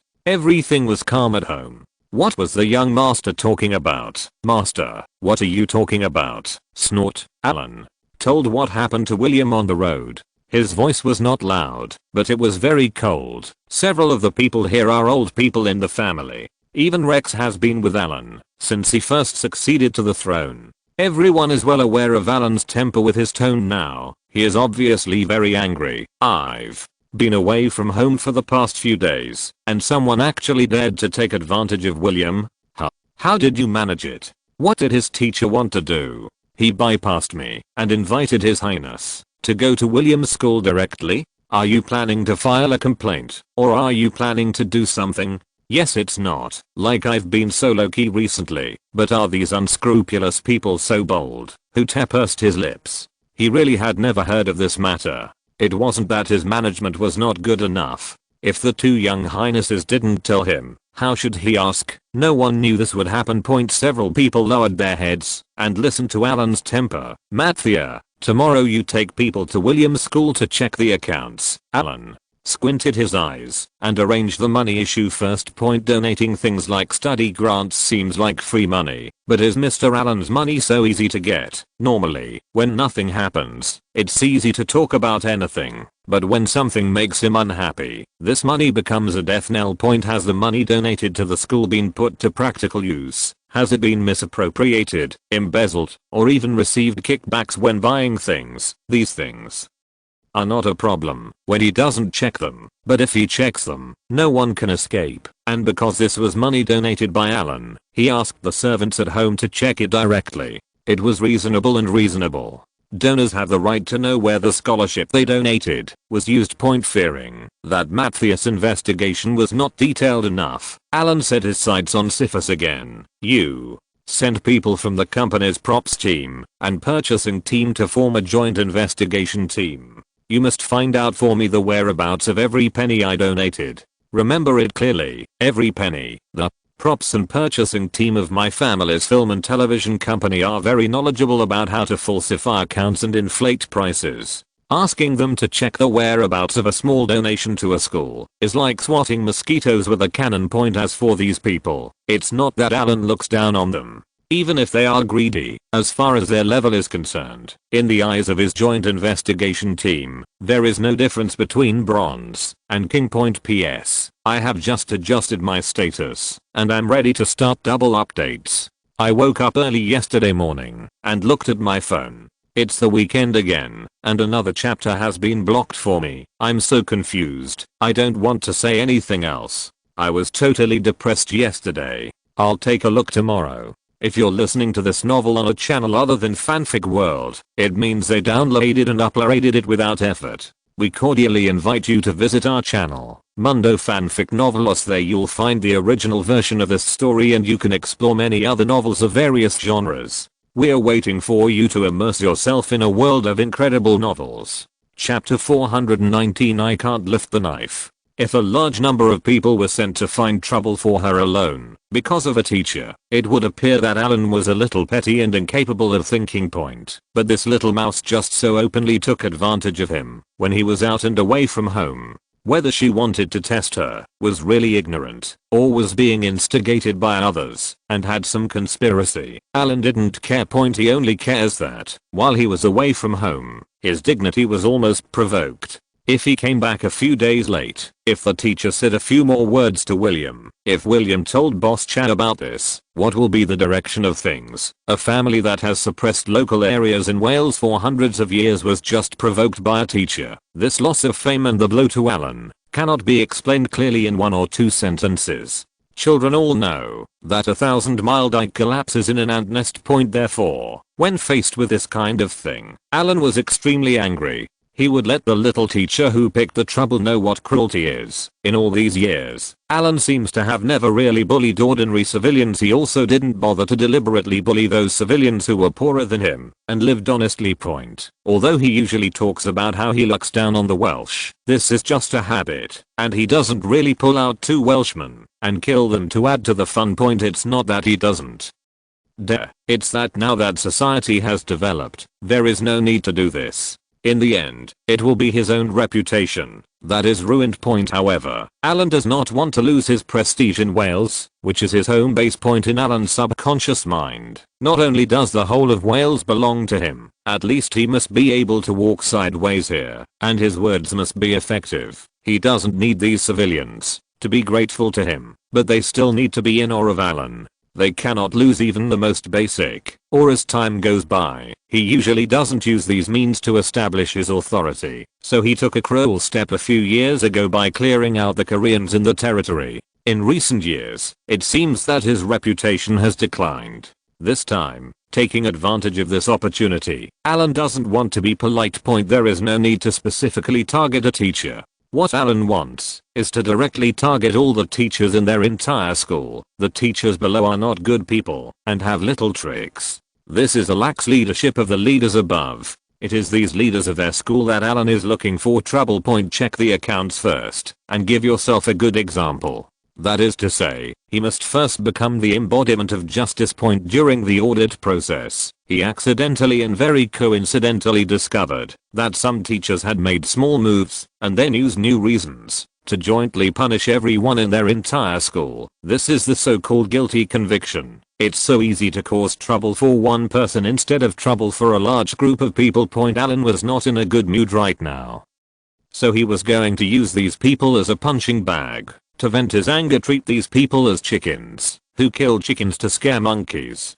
As long as the methods used this time are ruthless enough, they can fully deter some people who are hiding or are about to make small moves and let them know that the knife in his master Alan's hand is still very sharp. You unscrupulous people just live an honest life in Wales. Don't just fool around and do little tricks all day long. Matthias is the investment advisor to the Hill family and the steward who assists Butler Huth in managing the family's assets. When it comes to checking the accounts, Butler Huth definitely can't go there in person, as that would be a bit overkill. So for the accounting matters, just ask Matthias to send his assistant or the like to follow him. As for Syphis, needless to say, Syphis is responsible for managing Alan's crew on a daily basis. These people are not filming now, so they are idle anyway. Let them send some people to follow Matthias to take care of the finances. The people here form a joint investigation team and just go over to check the accounts and find faults. Did this year's bursary donation go to their school? Speaking of this, Alan suddenly remembered that this year's money seemed to have not been donated yet. Not yet, young master. You are suddenly on a business trip as a special envoy. You haven't signed the relevant documents here yet. They are all postponed. Who? Te heard Alan's question and quickly reported, well, then just keep pressing it. I won't give it to you yet. Alan looked at Matcher again and said, when you arrange for people to check the accounts, reveal this matter and tell them to the leaders of the school so that they know that it is the teachers of their school who are doing something small. I was very angry when I found out. Therefore, they will also have to suffer the same fate. It's no fun to fight and kill people. Besides, he has so many things to do during this period, so he has to keep a low profile and avoid bloodshed. But if you don't kill people, you can't establish your authority. What is the most ruthless way to teach a teacher in the education system? Destroy all her social relationships. Let the leaders and colleagues around her know that the reason why they were unlucky enough to be troubled by Alan was because of her self-righteousness and petty tricks.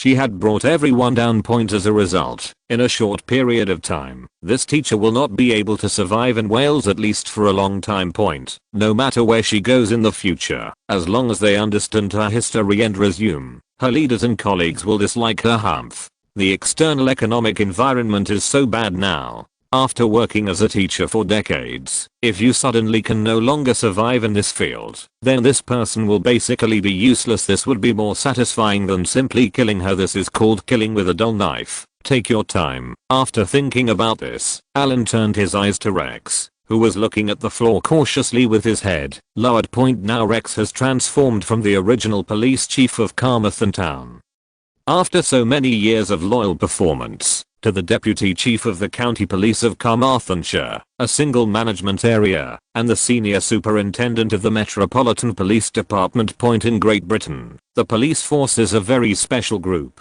There is no unified police organization here, unlike some places, where police officers are arranged one level at a time.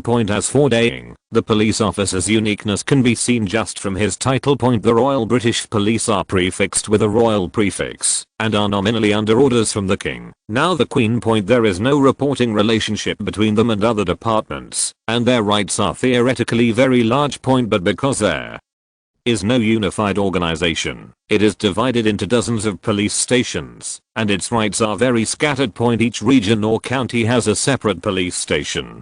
In theory, they all take orders from the King, and have no subordinate relationship. The most special thing here is the London Police. The level of the Metropolitan Police is, relatively speaking, among the dozens of police forces in the UK, it is the highest level. It is called the London Metropolitan Police. The highest position is the Inspector General of Police. Cox is currently serving as Senior Superintendent of the Metropolitan Police. Metropolitan Police officers have law enforcement powers in London and throughout Wales. This is also the fundamental reason why the Hill family has been able to influence the entire Wales region for so many years. Their family can intervene in the internal affairs of the Welsh police and enjoy inspection rights. The general idea is, if any police officer in Wales does not do a good job, or if someone from the Hill family suspects them, they can be reported directly and removed from their posts, and then they can recommend truly upright police officers to join the police force. This police officer is a regular police officer,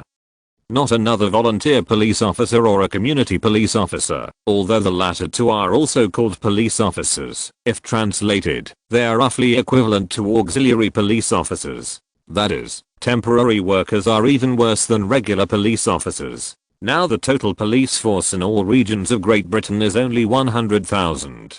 People come forward.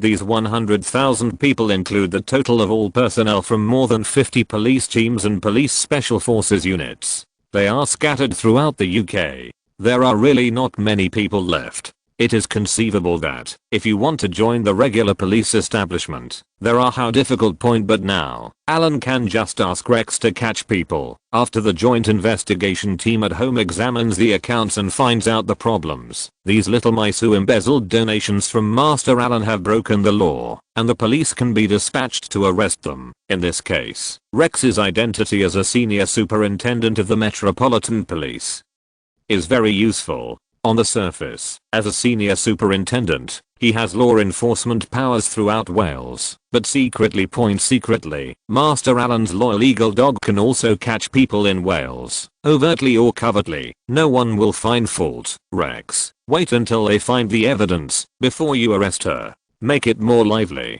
Arrest her and question her. If she confesses honestly, she will suffer less. If she doesn't, then, Alan touched his chin.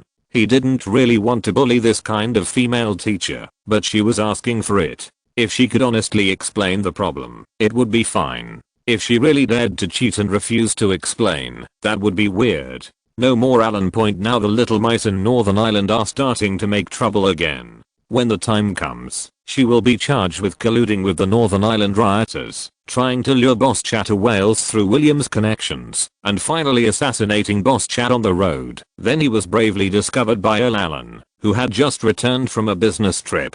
Under the leadership of the witty Earl Allen, Carmarthenshire quickly established a task force. The task force identified the suspect and quickly solved the case, successfully protecting Boss Chat. It also successfully stabilized public security in Wales in this way. I can probably get another medal by the end of the year. Beautiful point. Rex listened to Alan's explanation with an inexplicable look in his eyes. Look, this is the background of a hereditary noble master. When he returns home from a business trip, things will start to get worse. Point in the hands of others. Not only is this not a problem, it actually becomes a great achievement. As a member of the Hill family and a loyal lackey of Alan, although he will not be able to receive medal by then, he will certainly be indispensable for awards and the like. Point would any dedicated police officer despise someone with less honor? Anyway, Rex doesn't mind it. He has even made arrangements for the female teacher in advance. Regardless of whether she confesses or not, she will already be a rioter in Northern Ireland that Rex has planned. He, Rex, will take the credit for this. Yes, master, I must do my job well. She can't escape from my grasp. Rex's beer belly puffed up, and he saluted Alan respectfully. Okay, let's adjourn the meeting. You two can stay and discuss the specific details of cooperation. You don't need to report to me. After we have discussed it, everyone involved in this matter will be severely punished. I just want to hear, so you guys did it boldly. I'm tired, so I'm going to rest first. Alan yawned, stood up and gave another explanation. Before walking away. Several other people quickly stood up and saluted, and they all stood up straight. The more this time is, and the more the young master is still angry, the more respectful the attitude and etiquette must be. Tuesday, July 21st, 1992. Cardiff, the capital of Wales. On the usually not very lively street, a convoy of more than a dozen old grey Land Rover Discoverers rode swaggeringly in the middle of the road toward the city. As for the traffic rules, whether to press the line or not, and whether to run the traffic light or not. Just look at the license plates on those cars and the traffic police on the roadside, who turn a blind eye to their arrogant behavior. The convoy stopped in front of a public school with a new school gate. This school, called Heir National Primary School, provides education to children from the age of 4 to 13 years old. There are classes ranging from the smallest kindergarten class to the junior high school equivalent to the first grade of junior high school. In the past 2 years, due to donations from donors and the unusual status of the donors, Heir National Primary School suddenly became excited. The school has also reached its highest peak in the 200 years since its establishment. With strong backers and funds, the principal drew his sword and looked around at a loss. There was no enemy around him, and the quality of teaching has been greatly improved because of his unscrupulous poaching of teachers in the past 2 years. Many of the school's facilities have also been renovated. Even the principal's pet dog, a little brown teddy, barked more arrogantly when it saw people when walking around the school in the past 2 years. Early in the morning, around 10 o'clock, a convoy of Land Rover vehicles parked in front of the school, and dozens of big men in black got out of the car. Some even carried toolboxes, not knowing what was inside. The only few middle-aged people who seemed to be somewhat elegant wearing glasses also glanced at the school with indifferent expressions. There is a brown puppy at the school gate. The eye droppings in the corners of its eyes have dyed the brown dog hair around the eyes black. At this time, the little teddy barked very arrogantly at these people who seemed to be untouchable. This kind of dog is sometimes so ignorant and likes to take the initiative to stir up trouble. Like now, if it were another dog, it would have run away with its tail between its legs and pissed off. But it is different. It is brave. Not only did he not run away, he even barked at the team arrogantly. Boom. The big man in black who came over first frowned slightly, glanced at the little guy who was barking at him, and kicked him hard. Ugh. A faint barking of a dog, accompanied by screams, turned into a small black shadow, and was kicked away by the big man in black. We are from the Earl's mansion, and we are here to check the account according to the Earl's order. Looking at the stunned doorman and security guards, the man in black reluctantly explained. The guard's lips moved. The dog that was kicked away just now was the principal's dog, but when he thought of the identity of the visitor, he didn't even dare to say anything. Chapter 420. The news brought back by old Carl. The guard just looked at each other, and the old security guard next to him looked at each other. Their waists instantly softened, their bows lowered, and a more humble and warm smile appeared on their faces. It turns out it's an adult from the Earl's mansion. Please come in. The principal is already here. The Big man in black nodded and said nothing to them. He stood at the gate and glanced at the person behind him. The group of people filed into the school with various equipment in hand. The principal of Zionhayao National Primary School is named Jonathan. When he reached middle age, he was transferred to be the principal, and he happened to meet a big benefactor again. It was considered his good fortune. This guy is just over 1.6 meters tall. He is a very traditional Welshman. Although he is not tall, he has Celtic barbarian blood and a body full of tendons. He does not look like the figure that a person of his age should have. Low but stout, fat but not greasy. In the past 2 years, due to various luck, Jonathan has reached the pinnacle of his life. The school superintendent above usually doesn't come to school at all. As for the deputy superintendent, the position of deputy school inspector is vacant. This feeling that no one was pressing down on him allowed him to do anything without any constraints. He has recently become obsessed with betting on horse racing. Since May, he has won consecutive games, bringing him hundreds of pounds in extra income every week. All these good fortunes were attributed by Jonathan to the strong luck that had infected the Earl. Although he has only met Alan from a distance so far, this does not affect his respect for Alan at all. A leader who can give you money and empower you is the best leader in the world. But all of Jonathan's good luck has come to naught today. Jonathan, who was picking horses with today's horse racing newspaper, frowned when he heard a knock on the door. He put down the newspaper with some reluctance and stood up to open the door. Everyone below knows that at this time every day, it is the time for him to drink tea and read the newspaper. Who doesn't know the rules and comes to disturb him at this time? Who? Jonathan raised his chin, and as soon as he opened the door, he was shrouded in shadow. He slowly raised his head and saw a middle-aged man with an indifferent face, staring at him with bright eyes. Principal Jonathan, you may not know me, but I'm the assistant to Matthias in the Earl's mansion. You can call me Bob. The impatience on Principal Jonathan's face disappeared instantly after hearing this middle-aged man introduce himself.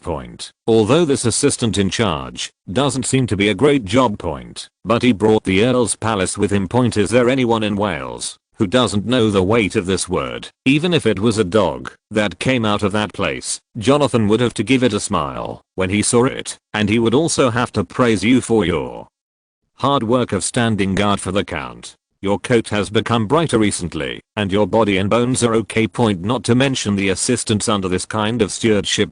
This is a real, serious servant in the Earl's castle, that is, a domestic servant. As long as the Earl doesn't fail, they won't. They don't have to worry about food and drink, and don't have to worry about anything from the outside world. The future of the whole family is tied to the Earl. Mr. Bob, please come in. Please come in. Jonathan quickly opened the door as wide as possible, stepped aside, and with a move of his left hand, invited Bob in to talk.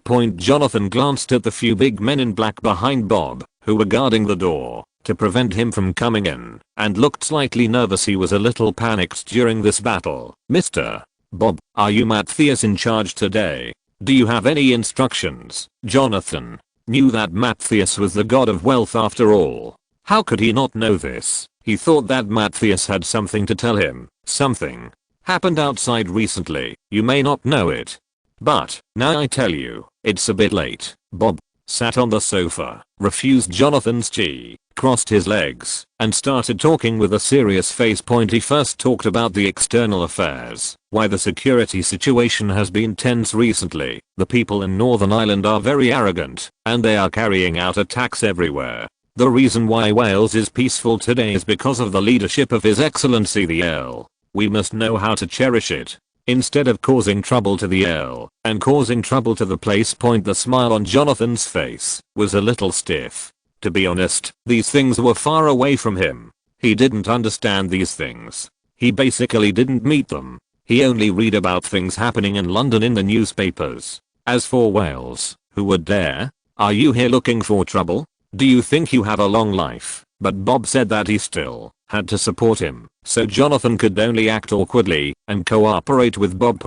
After talking for a long time, Bob finally brought the topic to the key point. Your Excellency was on a business trip a few days ago and came back yesterday. As soon as he came back, he heard about something that made you very angry. Hearing This very angry word. Jonathan instinctively felt something bad. A feeling of being unlucky came over him. Sure enough, as Bob continued to speak, the more Jonathan listened, the more the cold sweat on his head flowed down uncontrollably. There is actually a teacher in my own school who is so audacious that he wants His Highness Prince William to invite the parents. Or should he directly ask the boss chap? Is this drinking fake wine? Jonathan's whole body was in bad condition. He couldn't even think about this matter. Alan and Diana came to participate in the school sports meeting before, which was enough to make Jonathan excited. As for boss chap, did you tell him to come and he came? Who do you think you are? Mr.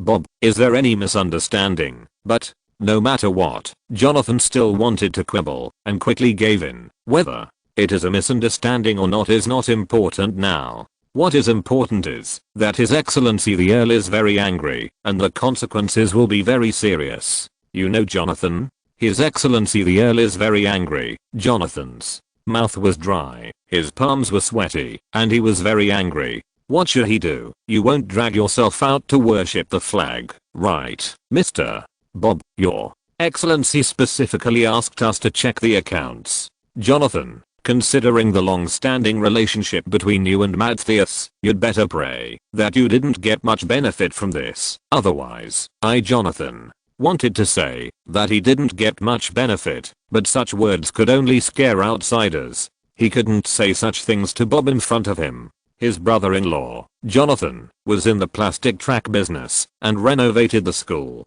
The plastic playground was taken over by his brother-in-law. How could he not get any benefits from this? In the past, Your Excellency didn't care.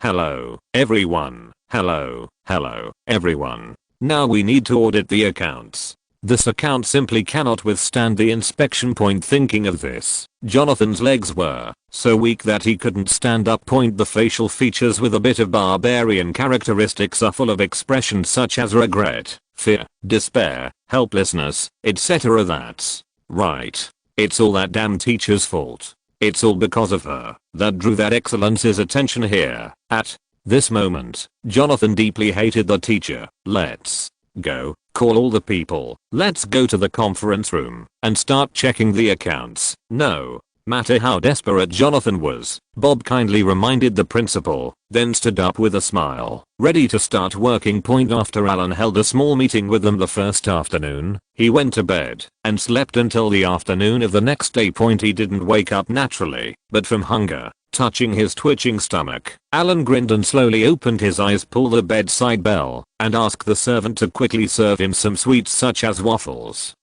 and cream cakes. Alan's taste prefers these high-energy sweets. However, compared with the sweetness of the whole of Great Britain, his taste is slightly sweet. Generally, the sweets here in Daying are very sweet. The kind of sweetness that makes your throat greasy after eating is the kind of sweetness that Alan can't stand. After the servant finished serving the meal, Alan leaned on the bedside, eating and thinking about things. The matter in Zhangjiang is finally over, although he couldn't see anything when he was there. After he got home and relaxed, Alan could feel that he was really tired in Zhangjiang. During his business trip for more than half a month, he seemed to remain aloof and didn't say much to anyone. Is he really taciturn? It's those old guys who are not easy to fool. They will make mistakes if they talk too much. Alan himself, whether in terms of vision or fighting experience, is definitely not as good as Wei Dui and Patton from a head-on comparison. But he does not want to show his cowardice and even wants to reap benefits. Then you can only hide your weaknesses.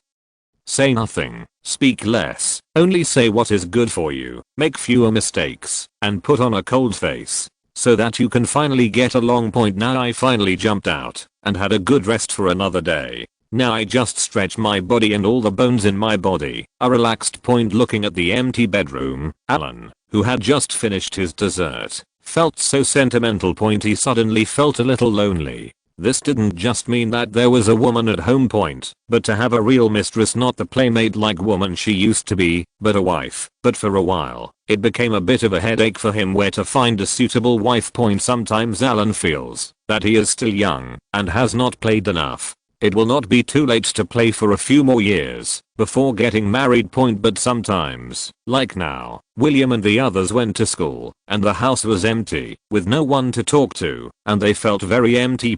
You have to keep yourself busy. Alan sighed, sat up suddenly, shook his head, put on his slippers, and prepared to take a walk downstairs. Master, do you need a bath or a meal? I'm not hungry anymore. I want to go for a walk. The servant saw Alan coming out and asked quickly. After hearing Alan's reply, the servant thought for a while and said, Butler who told me that if you wake up, let me report to you. Butler Carroll has returned from the United States. He said he has something important to report to you. Old Carl is back. Alan blinked. This was not a New Year holiday. He suddenly came back from the United States. Where is the person? Master, shall I inform Butler Carl? Okay, go call him. I'll go to the study and wait for him. Have someone prepare 2 cups of coffee for me. 1 for espresso and 1 for cappuccino. Okay, master. I was ready to go to Zhangjiang to find you, but I didn't expect you to come back. Old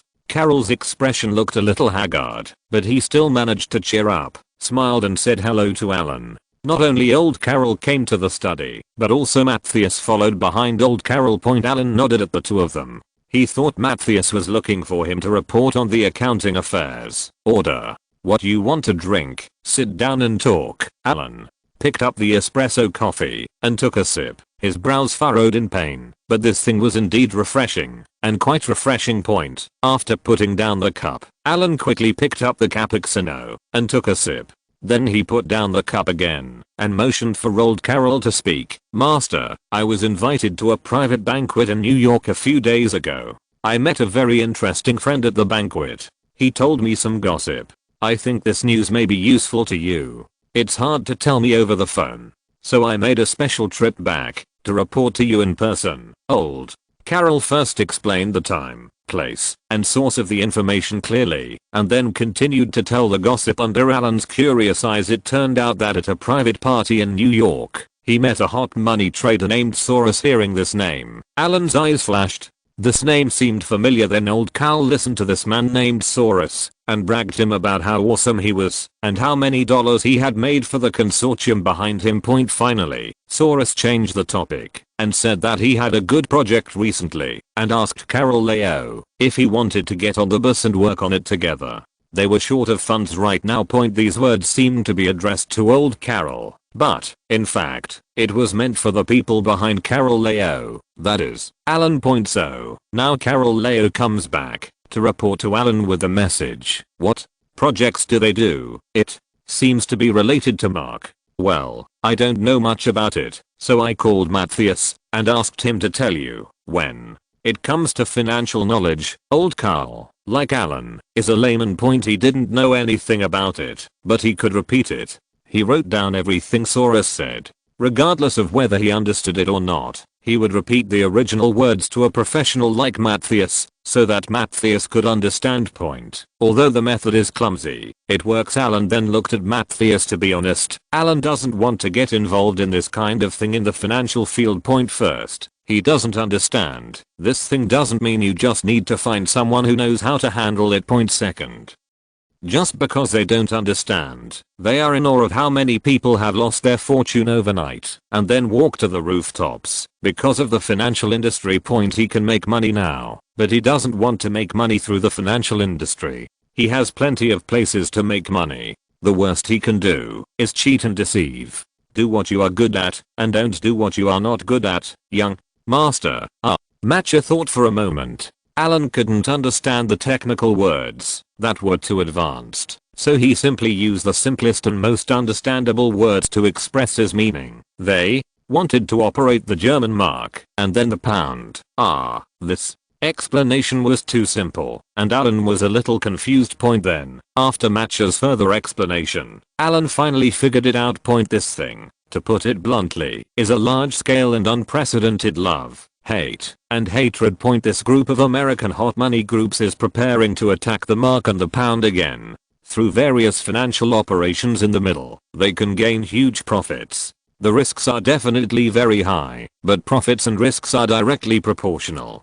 Chapter 421 Change of plan. Then since they have done so much, how can they still lack funds? This confused Alan a little bit. It's like someone bragging to you, saying that he drives several listed companies, always rides a Mercedes-Benz S when going out, and even a Mercedes-Benz he feels downgraded. Tell you how rich he is, and then turn around. This person will ask you to borrow thousands of dollars, and then promise you benefits. After he gets over this critical moment, he will show off and fly with you. This sounds a bit unreliable. Master, they are not short of small funds, but they are short of big money. I'll listen to that Soros.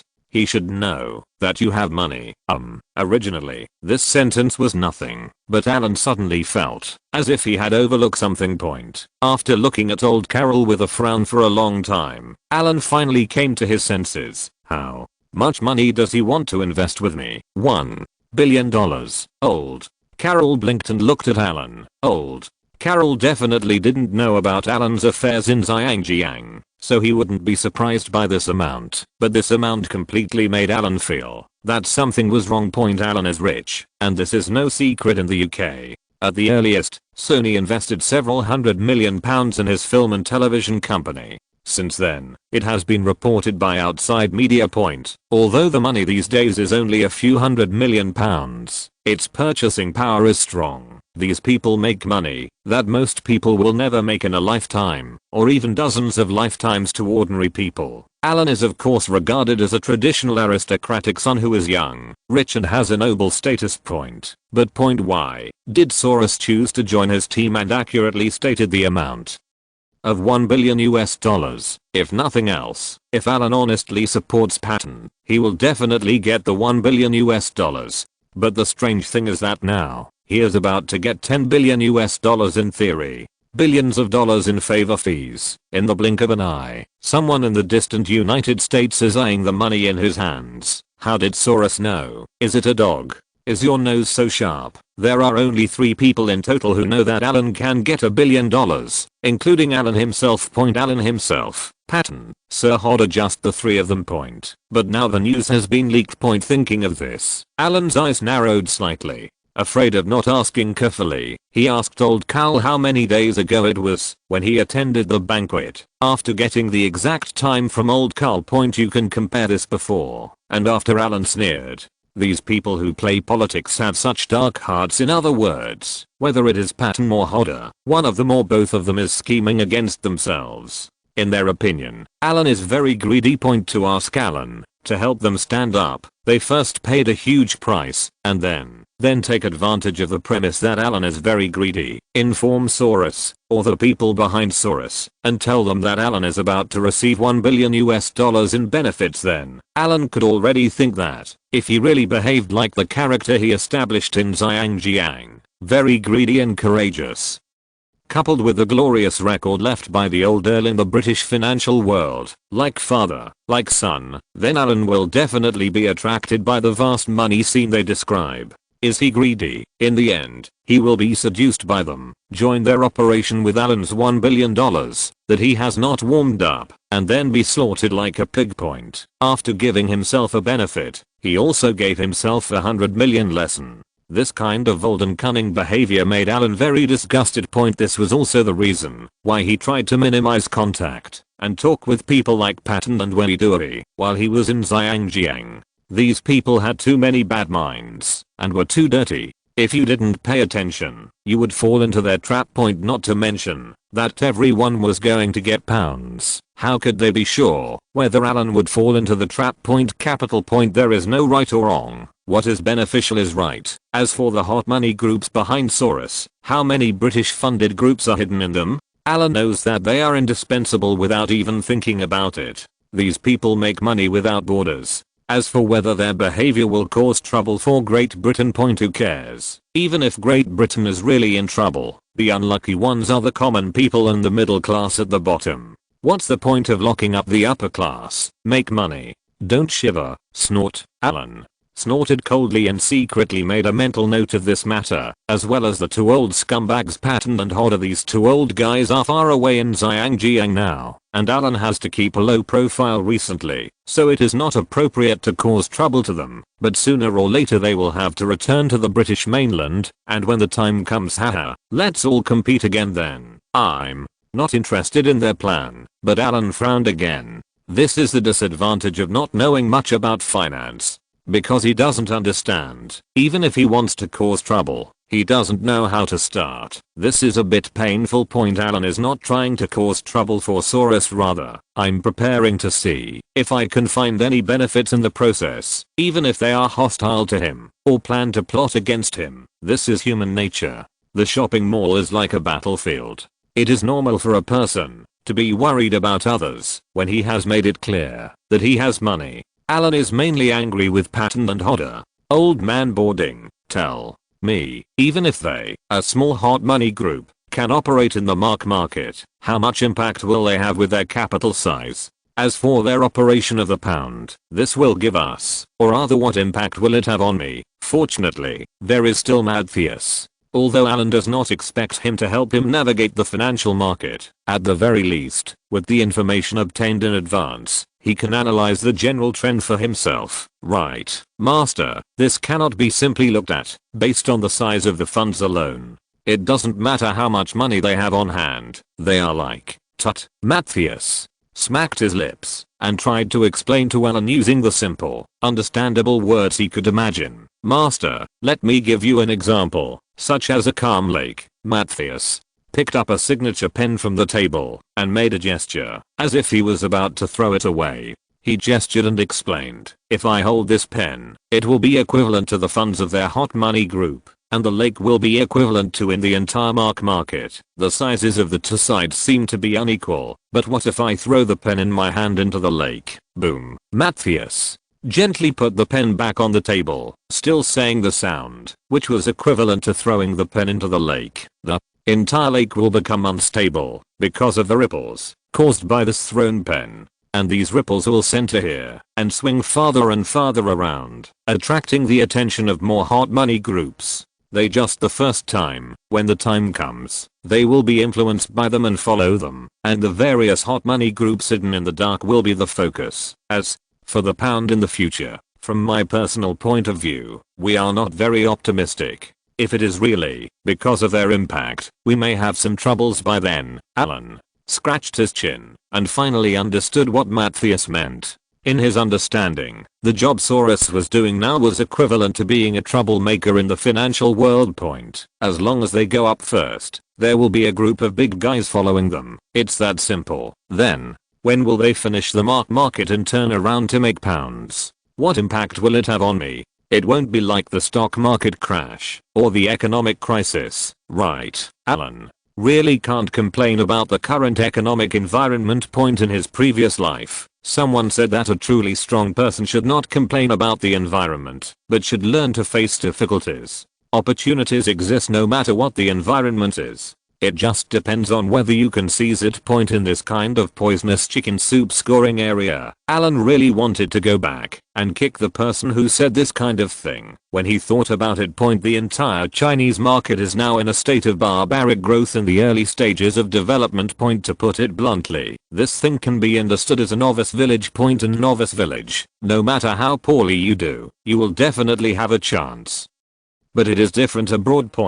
But Daying is not a novice village. How many years has it been developing here? I really can't afford various economic crises. The financial crisis of 1987 has not yet recovered. If this happens again, Alan couldn't figure out what to do. Master, our pound is now pegged to the mark. If there is an attack there, we will be unlucky together. If the situation develops according to their plan, we are about to face a war in a foreseeable short time. An economic crisis that is no less influential than the last economic crisis will depreciate the pound. Assets will shrink, a large number of factories will close down, and workers will lose their jobs. As for time, Matcher and old Carol looked at each other. That Saurus just told old Carl their general plan in general, and there was no need to keep these things secret. But as for the specific implementation time of each step, they didn't say anything. So based on the information he knew, Matthias conservatively speculated and gave a very broad time range. I speculate that the impact of this incident will explode before the end of this year, or even before December. Oh, Alan took a deep breath. What the fuck?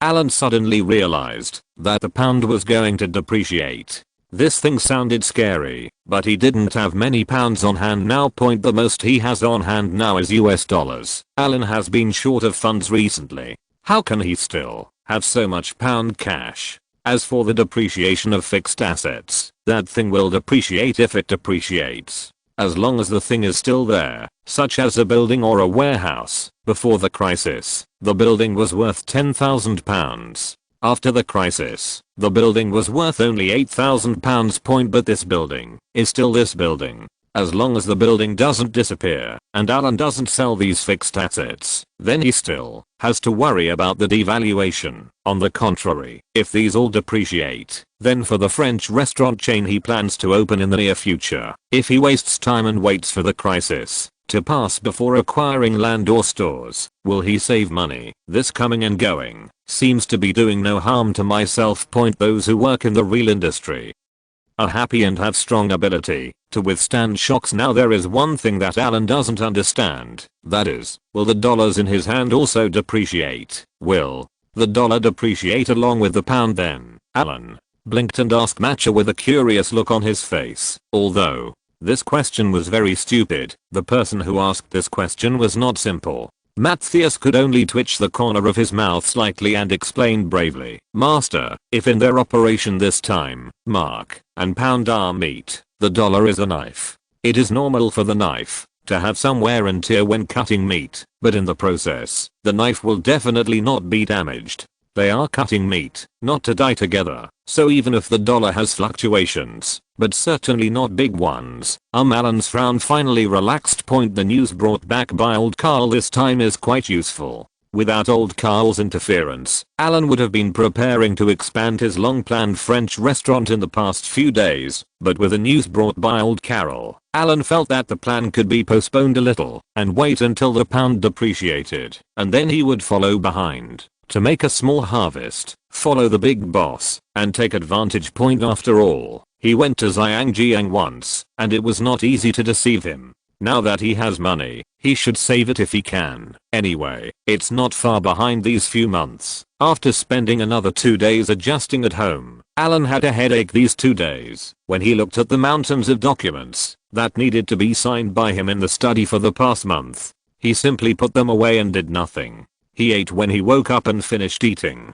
Go to sleep when you are tired. Waiting until Hute couldn't take it anymore. He tactfully reminded his young master that some documents had been backlogged for too long, and it was time to deal with them. After all, without Alan's signature, the people who were going to work later would not dare to do it. All we can do is wait. Holding Xiao Huang in his arms, Alan pinched the roots of its wings with both hands and shook them as he walked. Someone used to call the snowy owl a Scottish free-range chicken. When Alan saw Xiao Huang for the first time, he just thought that this little guy was dirty and had yellow fur. It was quite funny. How could he be associated with a free-range chicken? But after raising Xiao Huang for so many years, this guy has completely established himself as a Scottish free-range chicken. Delicious and lazy to make at home. Xiao Huang is too lazy to move, let alone flying. He is in the same state as Alan was in the past 2 days. He lies in his nest all day long, eating and sleeping. Occasionally when he gets tired from sleeping, he comes out, take a walk around the castle, peck the servants, and show off your skills, and then go back to sleep. Now let Xiao Huang fly again. Alan estimates that with the size of his body, he will be unable to fly. This is the only way to let Xiao Huang experience the memory of previous flights and arouse his shame. But when they got to the study room, Alan put down Xiao Huang and took a look. He was so tired that he didn't have the mentality of knowing his shame before being brave. When he put it on the desk, Xiao Huang looked like a puppy. He leaned over there, his 2 big yellow eyes staring at Alan. TSK, what's going on? Are you in heat? Alan rubbed Xiao Huang's big head and felt that there was something wrong with Xiao Huang's current state. It didn't seem to be getting older.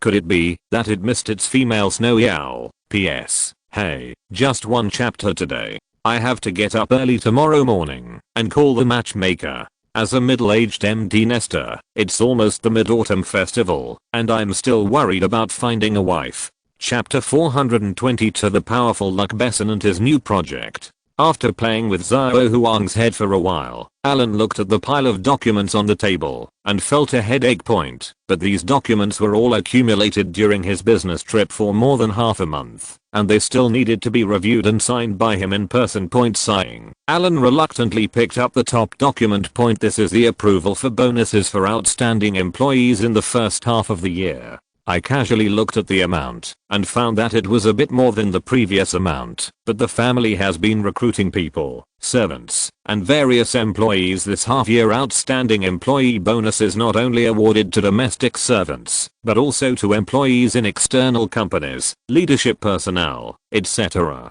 Anyway, the conditions are very broad and a lot of people are affected. The half year bonus is not much, only £2,000, but it can be worth 1 or 2 months' salary of some employees. The purpose is to let those employees or servants who work honestly know the difference between their place and the outside world. Likewise, their boss is an aristocratic gentleman. Although there are many rules, there are also many rewards. As long as you work hard, Master Alan will not treat you badly. If you add the purchasing power of the pound, such as the leaders of other foreign factories, such as those in China, this money is not a small amount of money for them. £2,000 converted into more than 20,000 Chinese dollars, which can be worth their salary for several years. However, this amount of money is not the same as the bonus that all employees receive at the end of the year. It is usually given out half a year. Compared with the bonus that all employees receive, the amount is much larger, but the number of winners is relatively small. In this way, in Alan's company, as an ordinary employee, if you work for a long time, you will be given additional seniority subsidies, even if you are an ordinary employee, even if you are not doing your job well and want to change jobs. I wanted to change jobs in the first half of the year. So I looked at the calendar. Oh well, it's time to get the half-year bonus. Although I don't know if I can get it, at least I have something to look forward to. What if I get it? Wouldn't it be a shame to resign now, then wait until the bonus is issued in August, and as expected, you didn't get the bonus? Will you quit at this time? In 4 months' time, all employees will receive year-end bonuses. It would be a bit of a loss to leave at this time. Let's stay a little longer until all employees receive their year-end bonuses. Vomit. It's time to issue bonuses to outstanding employees in the second half of the year. In the blink of an eye, a year passed. When I turned around, I saw that the seniority allowance had been increased again. It felt like a big loss to leave now. So this kind of money is not much, but it can give everyone a reward that they can look forward to, and Alan likes it very much. This can greatly reduce the turnover rate of the following companies. As soon as Shuasha signed her name on the document, there was a knock on the study door. Enter, Luck. Besson heard Alan's voice and walked into the study quietly. What he saw was Alan sitting among several piles of documents, who could barely see clearly, and the man lying on the pile of documents, that big fat bird, well seeing. Alan so busy, Luck Besson subconsciously prepared to leave. Boss, why don't I come back when you're not busy? No, I'm fine. Alan was happier than anyone else when he saw someone coming. It felt like he was in school when he was a child and someone suddenly came to the class to look for him. In this case, no matter what the matter is, you can't let the person get away. This is reasonable to be lazy. What's the matter? Sit down and talk. Alan first stretched out his arms, pulled the unprocessed documents aside to make a clear space, then placed the newly signed documents on the newly vacated space, and then picked up the little boy who was asleep again. Huang put Zhao Huang on his lap, and then looked at Luck Besson with a smile. Since he hadn't seen this guy for a while, Alan felt that Luck Besson seemed to have gained weight again. He trimmed his beard very beautifully. If most people had a beard like this, they would look rough and beautiful. But Luck Besson has a bit of a sullen personality. He has a restrained yet unrestrained personality that is unique to the French. He trims his beard very neatly. His beard looks like it is painted on his face, which looks weird. I don't know what this guy has been doing lately. Anyway, Alan hasn't heard from him for a while. Boss, I have been in France for a while, and I just came back a few days ago. Yesterday I met Butler Hut, and I heard the butler said that you were back. I wanted to talk to you. Luck. Besson held something like a document with both hands and wanted to put it on Alan's desk, but he hesitated. The main reason is that his personality is a bit homely and lazy. In the past, when he took the path of directing, one was to make money and the other was just to pick up girls. The profession of director is very popular in France and Italy. It's very classy. If you're making a literary film, it would be even more classy. Just pick any attractive young and beautiful girl, go to the script guild to buy a more in-depth script, then find a few lighting, scene notes, stage managers, etc. Rent some photography equipment, and you can start work. And there is no need to find a sponsor. France has special project sponsorship funds for young directors. As long as the project is reasonable, you can apply for filming funds, which is a very preferential treatment. In the past, Luc Besson became famous just by messing around like this, and later he even went to Hollywood.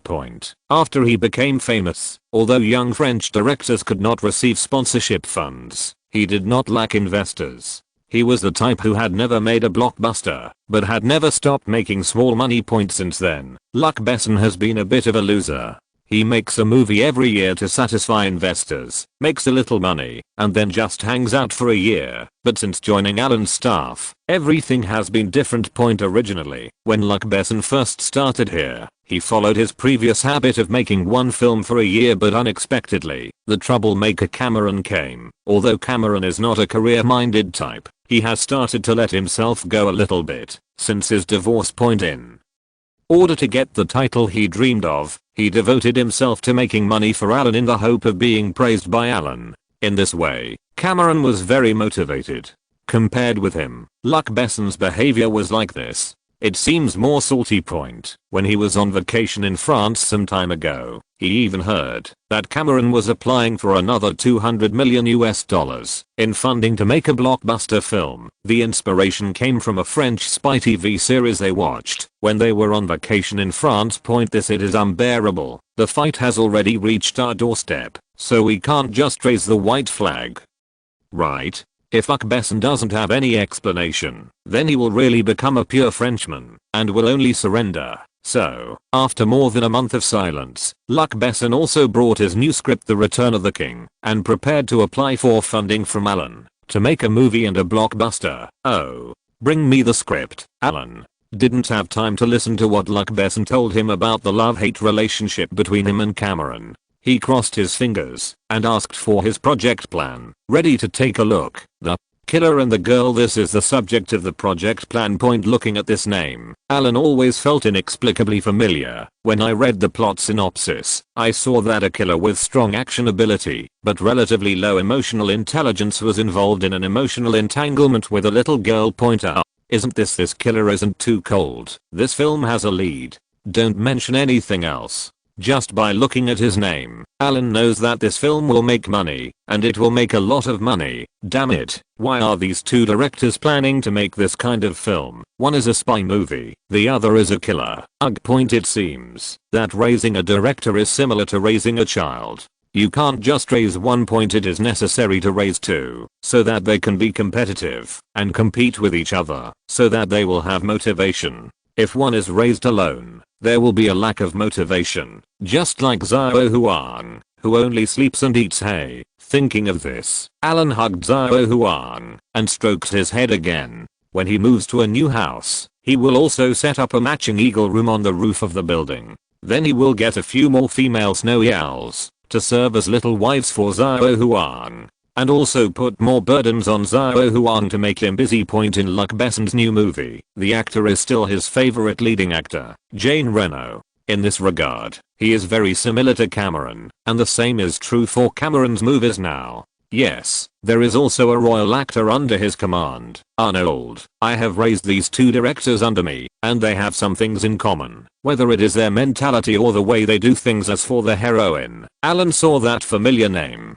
The young actress he used to like very much, Natalie Portman, was the heroine when he was filming The Bad Seed. Unexpectedly, the little girl has grown up now. Looking at the photo in his hand, if he didn't tell her name, Alan almost wouldn't recognize that this was the little girl back then. I still remember that when she was cast as the heroine, Alan specially asked Patrice to go to the United States and invite her parents to be supervisors on the set. Later, he thought her parents were in the way, so he asked someone below to take her parents on a trip, and he also took the little rabbit had lied to her, and she didn't know if he would remember what happened when he was a child again, when he saw her again. When he thought about how many years had passed in the blink of an eye, Alan smacked his lips, feeling a little disappointed. Several other supporting roles have not been selected yet. This plan only provides a specific story outline and a rough estimate of project funds. Cameron wanted $100 million at that time, and Alan gave him a budget of $200 million.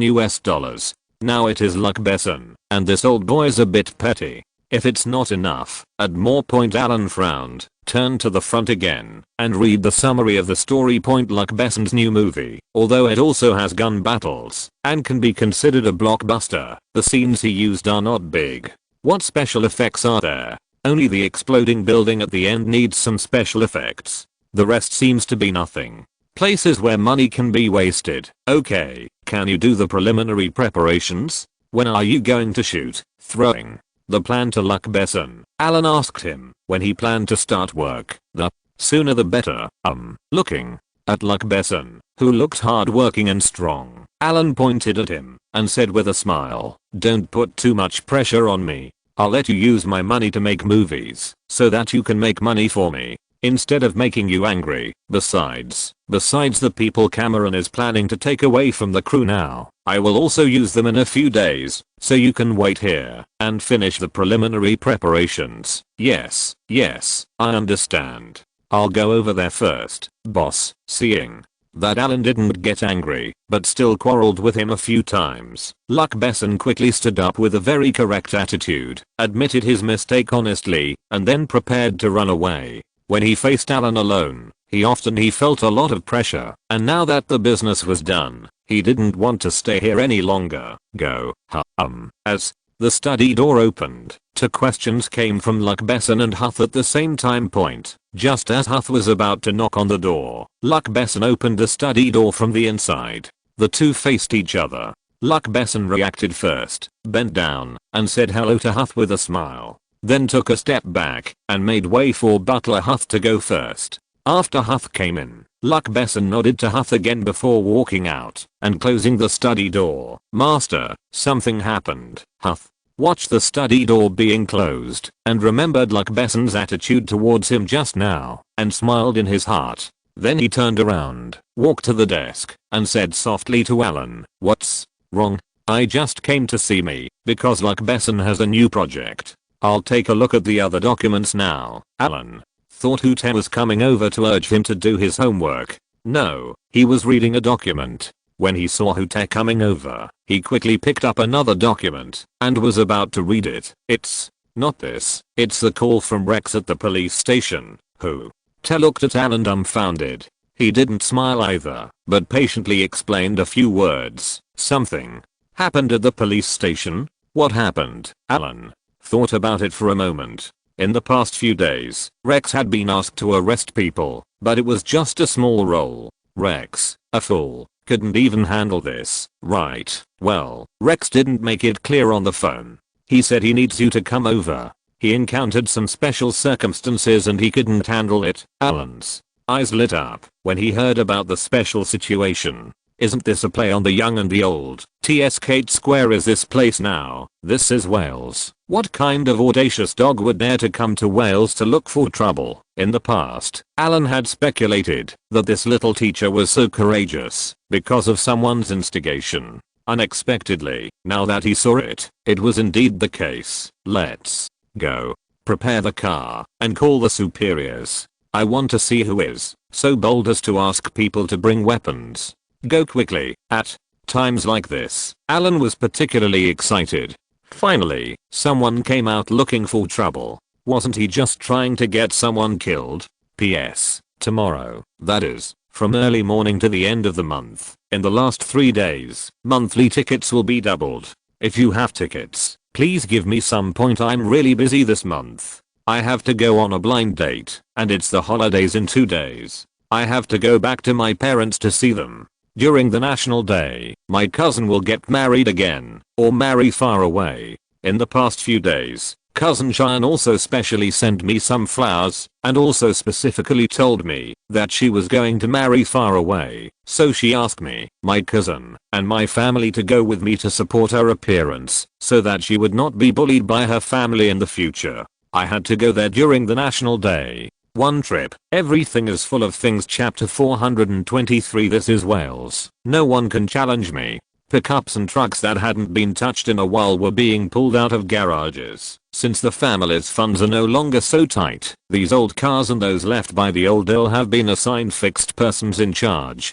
to be responsible for regular maintenance and upkeep. Point. Although these cars are relatively old and broken, they do not affect their use. Point. This is good in foreign countries. There is no compulsory scrappage period for these old cars. In addition, due to the circumstances of Alan's family, no one even checks their vehicles. Therefore, as long as the car can still be driven, it can be on the road. Point. There were machine guns sandwiched between 2 pickup trucks, and the machine guns were covered with tarpaulins. Only their outlines could be seen in the distance. Point. Old-fashioned military trucks, each of which can carry 12 bodyguards. These trucks were all brought by the old count from the Army Logistics Department. After he brought them home, he only perfunctorily changed the dark green paint on the outside of the trucks. A few small loggers. This is the paint that should be concealed. Point. 2 pickup trucks plus 2 trucks of people. 4 large vehicles sandwiching 2 Bentleys. Just like this, a convoy of dozens of people carrying weapons drove towards the direction of Carmarthen town. Point. Under normal circumstances, in Wales, with dozens of people armed with weapons and the power of machine guns,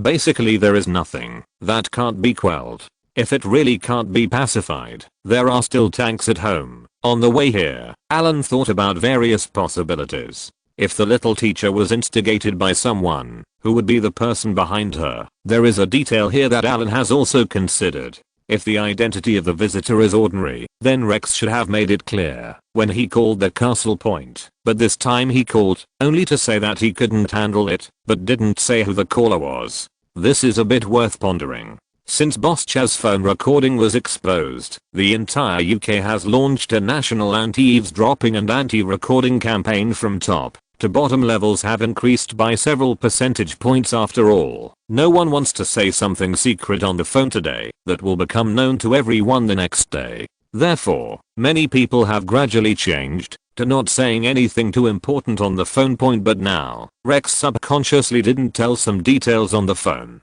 Maybe it was because of this. Therefore, Alan subconsciously felt that the person coming this time was not simple, and then he called the superior to give him get insurance. Point. Outside of Wales, he might still be afraid of 3 points, but now in Wales, Alan's own territory, he is not afraid of anyone. With an armed team of dozens of people, Alan arrived at the underground holding room of Carmarthen police station in an aggressive manner as soon as he entered the dungeon.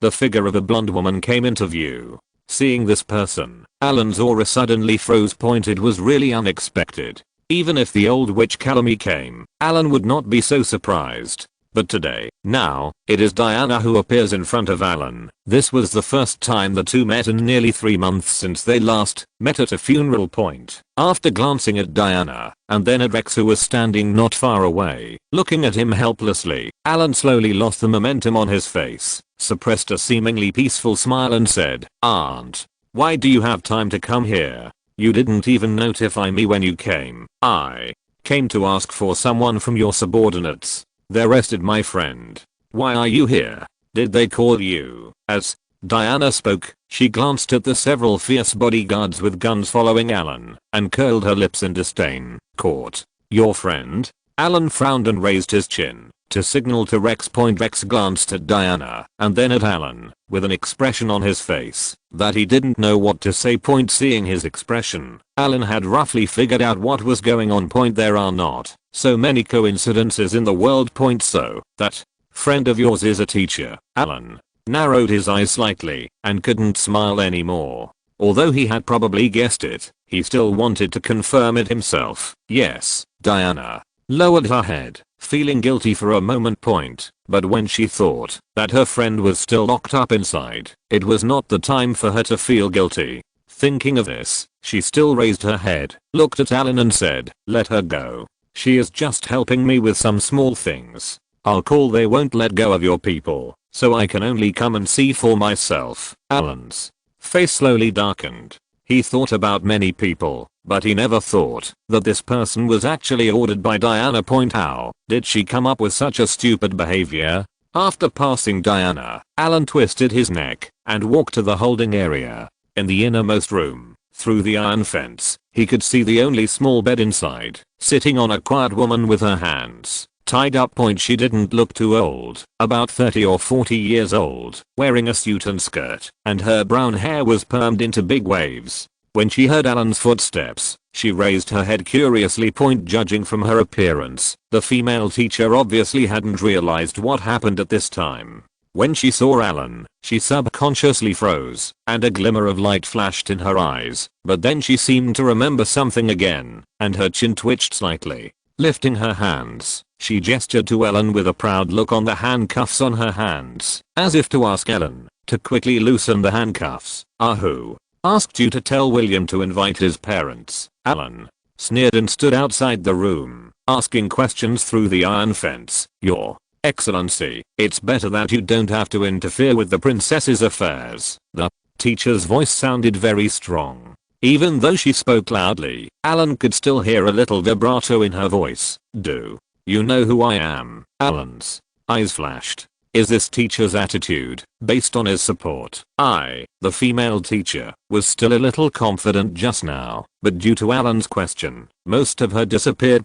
Is there anyone in Wales who doesn't know Alan? Even if you don't know what he looks like, you have definitely heard of his name. Although Alan has only succeeded to the throne for a few years, his character is definitely not much better than that of the old Earl, although it is not. As for his notoriety, as long as he is mentioned, ordinary Welsh people will still be subconsciously timid. This is something that is deeply ingrained in their bones, and cannot be changed in a short time. "Rex, come here." Alan waved and called Rex. When Rex approached, Alan pointed to his waist and gestured with his hand, indicating that Rex would give him his gun. Rex took out his pistol in a daze, pointed the muzzle at himself, and handed the pistol to Alan. After taking the pistol, Alan raised his eyebrows. Unexpectedly, after Rex was promoted, he even changed the gun. It turned out to be a Glock pistol that had only been around for a few years. This should be Type 17, which is the starting weapon in many shooting games. It has a huge ammunition capacity. Even though the pistol is small, it can hold 17 rounds of 9mm pistol bullets. The gun body is made of a large amount of engineering plastics. It is black as a hole and has a square barrel. It looks pretty good.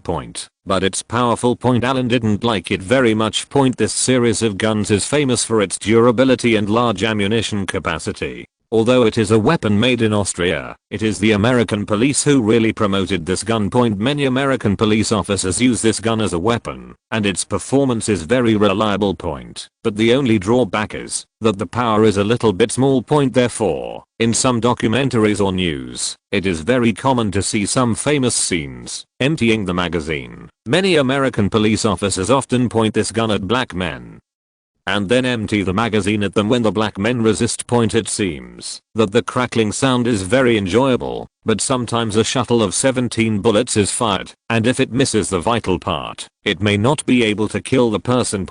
So this gun is very famous, but it is very suitable as a police gun. The main focus is on killing and wounding. Killing the enemy is not so important. After opening the magazine and taking a look at the loaded bullets, Alan nodded with satisfaction, made a slight click sound, loaded the pistol, and aimed at the female teacher in the iron fence. Alan shot without hesitation. Boom. The space in the dungeon is conducive to the propagation of sound. Even with this weak pistol, the sound of shooting still had a great resonance in a place like this. Along with the sound of the gun, there were two screams, and one it belongs to Diana. It belongs to the female teacher who was shot. "Alan, what do you want to do?"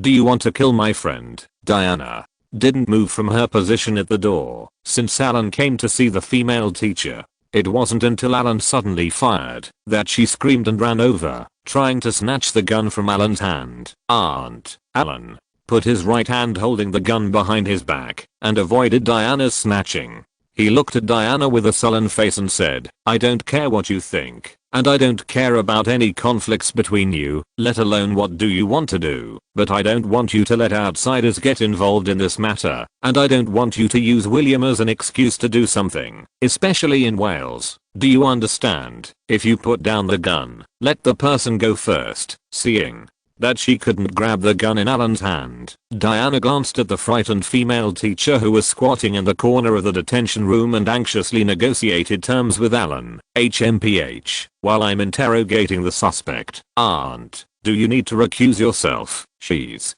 my friend. She didn't do anything. Why did you arrest her?" Diana looked furious. Alan took a deep breath. This woman was so arrogant that she didn't know what to say.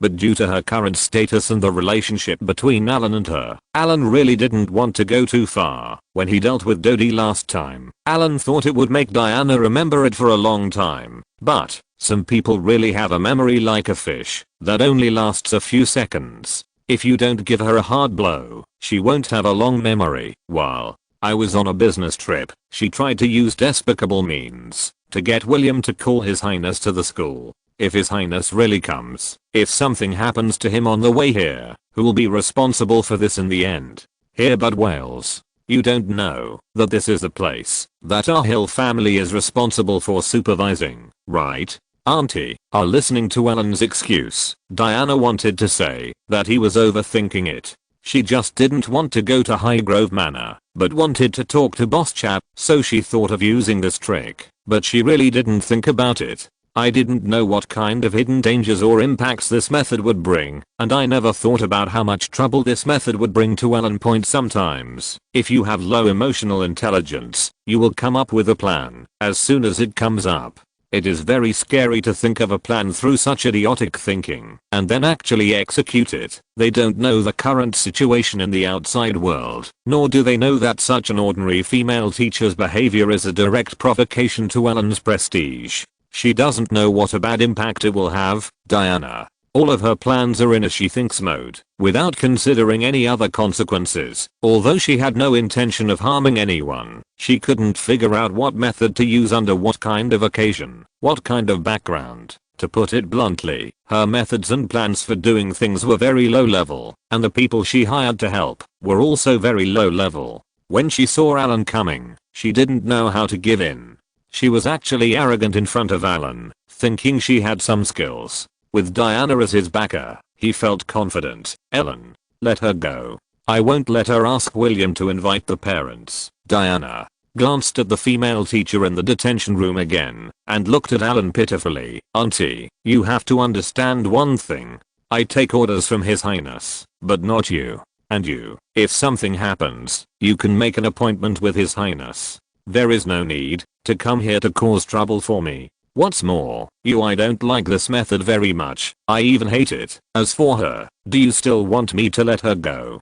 Do you think that letting everyone know that she provoked me when I was not at home and even got arrested and still be let out is something you have considered? Will this have any impact on me? Have you forgotten what our family does? Do you treat these things as a joke? Just let them go, as they say. Then what do you want?" Seeing that Alan still refused to let go, Diana became a little impatient. Her temper became angry, her face turned red with anger, and her tone of voice suddenly increased. "Hey, what do I want?" Alan shook his head. Seeing that these things didn't make sense to her, he felt a little tired and didn't want to say more. He waved and said to Rex, "Send a few people to send the princess out of the country. She is not welcome in Wales. The exit here refers to the territory of Wales. Alan still has this right. In other words, if he puts down what he said today, Diana won't even be able to come to Wales in a short time. As for your friends," Alan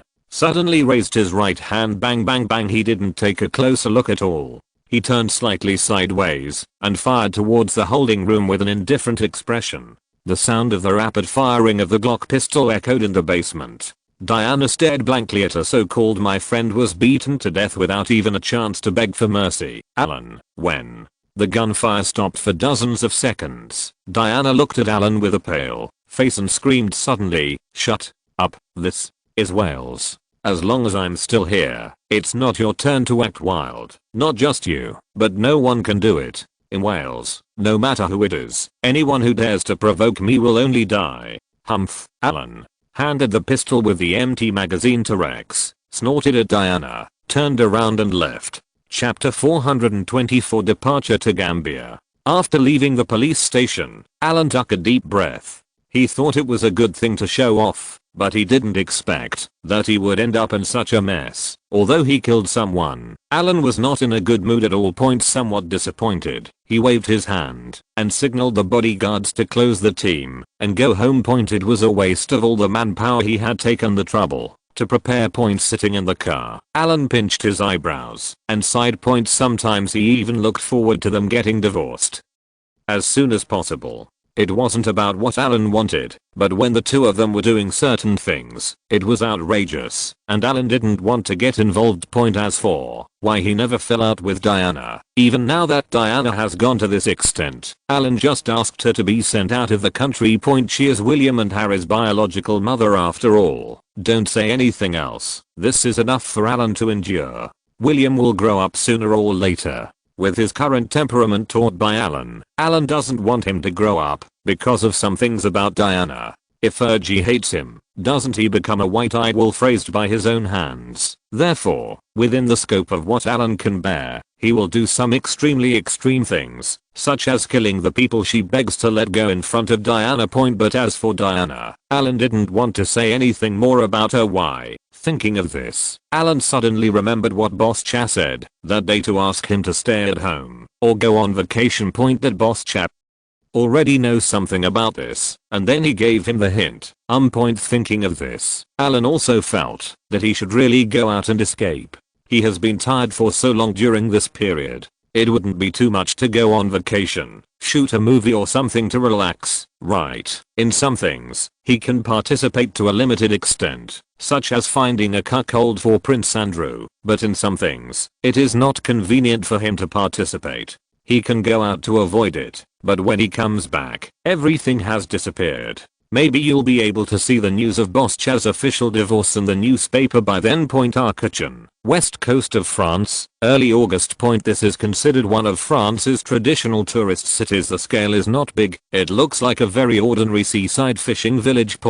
But capitalist countries have developed well in the past. The small towns are stacked like rows of small box-like cabins and small stone houses, with walls and roofs painted in different colors. Every tourist who comes here for vacation, when you see this kind of building, you will have an extremely comfortable and natural feeling. This kind of fancy, but not glamorous little house, paired with the blue sea and the subtropical environment they are in, is worth a visit regardless of the weather or scenery. Moreover, there is a hot spring resort built 100 years ago in the city, which is very suitable for hot spring bathing. After Alan dealt with the troublesome incident last time, he couldn't stay at home, so he simply made some arrangements and took some with him. The bodyguard comes to our kitchen for vacation. By the way, I called her Jenny, whom I haven't seen for a long time, since the last time he met this young lady and the two parted ways. Alan has often had some aftertaste. It's not that I have an aftertaste of the technology, but it's just that I have an aftertaste of it. The kind of satisfaction that a mature woman brings is not what a little girl like Cassie can give him. Off the coast of Arcachon,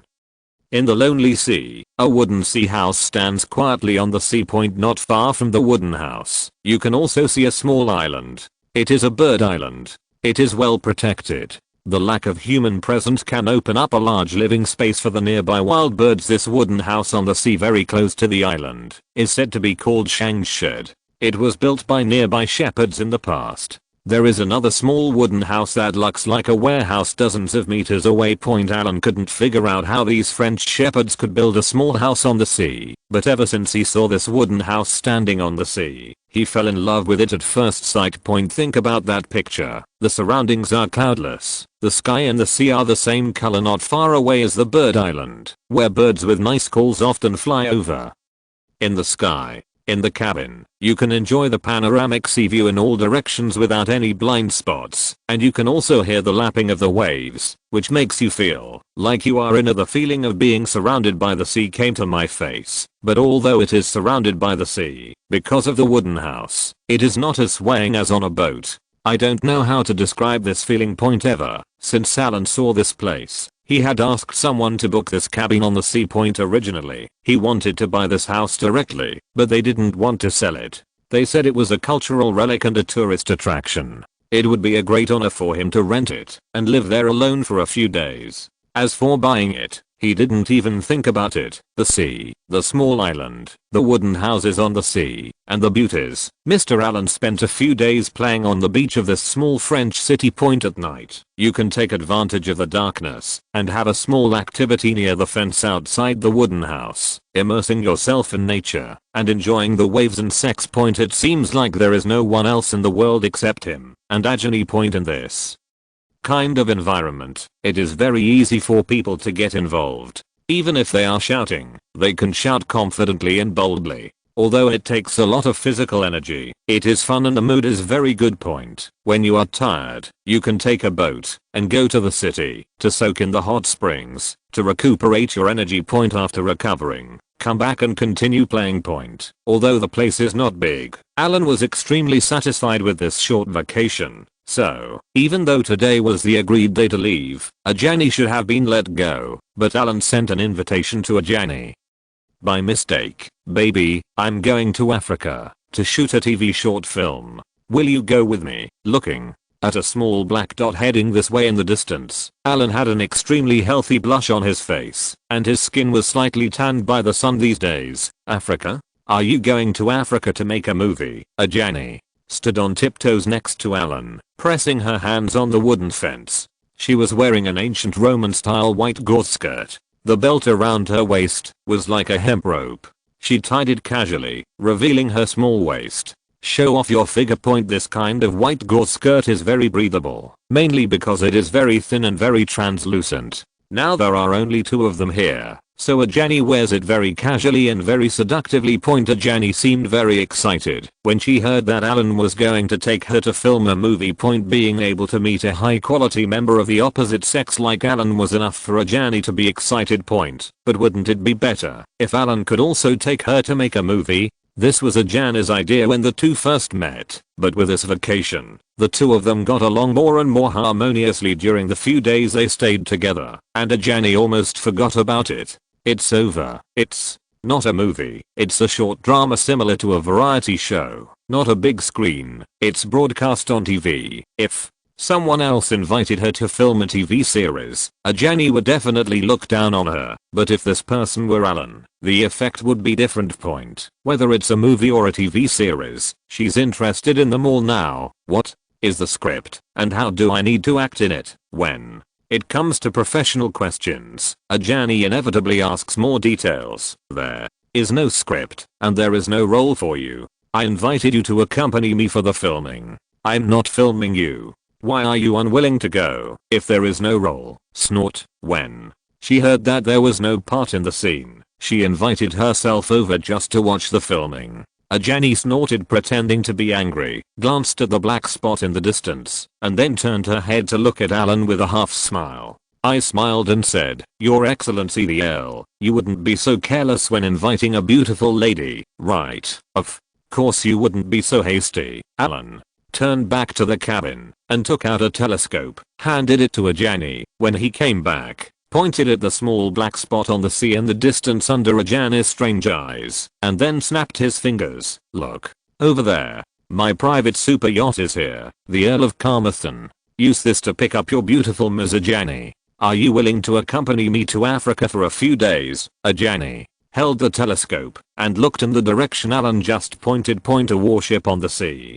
To be precise, a yacht that looks like a warship, but has a slightly different painting, is heading in the direction of their wooden house. The blue paint looks like it blends into the sea from a distance. The slender hull, even at such a distance, is estimated to be at least over 100 meters long, a private super-yacht hundreds of meters long. This kind of heroic spirit made Jenny open her mouth blankly and hold the telescope blankly. How about it? Is such an invitation to hasty. Alan's tone was unconsciously a little proud. This has nothing to do with psychology and age. Even the rich second generation knows that after buying a new sports car, they want to drive it out with their girls and show it off to their friends. But Alan's current coffee status is no longer to the point where a sports car can make him show off. Sports cars are already too low for him. He needs a private jet, or even a yacht in one step, and it's a super-yacht, regardless of whether it was modified from a warship. Its current international registration information is that it is a private super-yacht, a super-yacht that is hundreds of meters long and has a displacement of several thousand tons is not a big toy that everyone can afford.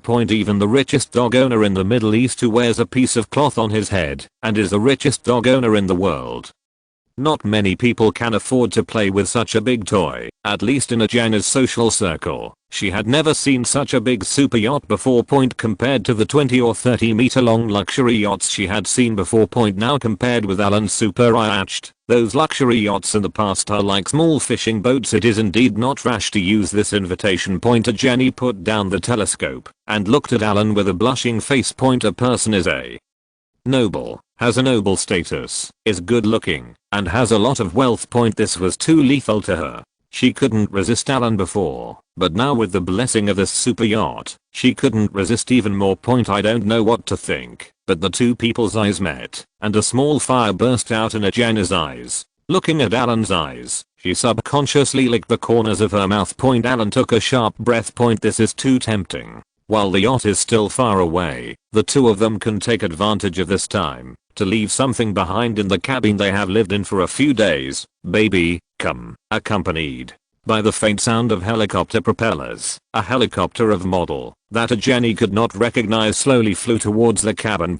When the helicopter hovered above the cabin, the propeller brought a strong downwind, causing Jenna's skirt to fly around and her hair to fly around. She covered her skirt with one hand and her hair with the other, making a huge noise so that she couldn't hear what Alan was saying. Alan smiled at Jenna's slightly embarrassed look and gestured to the helicopter in the sky. A cable was lowered from the helicopter and hung down to the cabin. I pulled the cable and said it was a cable. It was actually a ladder with two sets of safety locks on it. With his own hands, he tied Jenny to her waist and tied the protective lock cover on herself. Alan grabbed the ladder and fastened the other ends of the two safety lock covers on the ladder. He made a gesture to Jenny, and under Jenny's confused gaze, Alan held the ladder and Jenny tightly in his arms. Then he threw away his right arm and made a rocking gesture towards the helicopter hovering in the sky. As the helicopter boosts, tilts slightly, and then, accompanied by Jenny's screams, the two stepped on the ladder.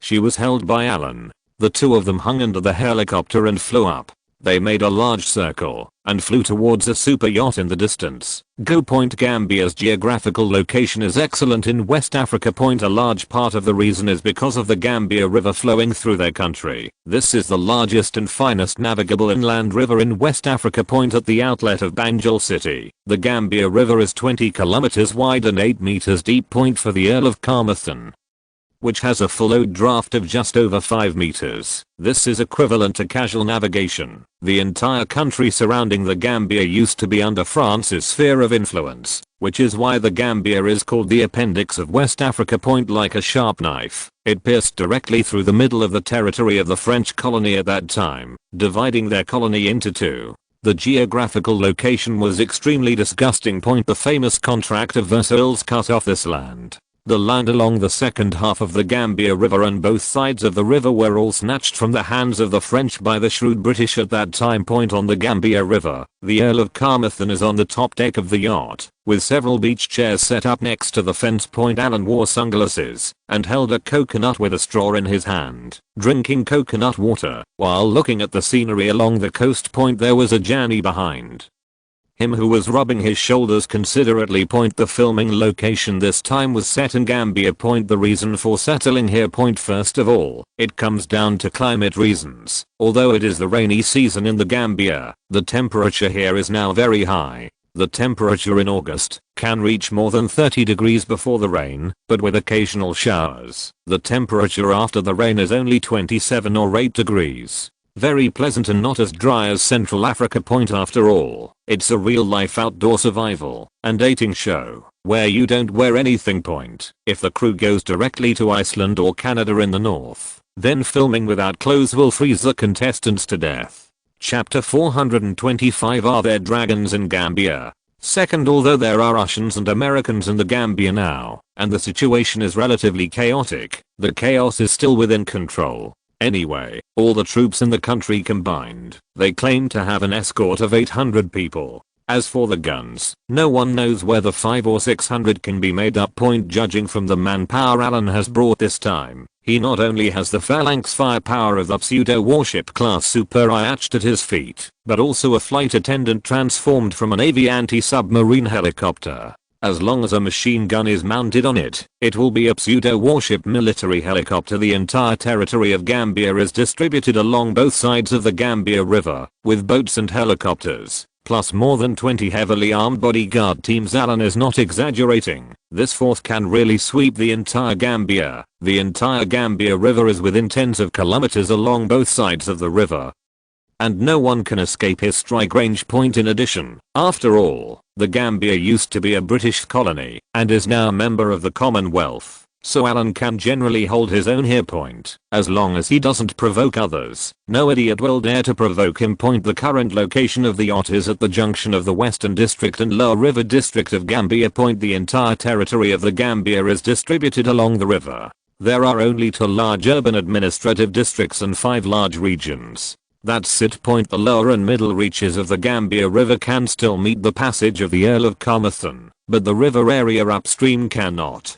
Going further forward, only small river boats with a displacement of several hundred tons can pass. Like Alan's big ship, you can't get in.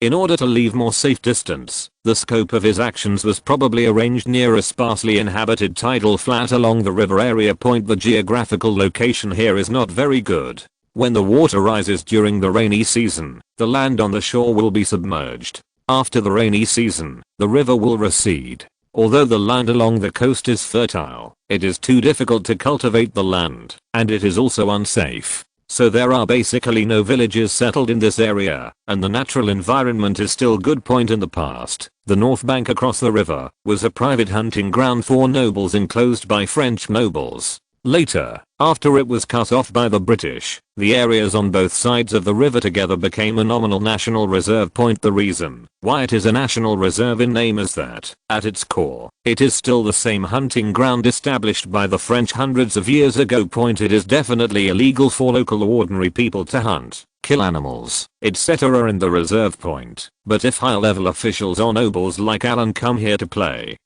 and hunt, then that's fine. It can be regarded as a private hunting ground in disguise. As long as you see an animal, you can hunt it if you want. There are no other requirements, except that it cannot root out or kill indiscriminately.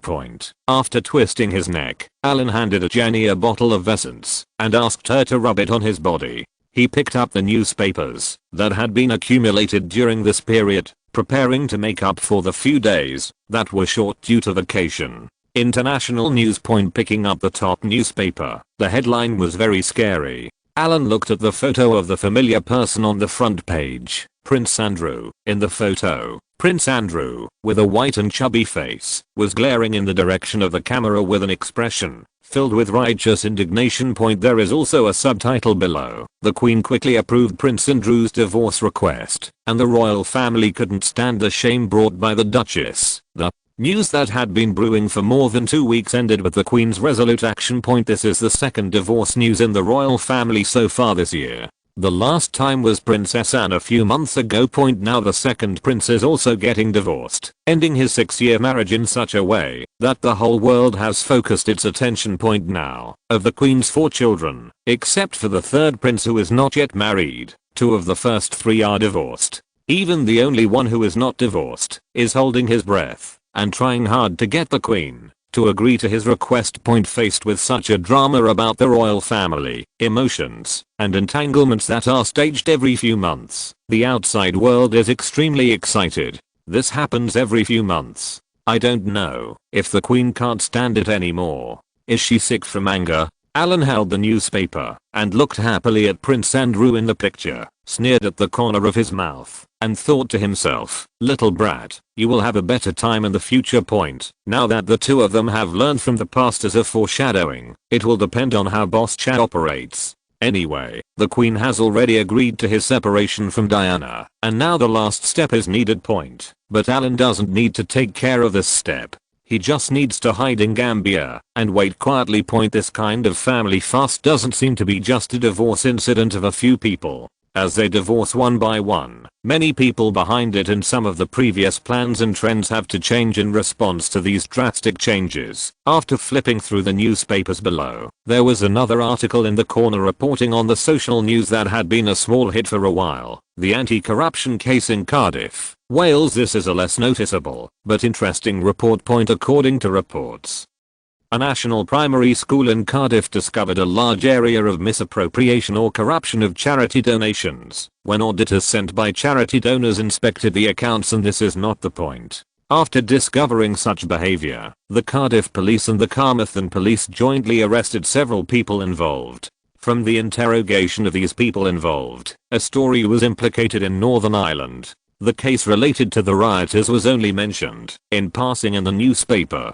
and the specific details were not announced. It was only introduced at the end that the rioters had been caught thanks to the crackdown by the Carmarthenshire police. The specific details were not available to the public for the time being.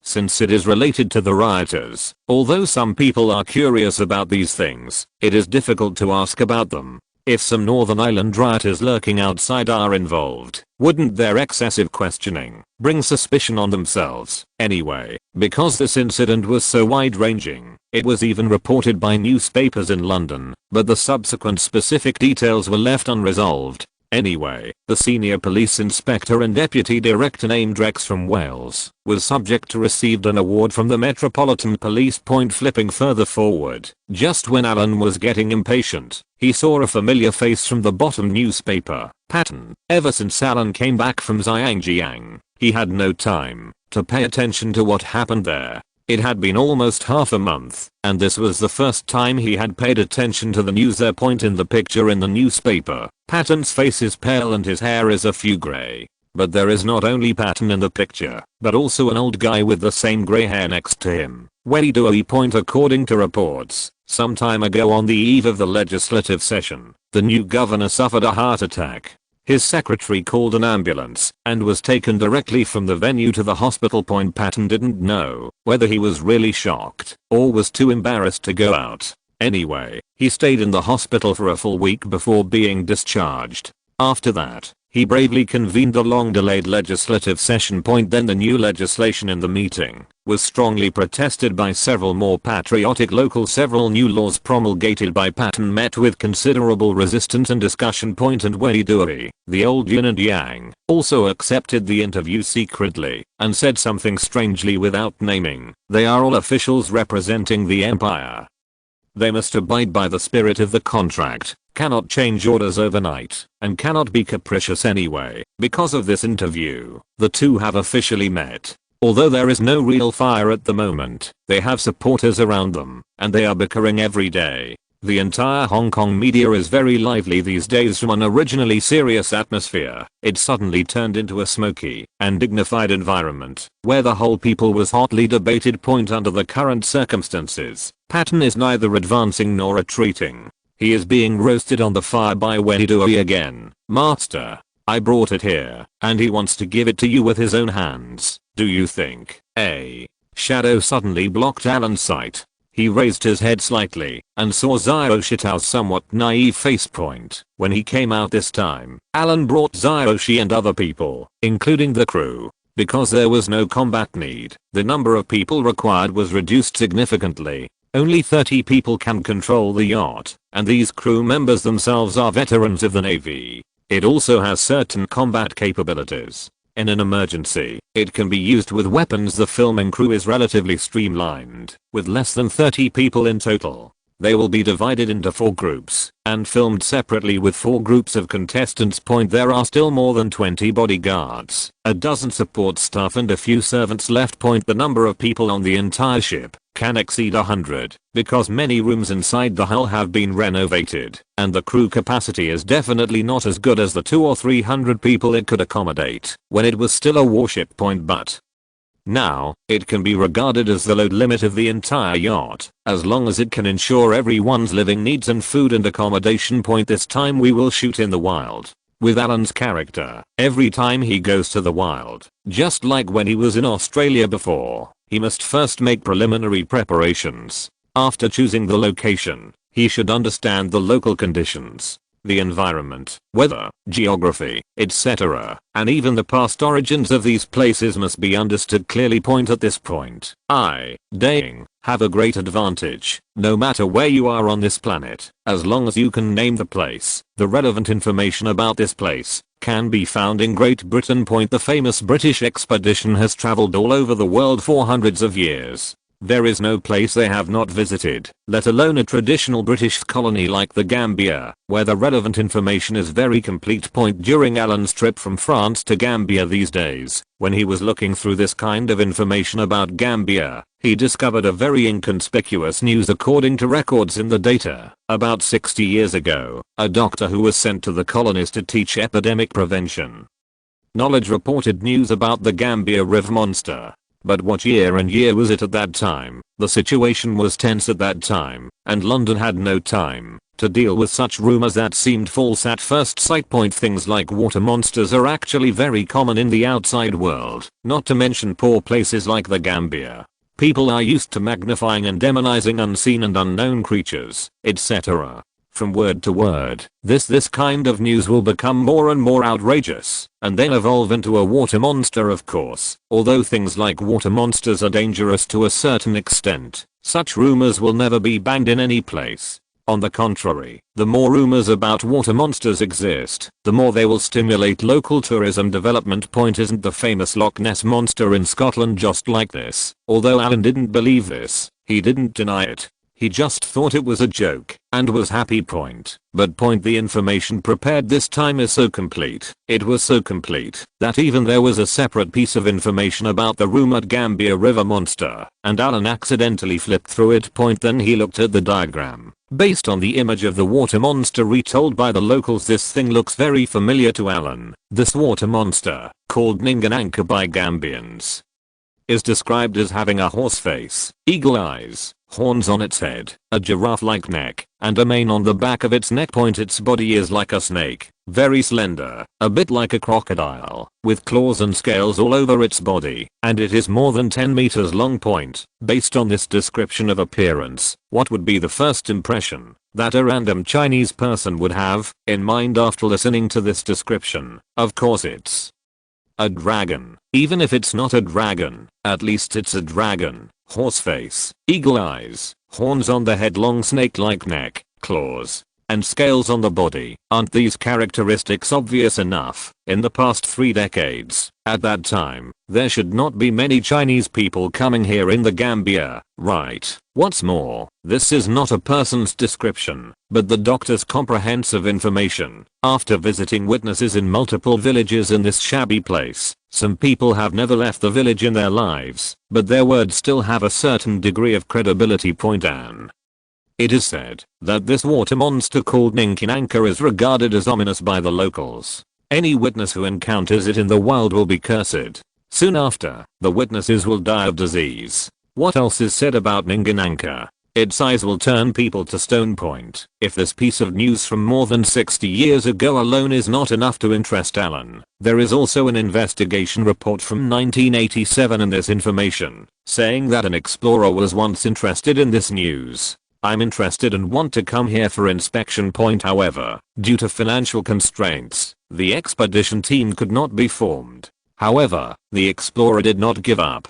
He first came to the surrounding villages along the river to understand the situation, and got first-hand information based on the descriptions of some eyewitnesses who did not know whether they were true or false. The explorer slowly concluded that the water monster called Ninkinanka that the locals encountered seemed to be fucking radioactive. This is not an ominous or curse. From their description, the deceased seemed to have died after being severely irradiated. With this understanding, the explorer became even more excited and prepared to return to his country to make an investment and start a big business later. After he returned to Britain, he suffered a sudden illness, and the follow-up of the expedition plan was shelved. The information contained in it was also compiled into files by the crew, just in case.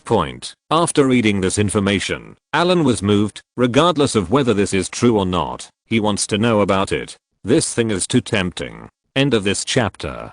Thank you very much for reaching the end. Don't forget to like. Looking for more exclusive content and immediate access? Subscribe to our Patreon. Remember, every like, subscription, or donation encourages us to continue. Thanks to everyone. See you in the next video.